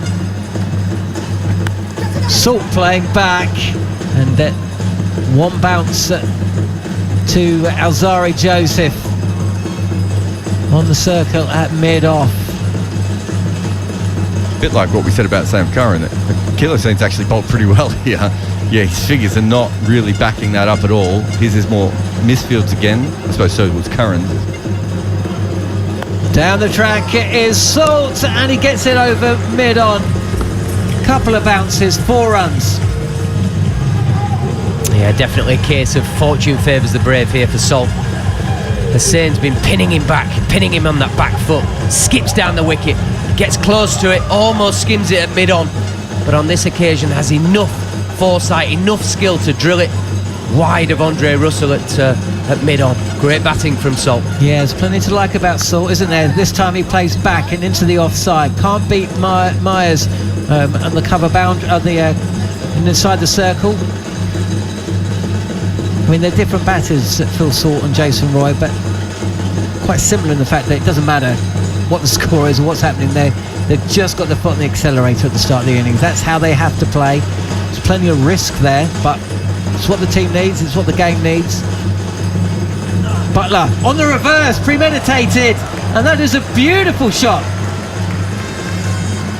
on the sweep, and I think the ball just bounces inside the rope. 50 up for England inside 5, 53 without loss. Yeah, some real clarity here from the England captain. Wouldn't say normally it's his go-to reverse sweep, but with Hussain being so adept at keeping the stumps in play, it's a great option. You're almost hitting into the sort of swing of the left arm spinner as opposed to worrying about the spin. Great batting from Josh Butler. 2 balls left of Hussain's third over, and he'll take a single, Will Butler. You know, for all the struggles within this white ball setup, actually the opening partnership hasn't been where England have really performed poorly. So possibly the real test is yet to come. But if you're chasing down 2-2-3, you need to get off to a good start, surely, as Phil Salt is playing back. There's a big gap on the leg side. He finds it, and that's the end of Hussain's third over. 34 coming from it. England continuing to go at over 11 and over. 5 overs in, 1 over left of the power play. Both batters in the 20s. England 55 without loss, and after a word from Gareth Batty, it'll be Michelle St Patrick Hewitt. Yeah, the key matchup here is the run rate is still at 11. The West Indies were 47 for 2. England are 55 for none. I'm not reading into that too much because of the power of the West Indies batting down to 9 and 10. Don't think England have that same power when the lacquer off the ball comes. So actually in this power play to be non-down and holding the required rate at 11, what the game started at, I think that's a brilliant power play from England. Certainly done very well. Just having a look at as Moti is warming up, he should be on in a moment. In the last 2 years, that is the 45th reverse sweep by Josh Butler. So as Gareth Batty said, it's not a shot he goes through all that much. So well executed. And Gudakesh Motie is in for his first over of the day, and Phil Salt continues where he left off. It's a 6 off Motie's first ball over wideish, long on. Phil Salt continues his charge. England move to 61 without loss. Yeah, that's brilliant intent and completely different tactics in this game compared to the last one. And that's what they got to do. They got to go after the spin. I thought in the last game they were just played him far too with caution. Didn't really go after him. And it'd be interesting to see what he's like. Yeah, Gudakesh Motie in both domestic and his international career thus far, whether Test, ODI or T20, has largely been able to dictate circumstances. But I think this is the right approach from England, and Salt again nearly takes advantage of a bit more ordinary fielding there on the perimeter, but Khalmaz is able to cut that off, coming round from extra cover, and Salt runs through for 1. The required run rate is 10.98. England keeping up to the necessary rate at this moment in time. Butler to face Motie for the first time, no run. Phil Salt 34 of 18 balls, Josh Butler 28 of 15. Yeah, if England, need to win from here, they need to play really well. And they've got to keep going with this momentum, putting pressure on the spinners. Multi again, reverse sweep from Butler. He'll clear the infield. There's no one down on the point boundary. And that will be another 4 for Josh Butler. He's taken the area route, and that's why one of the reasons why Josh Butler is the best T20 batsman in the world. One of the best, because he can hit down the ground and it can also hit you behind square as well with the reverse sweep.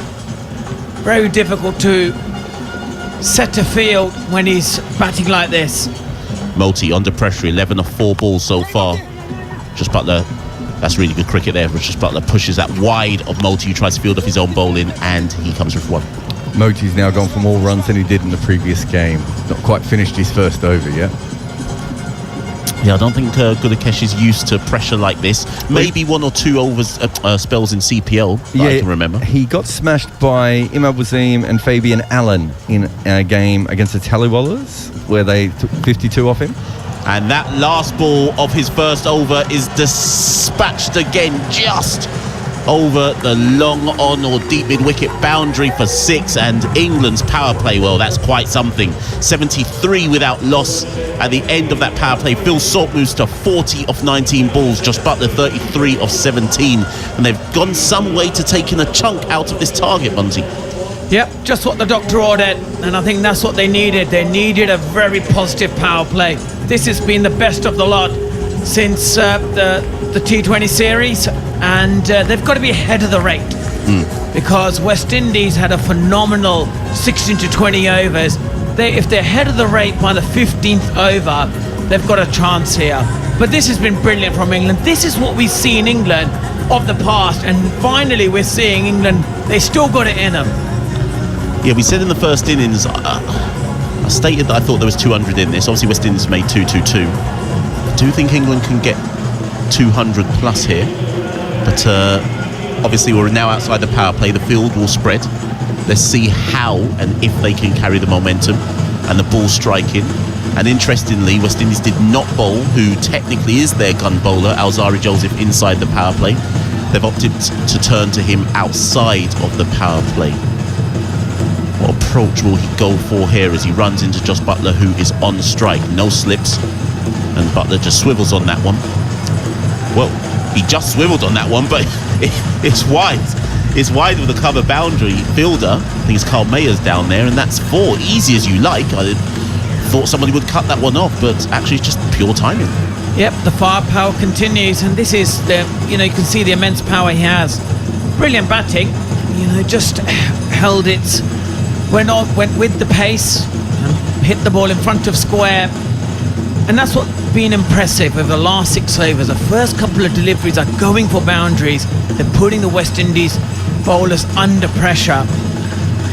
And it's been impressive. It's been impressive indeed from England. That hole has now been plugged with a fielder there. And that's a good comeback delivery from Alzari Joseph. So if you look at Alzari Joseph's figures, he's actually better the further the game goes on. So power play bowling, he averages 27, which is not too bad, but he does go at 8.5 runs and over to get there. So there's some runs there. Middle overs, he averages 29.5, which is really good for the middle, but goes at 7.8 runs and over. And then by the end, he's going at 8.3 runs and over in the death. So he's like, oh, that was a no ball. So he's bowled a good ball and given it back straight away. This is another issue, though. He does overstep a bit. I think in that second ODI, if I'm not mistaken, ODIs, I keep saying ODI, T20s, I think I remember 2 no balls at least from Alzari Joseph. Probably will want to go Yorker here. And he doesn't. He goes short, he goes wide. Josh Butler slaps that down to long on for 1. Probably got away with that there, Alzari Joseph. Yeah, make no mistake about this is a pressure cooker situation for the West Indies team here. Because if England keep going at this rate, they're going to get very close to that target. It'll be interesting to see for Powell, who's been, impressive with the batting, how tactically he's able to get West Indies back in this game. Yep, he only has, unless they turn to Carl Mayers, and very unlikely to Shafane Rutherford, they only have the 5 bowlers to work with. Everyone getting a bit of tap at the moment. Alzari Joseph, 3rd ball of his first over. And Phil Salt pushes that into the covers for 1. Yeah, the difference in batting this game compared to the second T20, same ground, is the spinners. They haven't let the spinners settle. They've had a very good base, and they've gone after them straight away. And I think that's what you got to look to do. They're just normal finger spinners, nothing, extraordinary. Like Adil Rashid, can spin it both ways. And I think that's now taken the West Indies team to a plan B. What do we do now when we've gone after the spinners? What do West Indies do next? They'll be hoping that Gudakesh Motie can produce something special when he comes back. But for now, it's Alzari Joseph in again. Good delivery, backs up Josh Buttler, no run.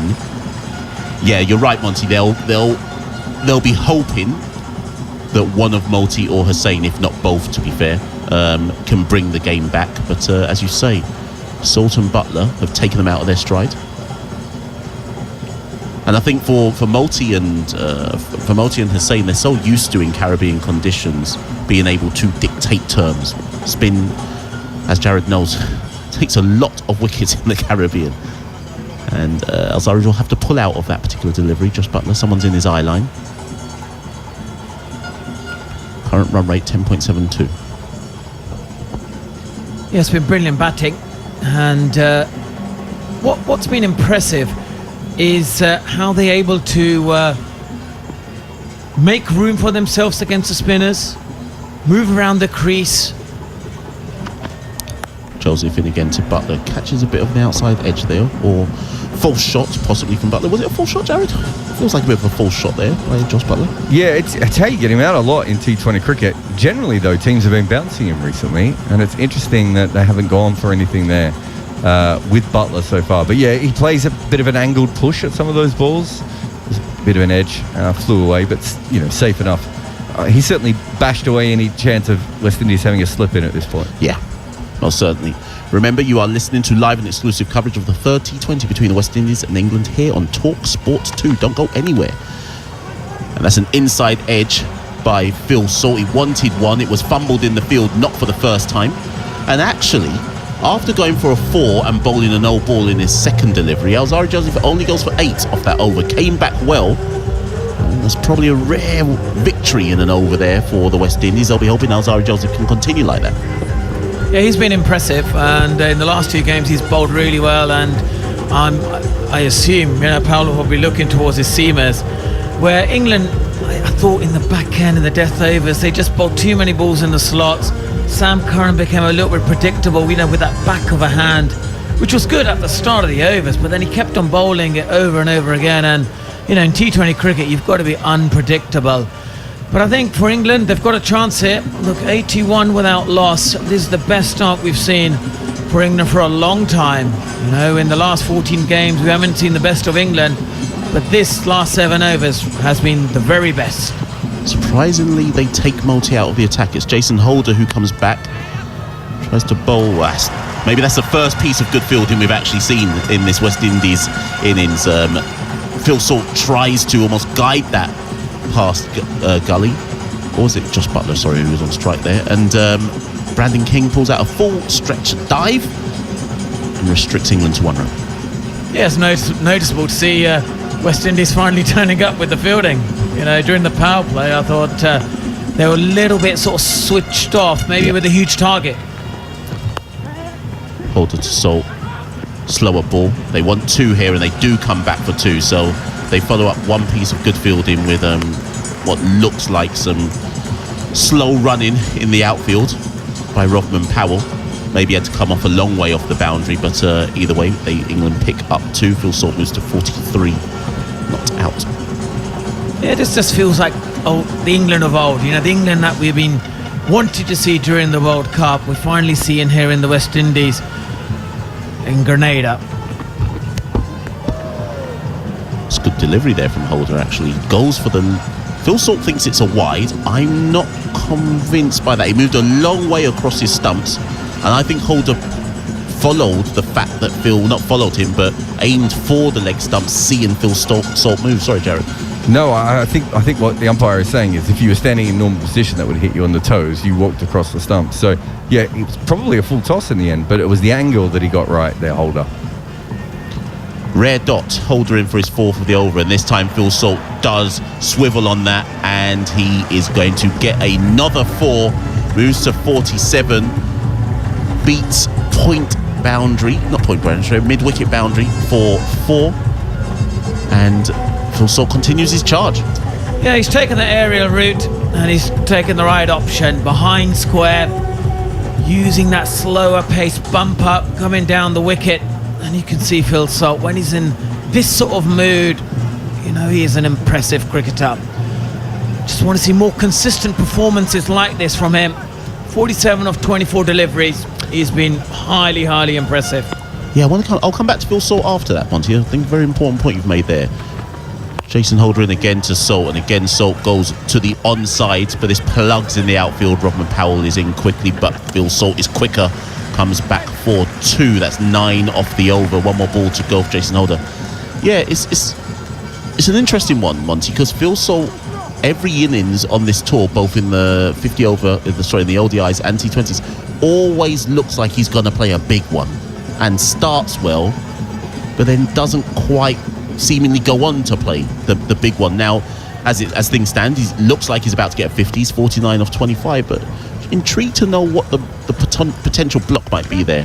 Just swivels on that slow ball from Jason Holder at the end of the over, and again Salt calls 2. Again he will get 2, and he does move to 50, a well-deserved 50 of 26 balls. And you sense that if England are going to chase this, a lot will now rely on how deep Salt and Buttler can take this. Yeah, I agree with you, and I think they've started off well. They've given England a really good platform. And Phil Salt, he's got to continue, you know, in this vein. I know it's hot, it's humid, and he'll be tested in terms of his fitness. But going back to your point, I think what he needs to do is, after this innings, go back to his hotel room, write down what went well, what surprised him, and compute that. Because this is what we want to see, the consistency from Phil Salt.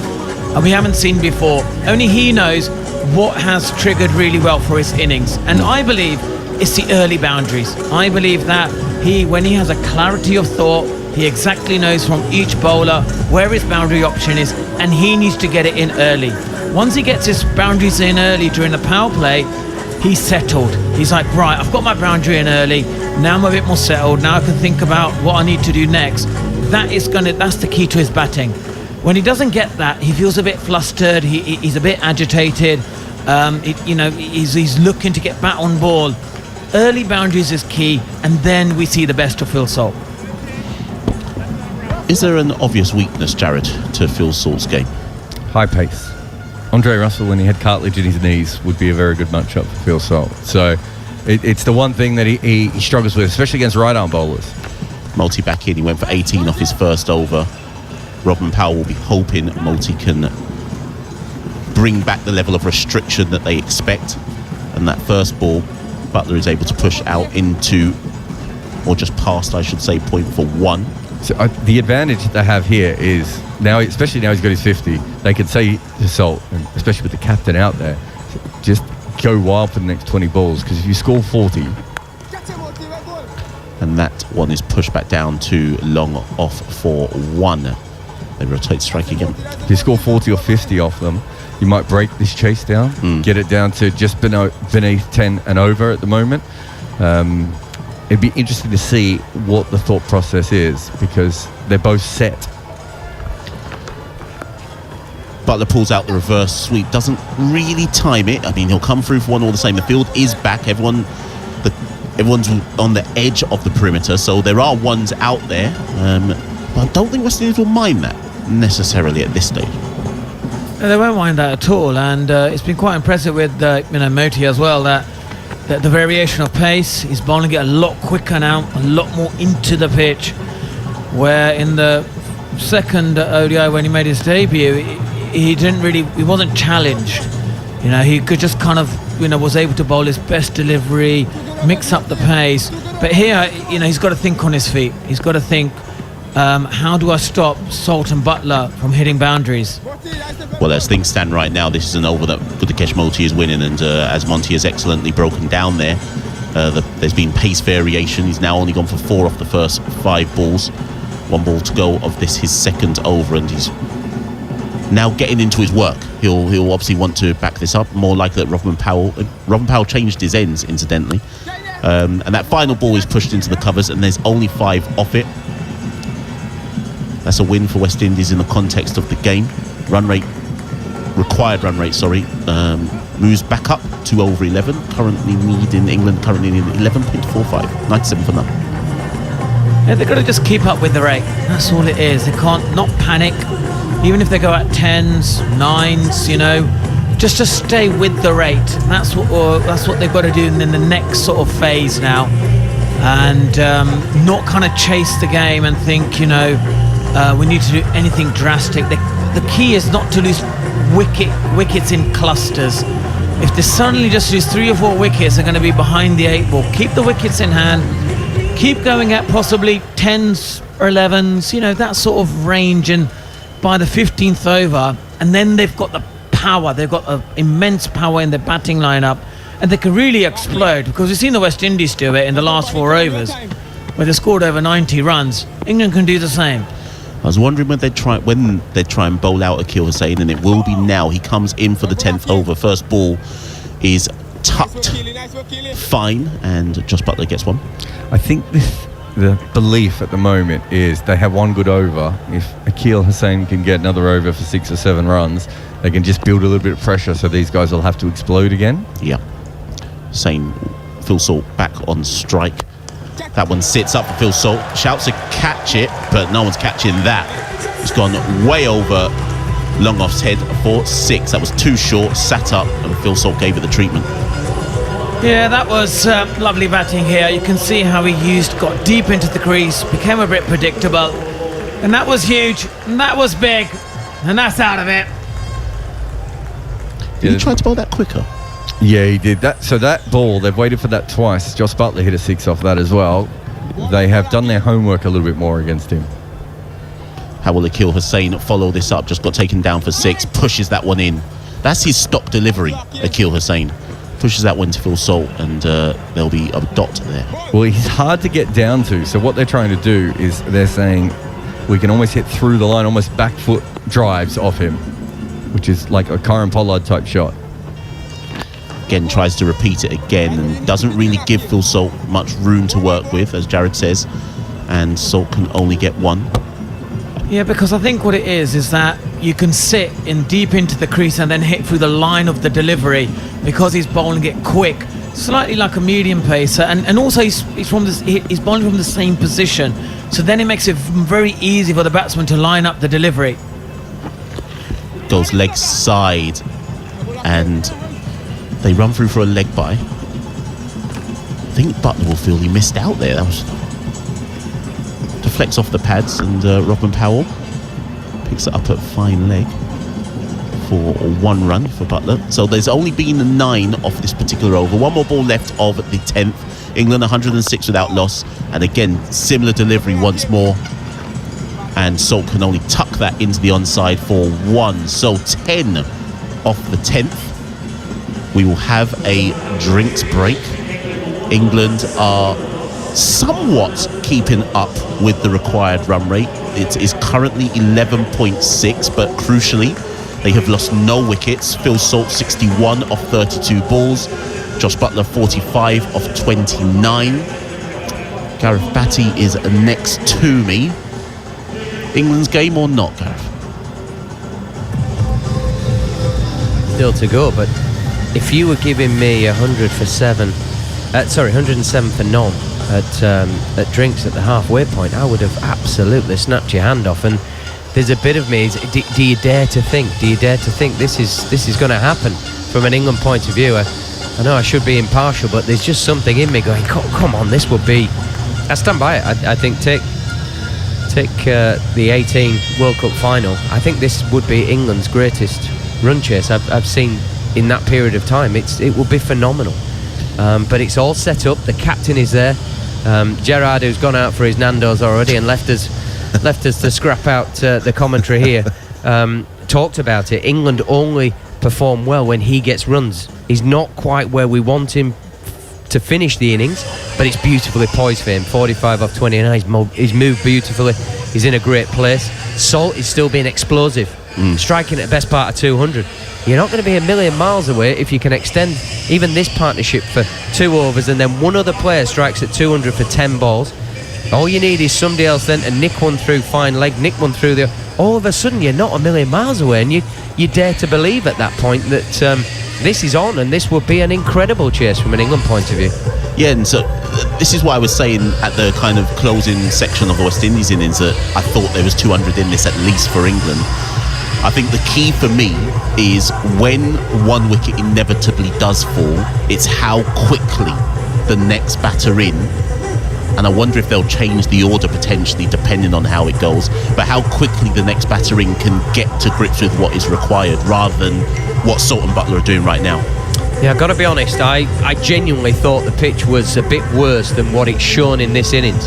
So I think it probably shows that England had some really good periods and bowled nicely, which I sort of said on air. I don't think it was all doom and gloom from an England point of view.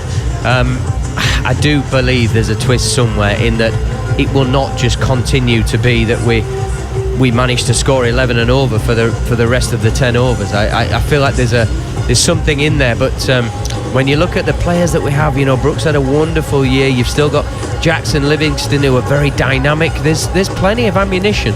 Out of interest, looking at that next 3 as listed on the card, Jacks, Livingston, Brook, say a wicket falls somewhere between 10 to 15 overs, would you change the order, or do you just go with Will Jacks next regardless? If it was me, if it was Butler that was out, I'd go Brook. If it was Salt, I'd go Jacks. Right. And if we were another 4 or 5 overs into this and there's only 5 overs left, I'd be going Jacks. Interesting. Very interesting to see how England play this. Remember, you're listening to live and exclusive coverage of the third T20 between the West Indies and England here on Talk Sport 2. 10 overs remain. England are very much in this game. They're 107 without loss at the halfway stage of their innings. They require 223. To break down that en masse, they need 116 runs from 60 balls, 11.6 and over. And it's Gudakesh Motie to continue. And he's carried on with that same kind of line and length that Akil Hussain bowled in that previous over, just trying to bowl it into the pads, so to speak, but not giving the batters much room to work with. What do you think they're trying to, what the plan is here with the spinners, Gareth? Yeah, I think Motie's trying to get in tight to the umpire, then jump out wide at the end to drive it into middle and leg stump. And the same delivery again, but as Gareth just said, into middle leg, a bit straighter than the previous one, and Buttler has to respect that, and that's a dot. I think he's trying to just let the pitch do its work for him, that some will spin, some won't spin, and he's trying to just hold that sort of aggressive middle and leg stump line, so you're not going to get your hands free as a batter either. This time Buttler brings out the reverse, but he cannot shy at the stumps, but he cannot beat the man in kind of wideish gully position, and there's only 1 run there. What do you make of Motie? Probably the first time I know he's in the previous games, but a lot is being said about him in the Caribbean, but he looks like he's not doing a lot per se, but from a spinner's perspective, what do you make him as a spinner? I think he's very thought out as we look at it now. Cries of catch it, but drops short of extra cover, and again dot there, so we've had 1 dot after the drinks break. Motie winning this over. Yeah, I think by thought out, I think he's looked at where he wants his angle of ball to come from. This time Phil Salt rocks on the back foot. There'll be protection on the cover boundary, and again it's only 1 run. So if you're wide out on the return crease on pitches that just hold, and you hold your length in and around that top and middle and leg stump with that, he doesn't look like the tallest man in the world, so he's going to get a bit of skid as well as some hold. I think that's a pretty good starting point. Final ball of Motie's over into the pads, again that middle and leg position, and Salt, or Buttler, sorry, taps that into the onside for 1, and that's a good over from Gudakesh Motie. Only 4 off it. Given that he went for 18 in his first, it's a good comeback. 9 in his next 2. England 111 without loss. So the reason why I say it's thought out, he's worked out the angles, he's worked out that DRS now is a thing. He's trying to keep the ball within the tram lines, knowing full well that if he misses, it just clips the outside of leg stump, and it just clips the wrong side of the tram line. But it means that a modern-day batter can't get his arms free. Gerard touched on it earlier that Josh Butler has only reverse swept 42 times, I think, in the last 2 years. God knows how many games or how many balls he's faced. So for him to go to that shot suggests that he knows where it's going to be. So Moti's starting to win. He's starting to change, one of the best white ball players in the world, and having him change how he really wants to play. Robin Powell has turned back to Andre Russell for his second over the day, and Butler brings out the reverse ramp, and that will be 4. It's gone fine. It's gone fine in the third man region. No one is down there, and Butler moves to his 50 almost without noticing. He's reached his 51 off 33 balls. Yeah, brilliant batting from the England captain.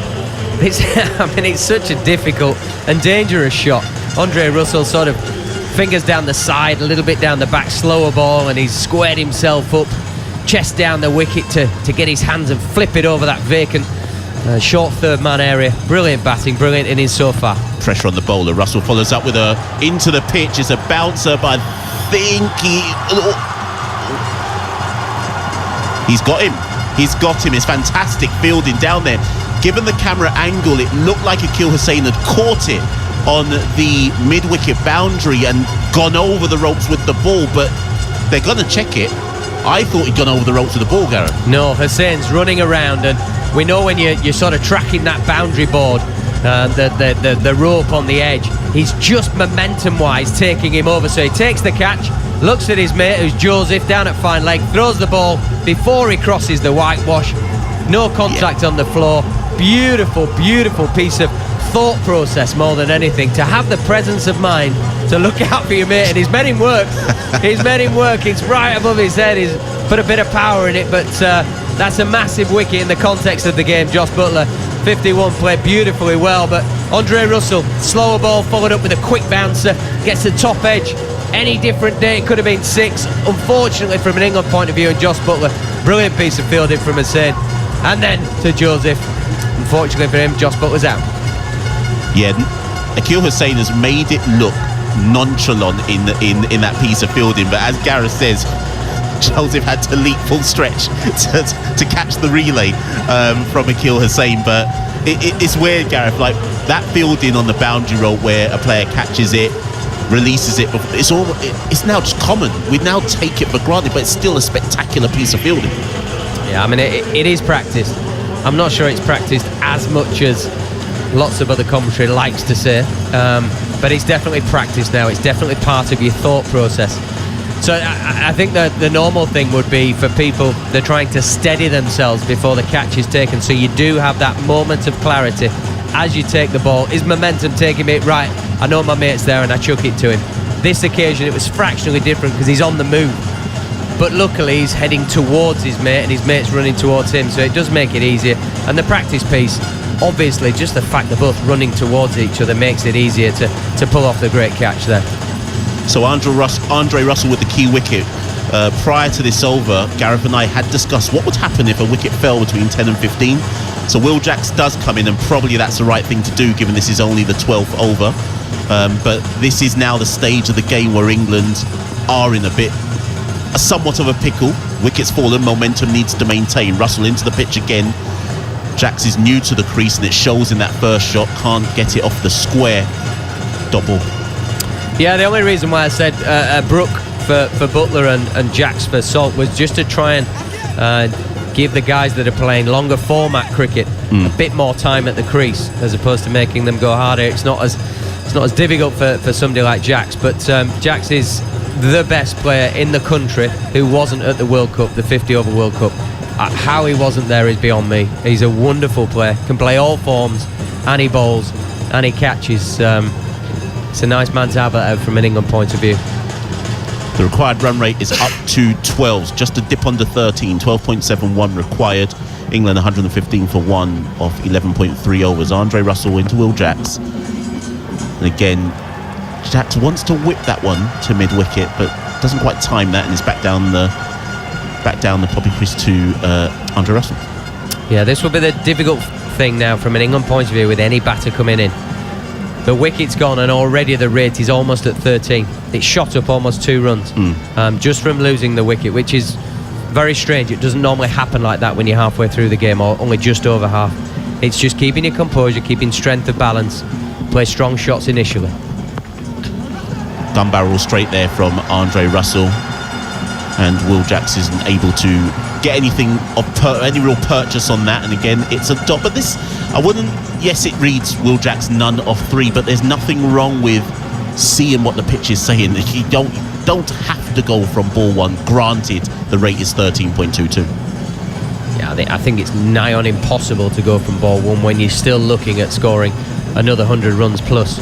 I think you have to be a bit more smart about it. Give yourself that time. Give yourself some cues. Final ball of the over. Will Jacks does get that through the covers. It'll be cut off. Looks like Shimron Hetmyer is on as a substitute fielder. He is a very good boundary fielder, Shimron Hetmyer. And that is 1 run there. So 5 off the over and the wicket of Josh Buttler. 2 back-to-back good overs there from the West Indians. England are 116 for 1 of 12 overs. Phil Salt is still there on 63 from 35 balls, and Will Jacks has just come to the crease 1 off 4. Yeah, just what you want from your crackerjack cricketer. Andre Russell, Dre Russ, comes into the 4, gets the England captain out, and only goes for 5 in the over. Predominantly slower balls, taking the air out of the ball, making it hard for the batters. Can't just use the pace, they've got to do something with it. Obviously the wicket was a pace on ball, but using it sparingly, using it smartly to take the wicket. Just a wonderful, wonderful cricketer over a very long period of time. And has it changed the course of this game for the greater good of the West Indies long term? Certainly the short term, absolutely. Gudakesh Motie will complete his allotment. That one seems to have zipped off the pitch there a bit there, Gareth. I haven't seen a delivery like that in the whole innings. How often does it happen though? You lose a wicket and all of a sudden it turns into a minefield. That spun and bounced, yeah. I don't think I've seen another delivery like that in the whole game, and don't think there was much Will Jacks could have done with that. It's a dot, but Will Jacks lucky just to not get an edge on it, much less. Motie again goes for that same spot, and it looks like Jacks has nicked off. And he's been given out. Nicholas Purang, he was up in celebration almost immediately. It was in that exact same spot as the one that turned and bounced on Will Jacks. This time holds its line a bit more, and Will Jacks nicks through to Nicholas Purang, and another wicket has fallen. It's the old cricket adage, 1 brings 2. England 116 for 2. Took a bit out of the turf as well there, Gareth. Yeah, it did. It disturbed the surface as we see it bounce, but it was the previous ball that's probably got this wicket. Turned a foot, then Jacks sees it short and quick, looks to get away from the ball and drill it through that offside to get off strike, but it sort of followed him and bounced a little bit more and hurried through because it didn't bite the same on his outside edge. Unfortunate for Jacks, but difficult after such a partnership to come in and impose yourself on the game. Smart piece of keeping, by the way, from Poran, because it did bounce off the bat and it bounced into his gloves, and he managed to have presence of mind to have the soft hands that keepers talk about, but he holds a strong body position. It's not just about taking it softly, you've got to hold that great body position. So Poran takes a huge amount of credit, but Motie, exactly what we said, processed, really thoughtful, wide of the crease, driving it in. One spins, one doesn't. The one that doesn't spin takes the wicket. Just to put this in perspective, Gudakesh Motie went for 18 off his first over, and a sign of how, as Gareth says, that he's read now the conditions and what is required. He's only gone for 9 runs off his next, what is it? So next, 2.2 overs, which is replicating what happened in that second T20 and the kind of difficulty that the English bowlers are having, batters are having with good. Oh, he's gone. Wow. I thought he'd gone again. He's gone straight through Liam Livingstone. It's almost like Gudakesh Motie has found a spot where he's getting significant deviation off the pitch. It looked like he'd nicked it. It looked like Nicholas Purang it looked like he'd taken. I mean, it's missed the off stump by inches. Yeah, pitch leg stump and missed off stump. Wonderful piece of bowling from Motie. Again, same area from Motie. He's found the right length. That's clear right now. He's found the right pace. He's found the right length. Livingstone pushes that down the ground to long on for 1. And it could just be the ball's that bit older. It's been smashed around a bit. It's got a bit softer, so it bites into the surface a bit more. 2 more balls left of Gudakesh Motie's spell.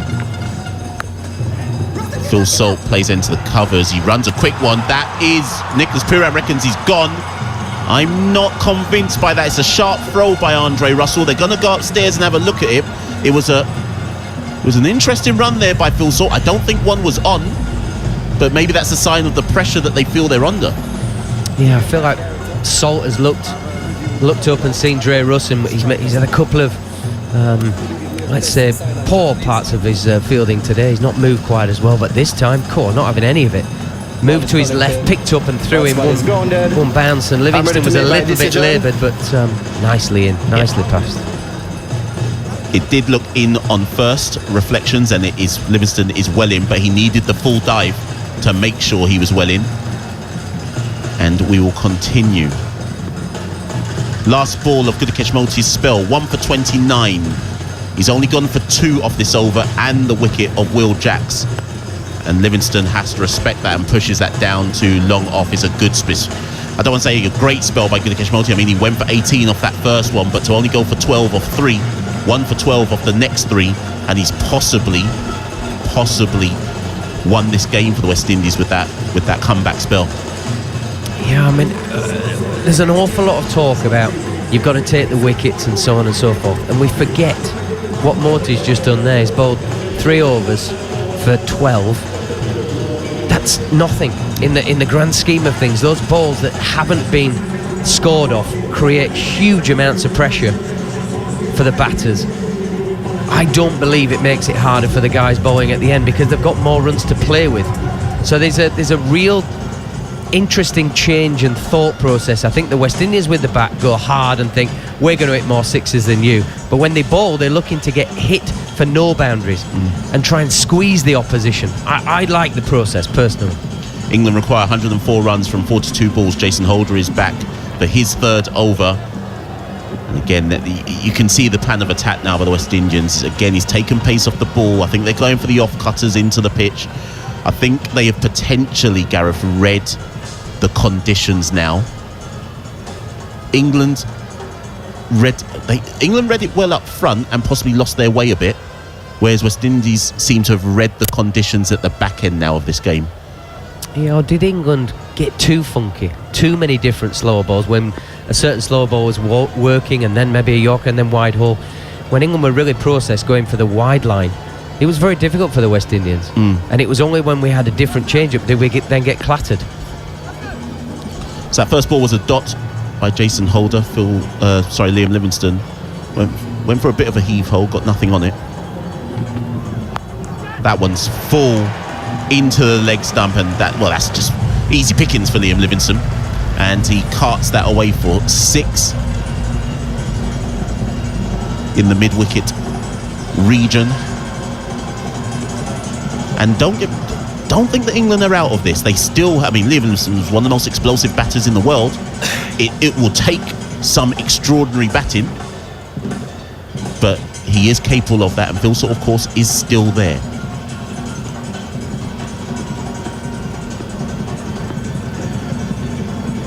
So that previous shot went backwards off square. Livingstone still on strike to Jason Holder. Oh, it's a slower ball. Livingstone hasn't read it, can't pick it. Oh no, they've called it wide, and probably fair. I'm going to have to go with the bowler there. I think that's harsh because Livingstone's gone across a little bit. Has he gone enough though? Yeah, well, my understanding is if the batter moves around the crease, the wide line should move with him. It's difficult. I just feel for bowlers because you're trying to take it out of a hitting zone, but you're penalised if you get it just a fraction wrong. So Holder will have to bowl that one again. Again, he goes slower.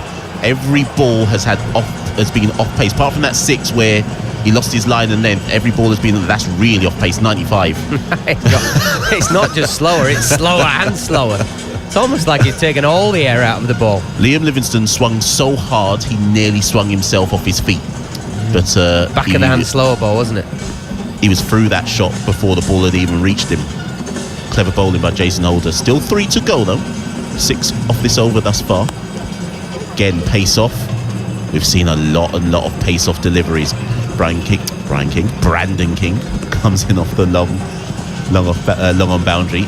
to restrict that to 1. This is becoming more and more difficult, Gareth. The required run rate is now 15s. Yeah, you just feel like the West Indian bowlers are under less pressure because of the enormity of the chase now, with the time left. Holder went back to type there, went for his off-cut a slower ball because he's a bit more comfortable with it as opposed to the back of the hand the previous ball. Again, that's going to be wide. They're going to have to... some pad on it, I think. Phil Salt is looking back at the umpire in disbelief. That one, Phil Salt's now turned around to Nicholas Pooran in disbelief. That one was more wide than the one that was given wide that I didn't think was initially wide. If there's no pad on it, he's hit his foot. So he's gone down to sweep, and as his bat's come across, he's clipped his toe with his bat as the ball goes down the leg side. So I think we'll have to say the umpire's possibly thought he's got some sort of a clip on it. Well, last ball of the over for Jason Holder. He's gone slower again. Phil Salt's through the shot, and that is an absolute... I said no. It looked like a screamer, but Robin Powell says no, they should probably still have a look at it. Powell says he's taking it probably on the half volley. Nicholas Pooran is whispering in his ear. I love that Pooran's coming across, because the ball before was a full toss down the leg side that bounced and Pooran appealed for. And now we've had what looks like a fairly close catch by Robin Powell. Let's have a look. Bounced before him. On the half volley. But in Australia we claim those. It's a good over nonetheless. Powell, to be fair, called it as a non-dismissal straight away. Good piece of fielding, given it was on the half volley as well. And England are 128 for 2 of 14 overs. This is looking not impossible, but is looking very difficult at this stage. Although I must say, West Indies plundered 90 of the final 4 overs. Alzarri Joseph in for his second over, pace on, and Salt pulls that into the mid-wicket region for 1 in front of square for 1.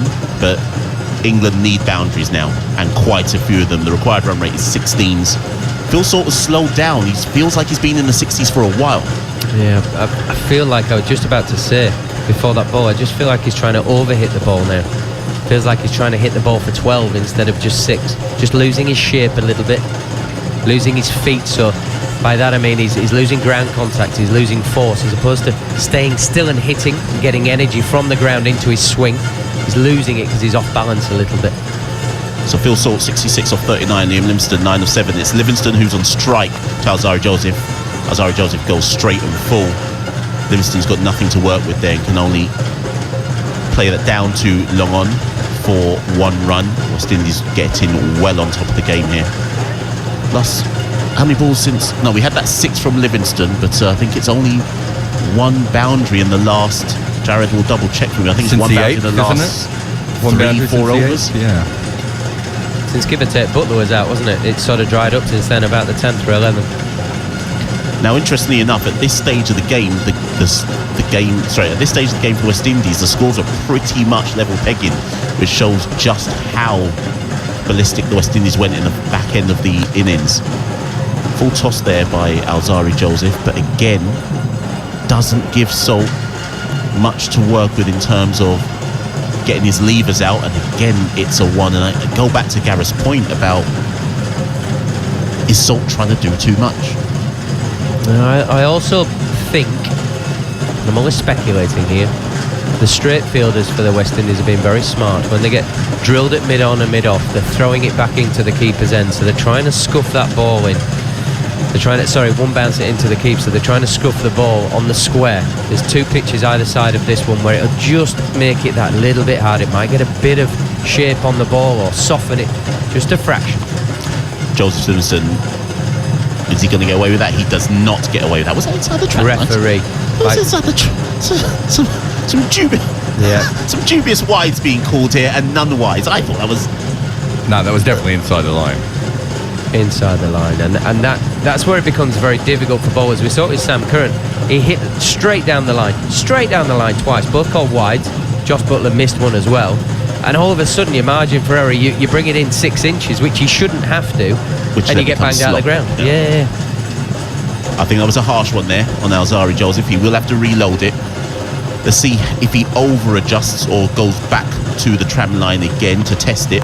He does go to the tram line, and Liam Livingstone does what Liam Livingstone does, clears his arms. Pretty much what Gareth said, that if Alzari then tries to over-adjust, you're likely to then get carted, and Liam Livingstone takes him over long offside for 6. Just what England need. I tell you what, the position here from Liam Livingstone, his base is really strong, it's powerful, and he always gives a full swing of the bat. This is best part of 100 metres, straight as a die, straight over long off. A beautiful, beautiful cricket shot. We don't often see that from Livingstone. He's normally sort of from the straight over the bowler's head and around to the leg side, a bit more agricultural, but this is a beautiful cricket shot, really is. 10 off the over, 2 balls to go.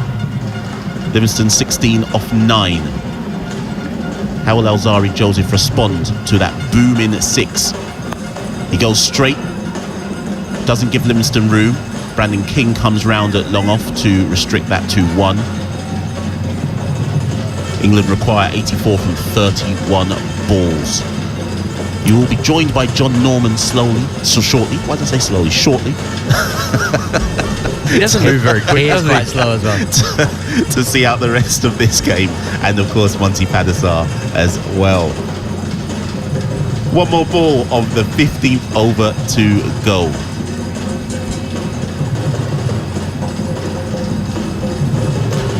Joseph to Salt, straight. Salt tries to clear his leg to heave it leg side, can only get 1. It's 12 off the over. All things considered, probably a good over for the West Indies. England require 83 from 30 balls. They're 140 for 2 with 5 overs remaining. They require a superhuman show from probably one of Phil Salt or Liam Livingstone to win this game, and you will be joined by John Norman to see if England can indeed chase down 2-2-3. Actually dealt some cards in that last over. He's predominantly gone sort of Yorkers right in on that popping crease at 144 clicks. Unless you're getting that over the keeper somehow, and you've got to be terribly brave to get down and ramp that. You ain't going too far there, and I think the umpire's done him out of sight by calling the wide. Then he comes back down channel, which Livingstone played a wonderful shot, nailed him straight back over his head. You just feel like the umpire's going to get involved with this game to make it that little bit easier for England.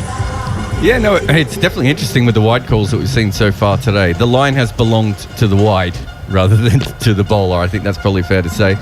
Phil Salt had scored 9 from his last 12 balls, if I'm counting correctly, until Gary sends a text correcting me, which does show you how much he has slowed down. And he looked very frustrated at the end of that last over. He's frustrated that he didn't hit a boundary, frustrated he couldn't find a 2. West Indies scored 87 from the final 5 overs. And Phil Salt has just pulled Andre Russell for 6. So 77 needed from 29. And that is a little taste of what England need to feast on over the next 5 overs if they're to push the Windies close. 2-2-3 the target. An 80-metre 6 from the bats of England's opener.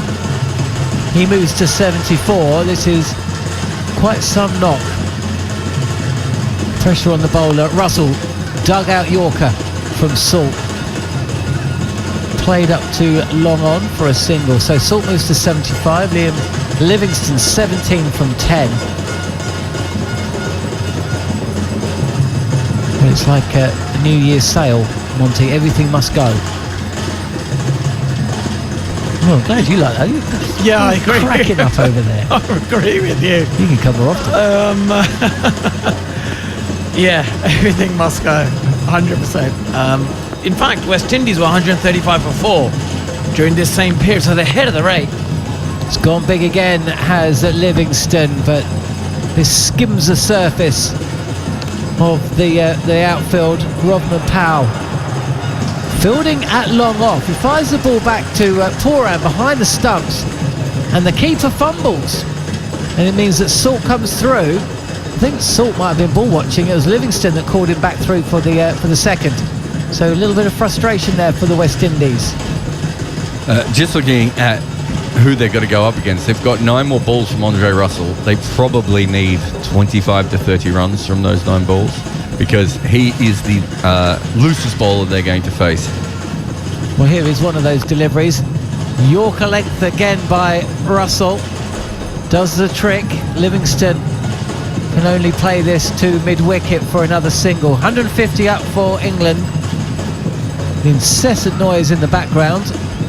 Last 5 overs of an innings, Andre Russell goes at more than 2 runs a ball normally. We saw the other night he went for runs as well. So this is the person they want to attack. To be fair, he's bowled pretty well this over. He's got under the bat twice.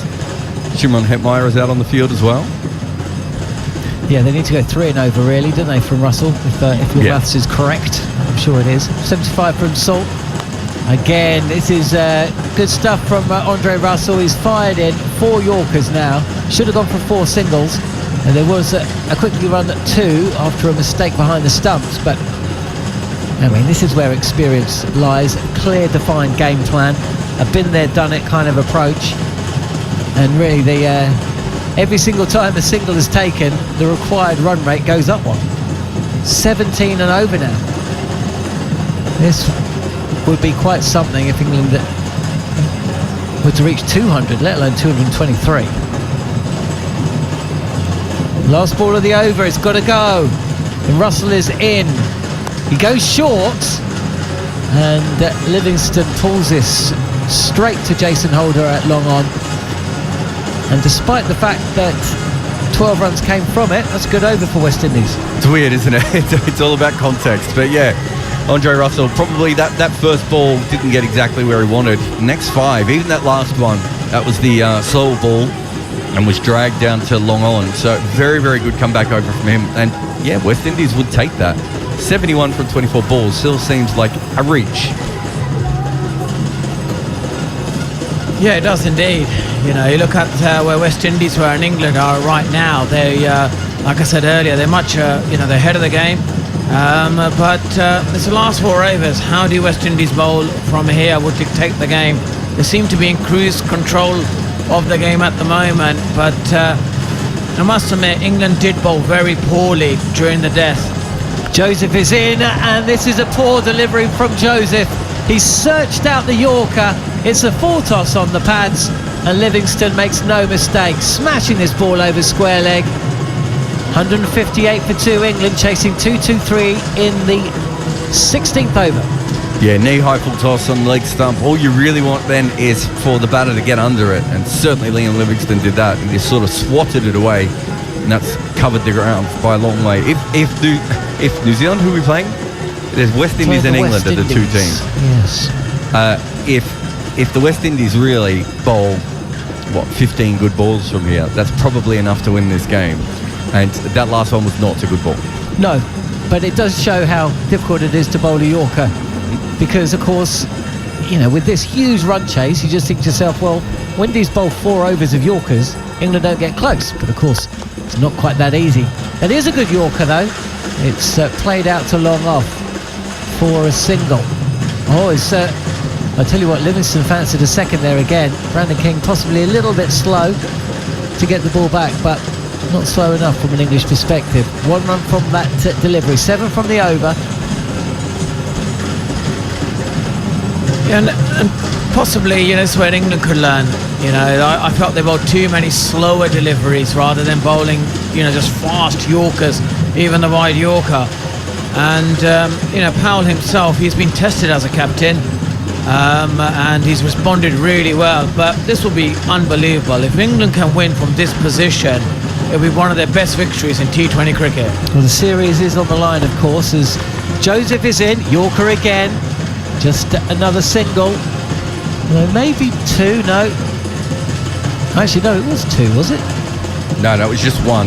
What happened was they saw the cover fielder come around and they started walking. So 63 needed from 21. Plus they knew it was a no ball. Well, there we go. England need everything to go their way, and something has. Alzari Joseph has overstepped by a good inch or 2. And it means that England have a free hit. Liam Livingstone facing. So 28 Livingstone score from 15. He's going at a strike rate of just shy of 200. Which is still under the mark. Yeah. And unfortunately, at the other end, Salt is not getting all that much quicker, although he did hit the 6 last over.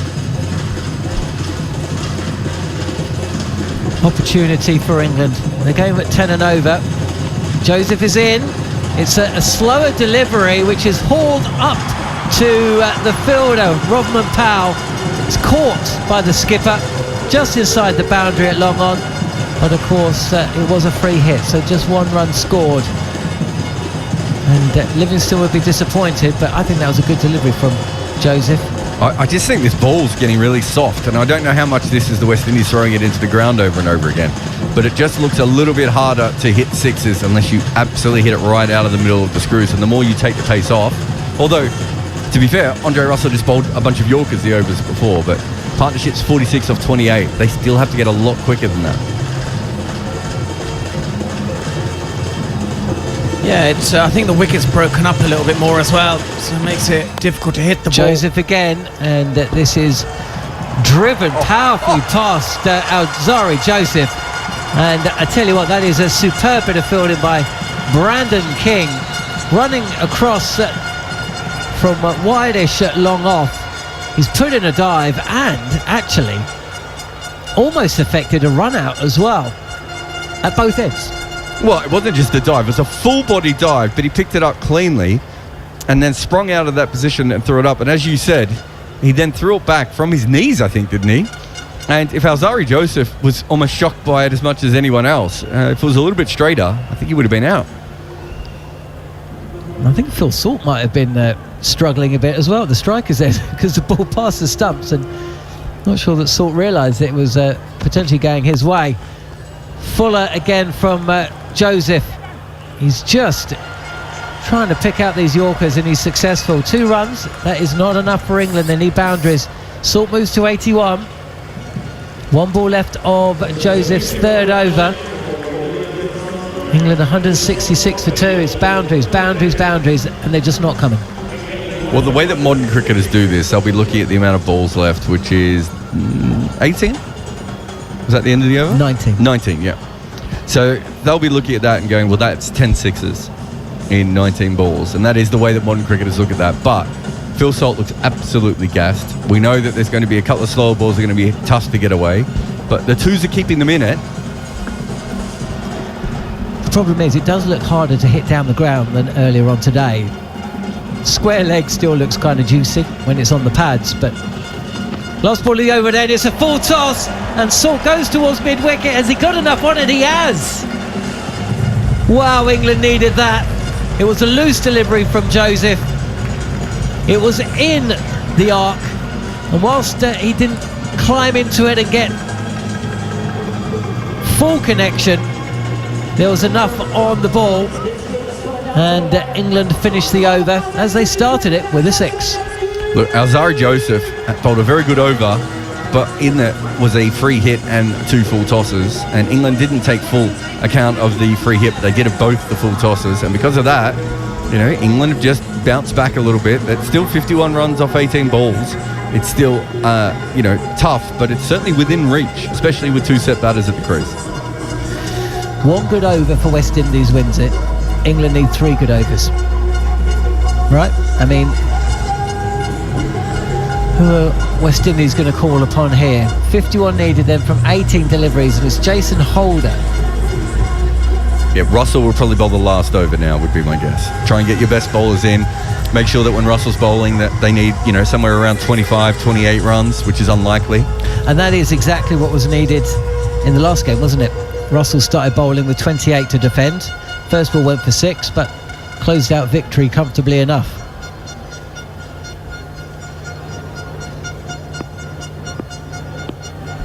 Livingston facing up as Holder approaches, passes the umpire, Yorker, and wristily played by Livingston with bottom hand as well, just for a single, down to long on. 173 for 2. It seems crazy for a team to be 173 for 2 in the 18th over and for them to be so far off the game. Yeah, it just shows how well, you know, West Indies batted, and the power hitting that they have in disposal in their lineup. England have done really well. You know, they've done really, really well to get this far. Goes big this time though, Salt, as Holder bowls on a length. Slower delivery possibly, but swings across the line, and Salt moves into the 90s with another 6. 44 needed, 16 balls, and that back of the hand slower ball just sat up, asked to be swatted, and that's exactly what Phil Salt did. Yeah, the cutters have done a lot better, but we've seen, even with Sam Curran earlier, this back of the hand slow ball just seems to sit in this surface. I think Yorkers and cutters and wide balls are the best option, maybe with the odd surprise short ball now, but Holder does believe in his back of the hand ball. Doesn't seem to work all that much, I don't think, for him. Certainly not in this wicket. Tamar Mills, I'll talk about him in a second, as Holder is in, and this is launched! That was properly in the slot, and Phil Salt has smashed that over wide long on. Back-to-back 6s at the start of the over, and suddenly England are back in the game. Yeah, this is brilliant hitting. It was big, long, and it went straight down the ground. Exactly what they required. And Phil Salt, what an innings he's playing here. An unbelievable. Best in an England shirt. And they've got 13 6s in this game already. Much better than the last 2. So in the last 19 balls, I said 10 6s. They've got 3 out of the next 4 balls, have they? There's 1 to finish the last over. So, you know, West Indies need to string a lot of non-6s together now. England have jumped to 30% in the win probability, as Phil Salt will reach 100. And applause rings round the ground. Still work to be done, of course, but his strike rate has now reached 200. And for a 51 ball innings, that usually means that you win the match. But England are still behind, and they need him to go on, and they need him to be backed up by Liam Livingstone. But in a series that many have seen as a precursor really to the World Cup that's taking place in the same part of the world later on this year, surely Phil Salt is going to be on the plane. Yeah, gotten himself a little bit slow in the middle, but certainly has picked it up in the last couple of minutes. Livingstone then, expensive over from Holder so far. It's in the slot, but he's clothed it. It should be caught, and is.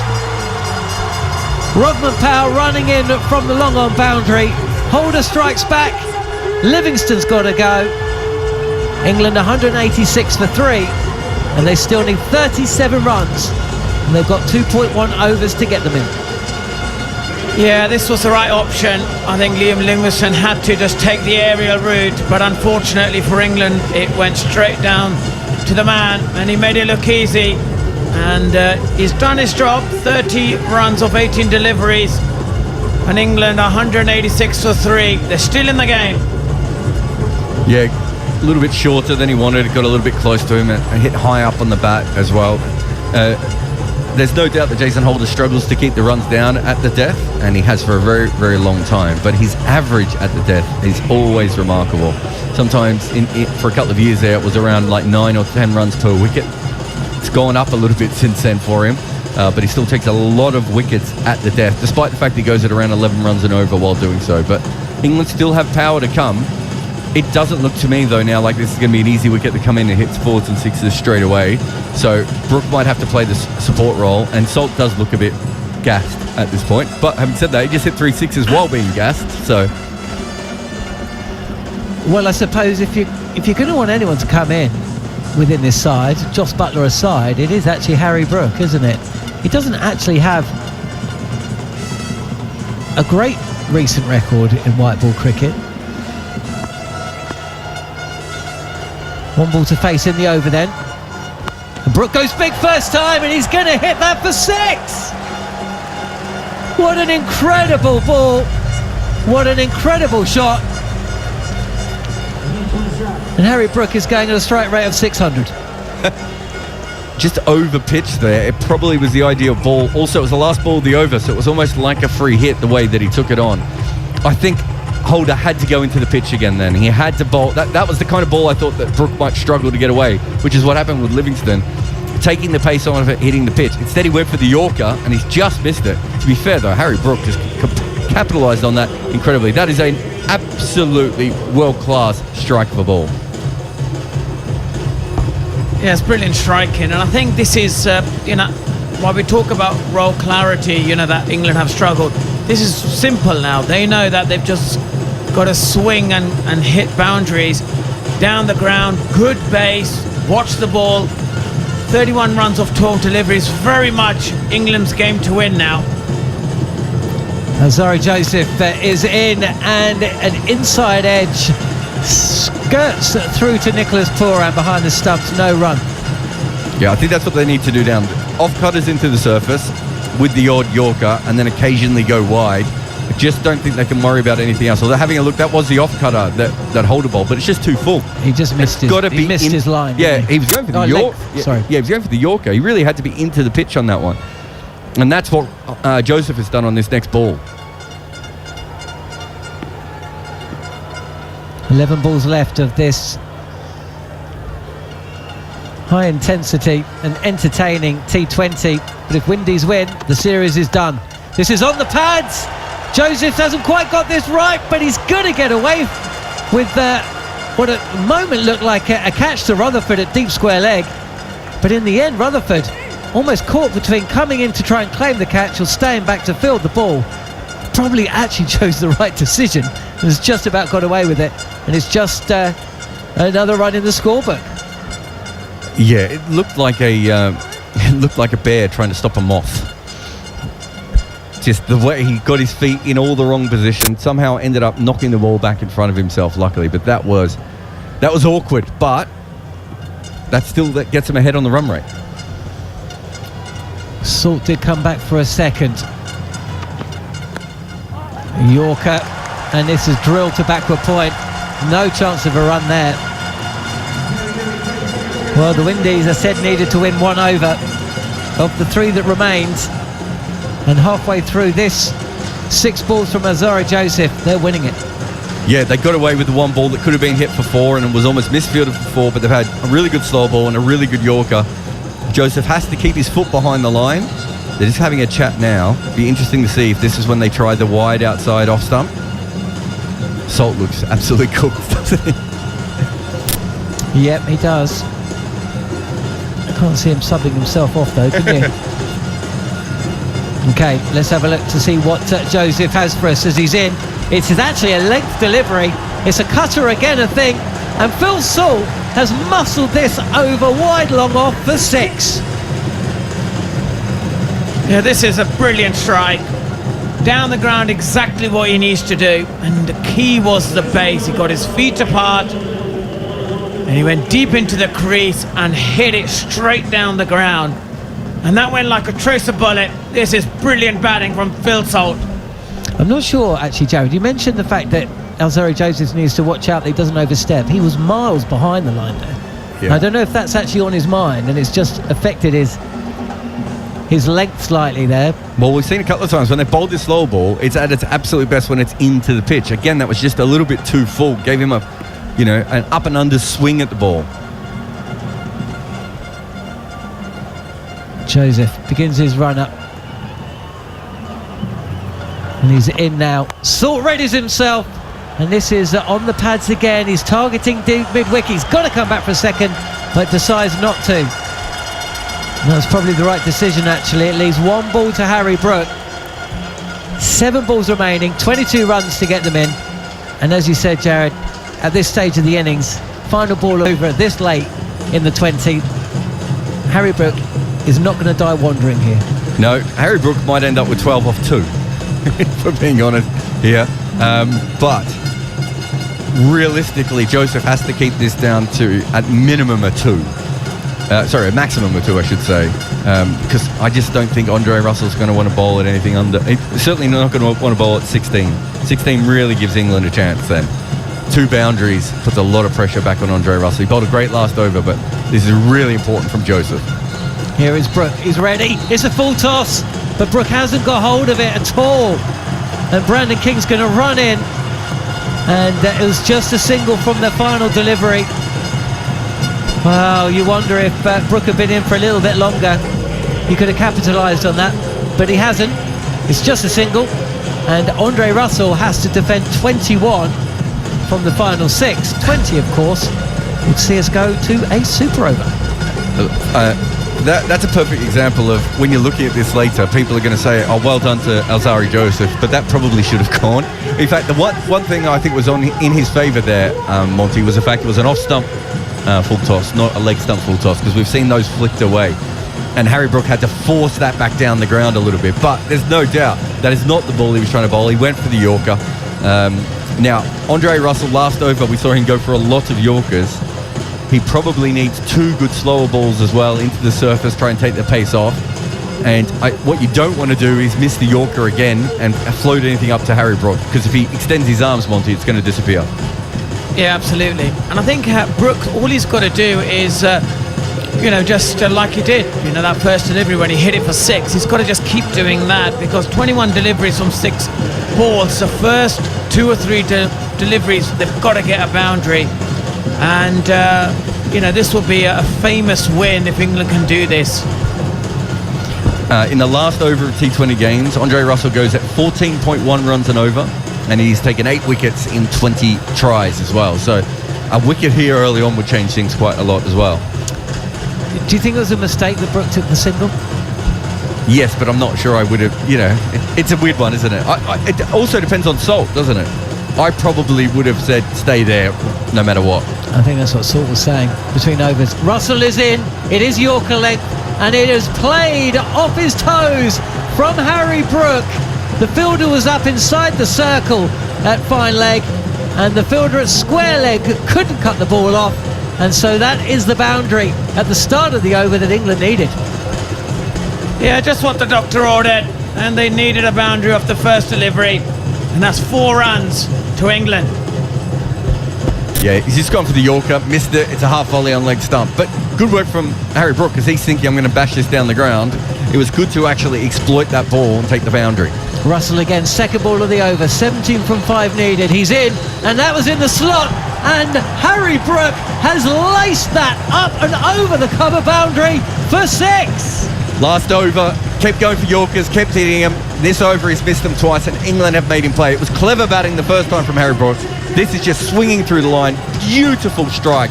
Half volley, outside off stump. Opened himself up so he could get it over extra cover. So even if he didn't manage to hit it as well as possible, he still would have picked up a 4.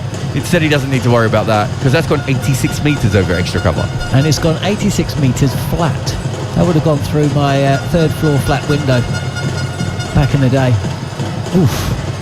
That's what they call a crowd killer, that one. Wow, smiles on England fans' faces for the first time in quite some time. But one thing we know about all forms of cricket is things can happen so quickly. 11 needed from 4, and England are favourites. Well, the other interesting thing is now he's gone for the Yorkers that worked for him last over. Does he try surprise bouncer? Does he go for the wide Yorkers? We're going to see a slow ball into the pitch. What is Andre Russell going to do? He's bowled this over a lot in his career. Here is Russell now, past the umpire, and Harry Brook has moved to the leg side. It's a full toss, and you know where full tosses go at this stage of an innings, don't you? They go over the boundary for 6, and in a blink of an eye, England are on the verge of a big win. Well, let the party begin in Grenada, and it'll be the Barmy Army fans. Harry Brook is the man. What a shot that is. Unbelievable batting. Andre Russell looks in despair. And this, the power hitting of England today, that has been the striking force. This has been brilliant. 17 sixes already, 5 runs from 3 deliveries. This must be an England win from this position. You know when I said, should Harry Brook have taken strike? Let's start there. Well, to be fair, I think Phil Salt would have done pretty well off 2 half volleys and a full toss on outside leg stump as well. This actually reminds me a lot of Ben Stokes' over, where he just didn't nail. He's clearly got one plan in mind. He just hasn't been able to nail it once yet. Robin Powell's been over talking to Andre Russell before. Again, they're going to have a bit of a chat here because they're going to have to replace the balls. I just don't think he can keep going for Yorkers. I mean, he missed that last one by several metres, John. Yes, and this is the problem, isn't it? Because both Alzari Joseph, Andre Russell and Jason Holder, they've gone for Yorkers, and when they've nailed the Yorker, it's gone for 1 or 2. But on every occasion that they've missed the Yorker, it's disappeared. And that is the great jeopardy associated with that delivery. Yeah, I mean, if you look back, the first Yorker ended up being a half volley down the leg side. The second Yorker was a half volley outside off stump, right in the slot. And the third one is, he's missed that by a metre on width, probably, and metres. I mean, that would have landed metres behind the stumps, Monty. He didn't miss it by, a foot or anything there. It's really putrid bowling, those first 3 balls. But he's got a chance to bring it back. That's how it works. That's the kind of delivery that you see and you think, oh, there's dew out there, He missed it by so far. 5 needed, 3 to get them in. Harry Brook on the pull. He's not going to split the field, is he? No, it's only going to be 2. So 3 needed from 2 deliveries. Brook back on strike, 25 from 6. He's going at a strike rate of around 400. Well, Jason Holder had it as well, didn't he? We've had 2 guys come in at the end and just absolutely bash it. Might be for the best that Salt's not on strike right at the moment. Again, Well, we've just seen an image of Phil Salt and he's on his haunches, isn't he? And he has looked properly cooked for about 5 overs. And I think he's quite happy to be at the non-strikers end now. Harry Brook's come in. And we felt that he was a little too far down the order, but if you can come in and do this, then you stay where you are. Brook facing, 3 needed from 2. Russell's in, and Harry Brook wins the game for England. Another swing of the bat. Phil Salt just about has enough energy to hug his teammate, and England win. A big, big win for England. A morale booster, a come from behind victory, and one that will surely give them some renewed confidence moving in, not just for the rest of the series, but past the West Indies and into the summer. And for all the incredible work done by Phil Salt, who will walk off with a career best 109 for 56, it's Harry Brook that has stolen the headlines, smashing 31 from 7 deliveries and turning what looked like almost certain defeat into a handsome England win. This has been brilliant, and the party begins in Grenada, and for the England team, their undisputed leader Joss Buttler is going to be delighted with this performance. England desperately needed this win, just to remind us that the old England is still there. This was a brilliant performance, a huge confidence booster for everyone in this team, especially the man Harry Brook. What an innings he played. But Phil Salt, he hung in there in the end, and what a famous victory this has been for England. Yeah, absolutely brilliant. I think this just shows you how much different modern cricket is, because you could see the way they were counting there at the end. And once Phil Salt got those 3 sixes in 4 balls or whatever it was, it completely changed the way they were looking at the game. And Harry Brook, brilliant. Even Liam Livingstone's innings, which probably looks pedestrian now, but that combination of those 3 was just absolutely incredible. And Joss Buttler smiling for the first time in quite some time, I'd say, John. I tell you what, isn't it nice? It is nice to see. He's properly got... if my kids are as happy as how he looks now on Christmas Day, I've got them the right gift. He looks absolutely delighted. And considering, where he's been... And look, England are still 2-1 down, of course, but they needed this today. And they got it. And they got it in an incredible fashion. Brilliant stuff. And Buttler, let's not forget, he did get off the England innings to the kind of start that we associate with him. 115 for the first wicket. He hit a half century himself. There was a lot of work still to do, and there'll be a few questions about some of the bowling, but boy oh boy, any day you chase down 223, it's a day to go out and enjoy yourself, especially when you're in the Caribbean. No, definitely. I think when you're chasing something like that and you get behind the rate the way they did, and then you pull yourself back, I think that just shows that the way that they were thinking about it. They knew that they had the power to compete when they needed to. They made sure they had wickets in hand, and you could see probably when that Jason Holder over started going for sixes, suddenly you're looking at the bowlers going, well, unless Alzari Joseph has an incredible over here, England has a huge chance. And I know the win predictors didn't see that, but watching the game, the only variable, John, that we couldn't really tell was Harry Brook going to be able to come out and hit fours and sixes straight away.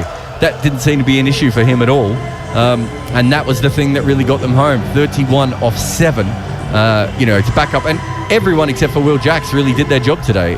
It was the kind of batting lineup or the kind of batting performance that England used to put on. I'm not sure if you remember, in and amongst all the carnage, go back 3 overs or so, and there was a number of balls remaining, and you said that England realistically needed to hit a certain amount of them for 6. It was 10 sixes from 19 balls. Well, they hit 3, 6, 7, 8 sixes from the final 18 balls. Disappointed to be wrong. They nearly hit an over and a half of sixes in the final 3 overs. Well, I mean, they got the 10 boundaries, didn't they? Was there 2 fours, I think, in that as well? So just 1 4. Oh, it's just the fine leg one. Yeah. That's how modern players think, and it's a much better way of looking at it than we need 8 runs and over, we need 10 runs and over. It's much better to go, okay, well, there's 24 balls left. If I can hit 8 boundaries here or 14 boundaries here, we can still get there. If you start to think of it that way, and the power that modern players have. I mean, look at the shots that Harry Brook has managed to play there. It's just ridiculous to be able to go in first ball, hit a 6 like that, isn't it, Monty? It is ridiculous, and this is a power, that England are reminding us, which we desperately wanted to see. We haven't seen for such a long time, and it's something for us to celebrate about, to think this is the potential this England side has. If they can get it right in 6 months' time, they could be one of the favourites to win the World Cup. But today, it is all about Phil Salt, his innings, how Joss Buttler went after the spinners early doors in the power play, and they set it up. It was a complete different contrast to the one they played in the second T20 when the spinners dominated. Here, England were brilliant, and that's what they've got to take into Trinidad, which starts on December the 19th. Yes, an incredible win. We will get a reaction from Gareth Batty and also Michelle St Patrick, who's been sitting back. I can't wait to get involved in a bit of commentary as West Indies won the first 2, then they rack up 223. He was certainly sounding like he was enjoying himself. We will get his reaction to what occurred towards the back end of that innings. And to be fair, it's kind of similar to what happened in the back end of the England innings, or rather the West Indies innings, when England were bowling. 87 runs scored, I think, if my maths is right, from the last 5 overs when West Indies were batting. And essentially England had to do something almost identical. They've done it. And wow, what a game we brought you here on Talk Sport 2. Whilst we pause for breath, Jared, I mean, let's look at the game as a whole. First up, from a batting perspective only, does that batting order now kind of make a little bit more sense than when we looked at it at the start of the day? Liam Livingstone coming in at 4, Harry Brook down at 5. I think he came in at 6 in the second T20. Do you think that's something they're going to persevere with?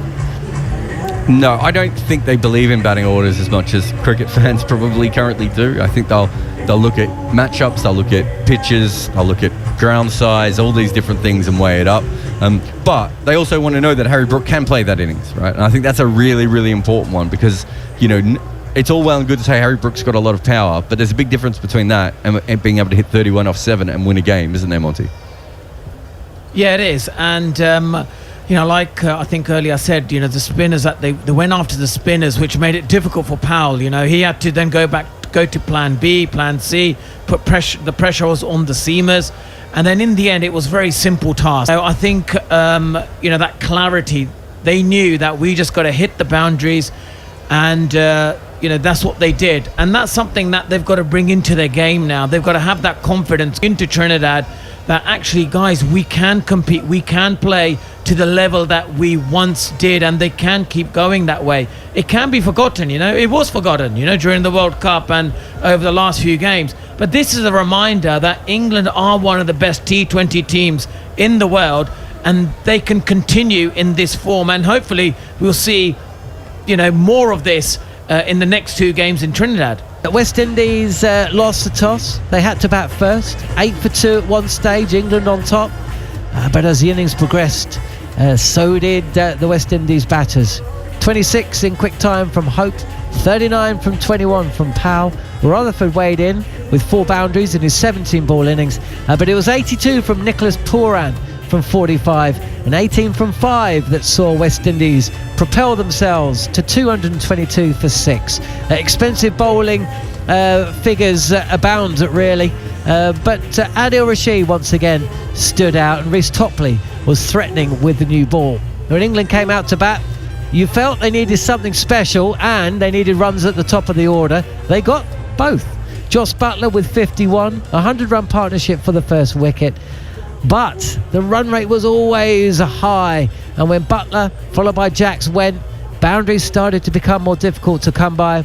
The run rate started to escalate. It looked like it may well be just a little too far once again for England. When Livingston went for a fine 18-ball 30, Harry Brook hit his first ball for 6, and as Phil Salt smashed 6s to reach 100, despite being visibly tired, Brook set himself the task of smashing 20 from the final over, bowled by Andre Russell, and you know what? He did it with a ball to spare. T20 at its best is a terrific game, and today we brought listeners on TalkSport 2 and followers on the TalkSport Cricket YouTube channel a terrific game. Yeah, we said at the halfway point, England weren't disastrous with the ball. They had some very good periods of play. But we just know the power of the West Indian team. I didn't think at the halfway point that England could match that power. I think they matched it and some, if I'm brutally honest. I take out winning the World Cup in 18. That's the best chase I've seen England have probably ever. Take that one out of it. I think it was quite incredible, and it just shows with a bit more belief. As Jarrad spoke about at the start, the captain gets some runs, which we know England are a far more successful team with him up at the top scoring runs. Phil Salt, wow, that's sort of a career-defining moment for him to get his first 100, but then also to win a game like that. Those are the points where people hopefully kick into another gear and have long and wonderful careers for England. That was quite some innings, and I think Brook as well, the sort of little flourish at the end, the calmness to stay still and trust his natural ability and not predict what Andre Russell's going to do, watch the ball and still have the flourish for the ball to go over the boundary ropes. I think, I'm stunned. I'm lost for words. I think that's as good a chase as England will ever have. Michelle, were the West Indies a bit complacent? Do you think that they thought they had that game done? There was certainly at the start of the innings, I think there were 4 or 5 misfields from normally reliable fielders as well, that just gave a kind of feeling that they thought, yeah, we don't have to be 100 here. We can probably do this at 95%. Or am I seeing things that aren't there? I think there's definitely an element of truth in that, for sure. You don't show such a substandard level of fielding like that unless somewhere in the back of your mind you're thinking you're going to get away with it. That said, I think actually what the game has possibly highlighted is very much how these two sides are far from the finished article. We've seen the first 2 games what West Indies can look like. Probably actually in the first 3 games, because they posted 222. We've seen how explosive they can be. We've seen what the best of West Indies with the bat looks like. But going into this series, the question mark was always going to be the West Indian bowling. I think the first 2 games we didn't see England turn up. So we need to identify where was the line between West Indies bowling well in those first 2 games and England not showing up with the bat.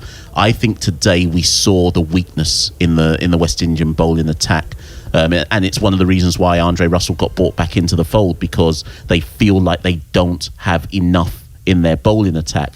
Now obviously Dre's just failed to defend 21 runs to win the game, but there aren't many bowlers waiting in the wings that you trust to defend 21 runs to win the game for the West Indies. So they're very much a work in progress. And on the flip side for England, obviously England fans will be glad that they've seen what this batting on paper looks like. The next step for England is, can they kick on from here? Can they go on to win the series? Can they be consistent? But also, and I'm sure Jared's going to want to come in, is that is England's bowling good enough as well? So I don't know if there's some question marks there as well. Two flawed sides. Yeah, I think with the West Indies, I can't remember if Bat was here were you here for the first T20? And we were talking about the fact that they had a lot of right arm seamers who can bat, and Andre Russell and Jason Holder, Romario Shepherd. They're trying to. They're not going with a lot of specialist bowlers who are there to be picked. They've got Matthew Ford in the squad if they want. They're only playing Motu because of Shepherd's injury as well, and so that means that England are going up against a slightly weakened bowling attack, and we've seen teams do that against England as well. All those all-rounders they played at the start of the 50 over World Cup, and when you do that, you make it a little bit easier for the batting side. But the truth is, I'm not sure either of these teams probably has 5 gun specialist white ball bowlers that you could just bring in, especially with Jofra being injured. So I think that makes it a little bit easier to see games like this, but I don't think that should take away from the hitting that both sides had at the end. But neither of these sides have good death bowling. I would say England is a poor death bowling side, and West Indies is probably worse than that, if we're being honest, especially if you're going to use Andre Russell at the end, who I would say is the worst death bowler in the world. Bats, is Andre Russell the worst death bowler in the world? He's not. You haven't signed him, have you? I shall leave it to Gerard's description. I think there's an awful lot of truth in what both men have said there about the bowling attacks. There have been some really, really good points in the 3 games so far, and particularly today. But there's been some really, really poor bits where you look at it and you go, there's a huge amount of growth there. So I suppose, flip it on its head, from an England point of view, that's a great win and a wonderful chase. But wow, our growth in this team is huge. We can polish up by 20-30%, which if we're saying that, then we become contenders. But it's got to happen quickly. Is it 6 games now before 20 starts that England will play? Something like that, isn't it? It's not many games, and the worrying thing is we still don't know our best combinations.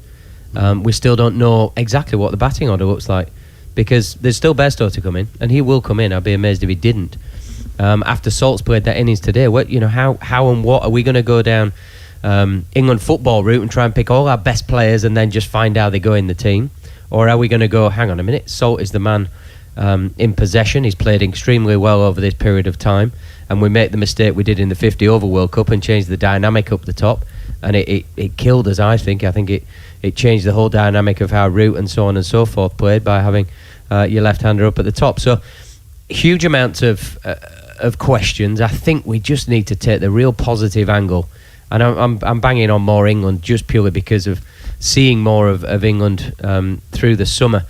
There are some huge easy wins that I think England will make and can make on the back of a performance like that today, and I think the confidence from young men standing up to create a performance like that is, make no mistake, that is quite a powerful thing. And Joss Butler scores some runs. I mean, that's huge, isn't it? Because he's looked so downbeat and downtrodden for so long. He scores some runs. They've won a game they should have lost. And I'm not saying this is a springboard or any other such cliche, but England they desperately needed to win something. They needed a bit of positivity. You know that they're getting a little bit annoyed by the press. They were annoyed by the press of the World Cup. They've been annoyed with this. They are annoyed. They're angry, and they're going to be smiling tonight. They're going to be heading off to Trinidad with a bit of a skip in their step, and they kind of needed that. Yeah, it's not just Joss Butler though, it's the whole leadership group. You can't just pinpoint one guy because, for the past 5 years, pre-Joss taking over 4 years, Owen Morgan pretty much was the leader, and then other people fell into place as that journey evolved. This is starting from a position of strength, and you should really have planned how it looks like with your coach and captain combination, but also your senior players, how you're going to evolve the team, how you're going to change what has happened for 4 years, because personnel has changed. We don't have a Plunkett bowling in certain periods. We don't have Morgan smacking spinners in the middle and captaincy genius at times. I'm not having anybody's bad news playing here. I'm just saying these should have been things that were planned before we get out on the field, and I believe it will be happening, of course. So I think it's wonderful for Josh personally, but I think it's more for the leaders in the group to now stand up and actually take a bit off everybody else, because other people have grown today in quite a massive way, which will help the group move forward. Well, one of those, undoubtedly, is Phil Salt. He's hit his first T20 100, international T20 100. He's won a game for England. He's the player of the match. And just when he thought his day couldn't get any better, he gets to talk to Sam Ellard. It's very special for me. It's even more special for the group, I think, from a team perspective. We've been challenged out here by a very good West Indies side in both series, who are very good in their own conditions. So, for them to play the way they did with the bat, and then for us to be able to manage the chase all the way through and finish it off like that, I'm really, really happy. What can this do for the team? We know it's been a tough couple of months, but a special run chase like that, a score which I don't think many people thought you would have chased down. Can this kind of be the result now that maybe helps you boys kind of really push on and start to change the results on a more regular basis? Absolutely. It shows that the words spoken in our dressing room carry weight. We've been outplayed a couple of times since we've been out here, and that happens. That's professional sport, and that's top level cricket. That happens. But then to come back and to play like this, when we've got all the pressure in and the noise around us, I'm over the moon. And talk me through your innings then. What was the approach, the mindset? Was it pretty much from ball one, go really hard? Was that power play so important to try and get ahead of the run rate? Yeah, it was important to try and get ahead of the run rate, and we did that for a bit, but then I think for a time it was about sitting in and making sure we're really set up for that back end with wickets in hand. I think that's pretty key, key way of playing on these wickets. You can't front end the chase massively. You've got to stay with it right to the end and remember that you've always got more time than you think. And also as well, special as well for the captain up top. You guys put in a great partnership there. I'm sure that'll do him loads of confidence too. Yeah, I love batting with Josh. Obviously, I do it. We both do it together at Manchester Originals as well. So we've got a good understanding of each other's games, and when you put a partnership on like that, it's really satisfying. Is that your favourite innings in the history of your cricket career? Possibly. I'm not sure. It might be. I don't know. But I'm really pleased. I've made that milestone today, and to do it in this game and to set the team up like this in the series, I'm really happy. And also as well, Harry Brook, let's not forget the knock he played there at the end. That was to come in and face such a short amount of balls and hit that many sixes. That was pretty special. That was special. We've seen on these surfaces how hard it is to start. So for him to come in like that against Jason Holder, letting the ball go from 10 foot plus to hit it on these surfaces, is a special shot in itself, that first one. But then to keep going the way he did, special is the only word, to be fair. And also as well, we go to Trinidad now, and the series is very much alive. The series is absolutely alive, and as I said, it shows that our words in the dressing room carry weight with each other. We'll always back each other, and the series isn't a foregone conclusion yet. We're here to absolutely put our best foot forward and win it. Have there been some strong words in the dressing room over the past couple of days? Absolutely, it's been more. It's not been too heavy on the spray front. Like it's not been no head dry treatment. No, there's been no Fergie treatment. No boots have been flying about the place at all. But we needed to get back to the way we play, and we know how good a side we are, and we're world champions in this format. So we need to play like it. Do you know the Man City score? I don't want to ruin your day. Is it 2-2? Yeah, it's 2-2. They scored a last minute penalty. Livy was cackling about something. I tried to ignore him. How many? When was the penalty? Something still like 97th minute. At least a penalty. Do you know what? Let's not end on a low. Let's end on a high. Just finally, Phil, sum up this day. A special day for you. Yeah, very. Back in Barbados as well. Yeah, very, very, very special day. Very special day. I'm just happy that we got the win. So there we go. We sadly haven't heard from Joss Butler, but we did hear from Phil Salt, who Sam Ellard just ruined his day. So well done, Sam.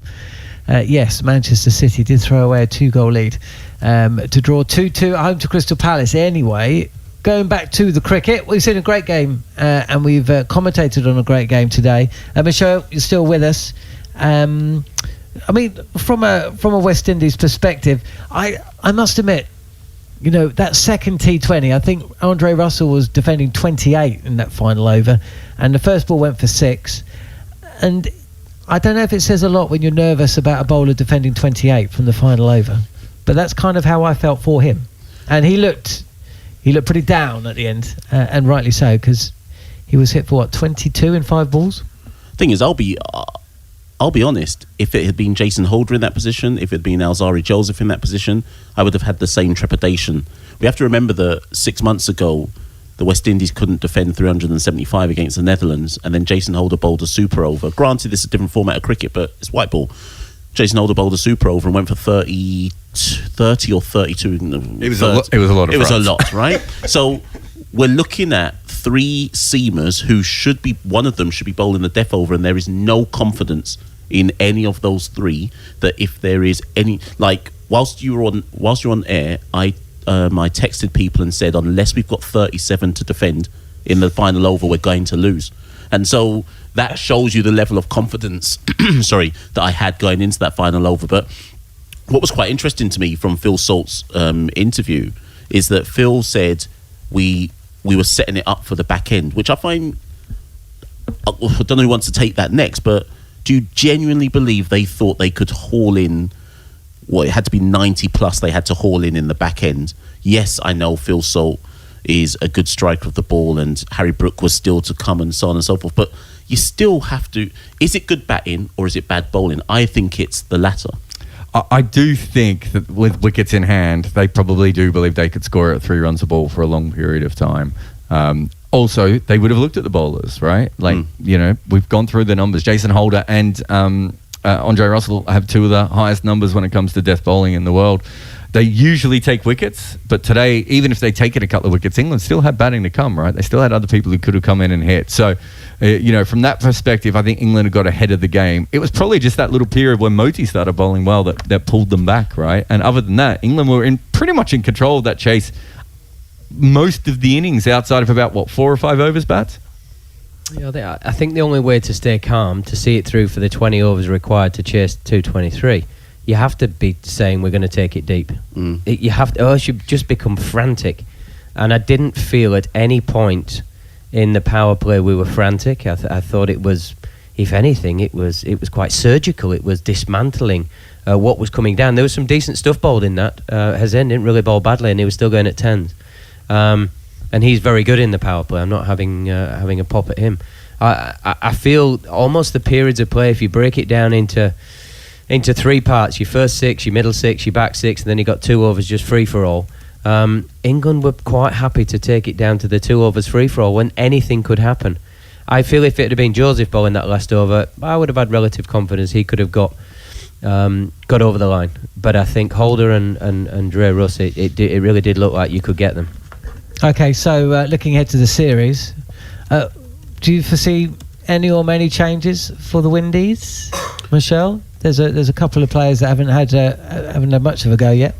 So there's certainly a lot of there's certainly a lot of voices who feel that Carl Mayer's spot is under threat, but there's no natural opener to replace Carl Mayer's. Romario Shepherd obviously has been injured for the last 2. His cricket has improved exponentially over the last 6 months, so you would like to believe that he will come back into the fold. They can't drop Moti, who only came in because Shepherd was injured. I would be surprised if they dropped Akil Hussain as well. So it's going to be very interesting who Romario Shepherd comes back in for. Is it Holder or is it Andre Russell or is it Alzarri Joseph? So Shepherd I expect to come back in. Hetmeyer I think is done. I think they have to keep Rutherford ahead of him. But there's also some players like Matthew Ford who should probably, this isn't the World Cup, you need to have a look at players. And similarly, maybe the same for England. You need to have a look at some players, put them under the pump somewhat and see what they've got to say for themselves. Is there any purpose to taking someone on a tour and they don't play any of the 5 games? So surely there has to be some kind of sense about, well, let's look at this player and see what they can potentially bring. Well, that brings me quite neatly on to what was going to be my follow-up question to you, Bats. And what about England? Topley came back today. He's almost certain to play. Maybe they're going to rest Mills. He's played. Has he played all 3? Mm-hmm. Certainly played the last 2. They do have some options. We still haven't seen a couple of the players.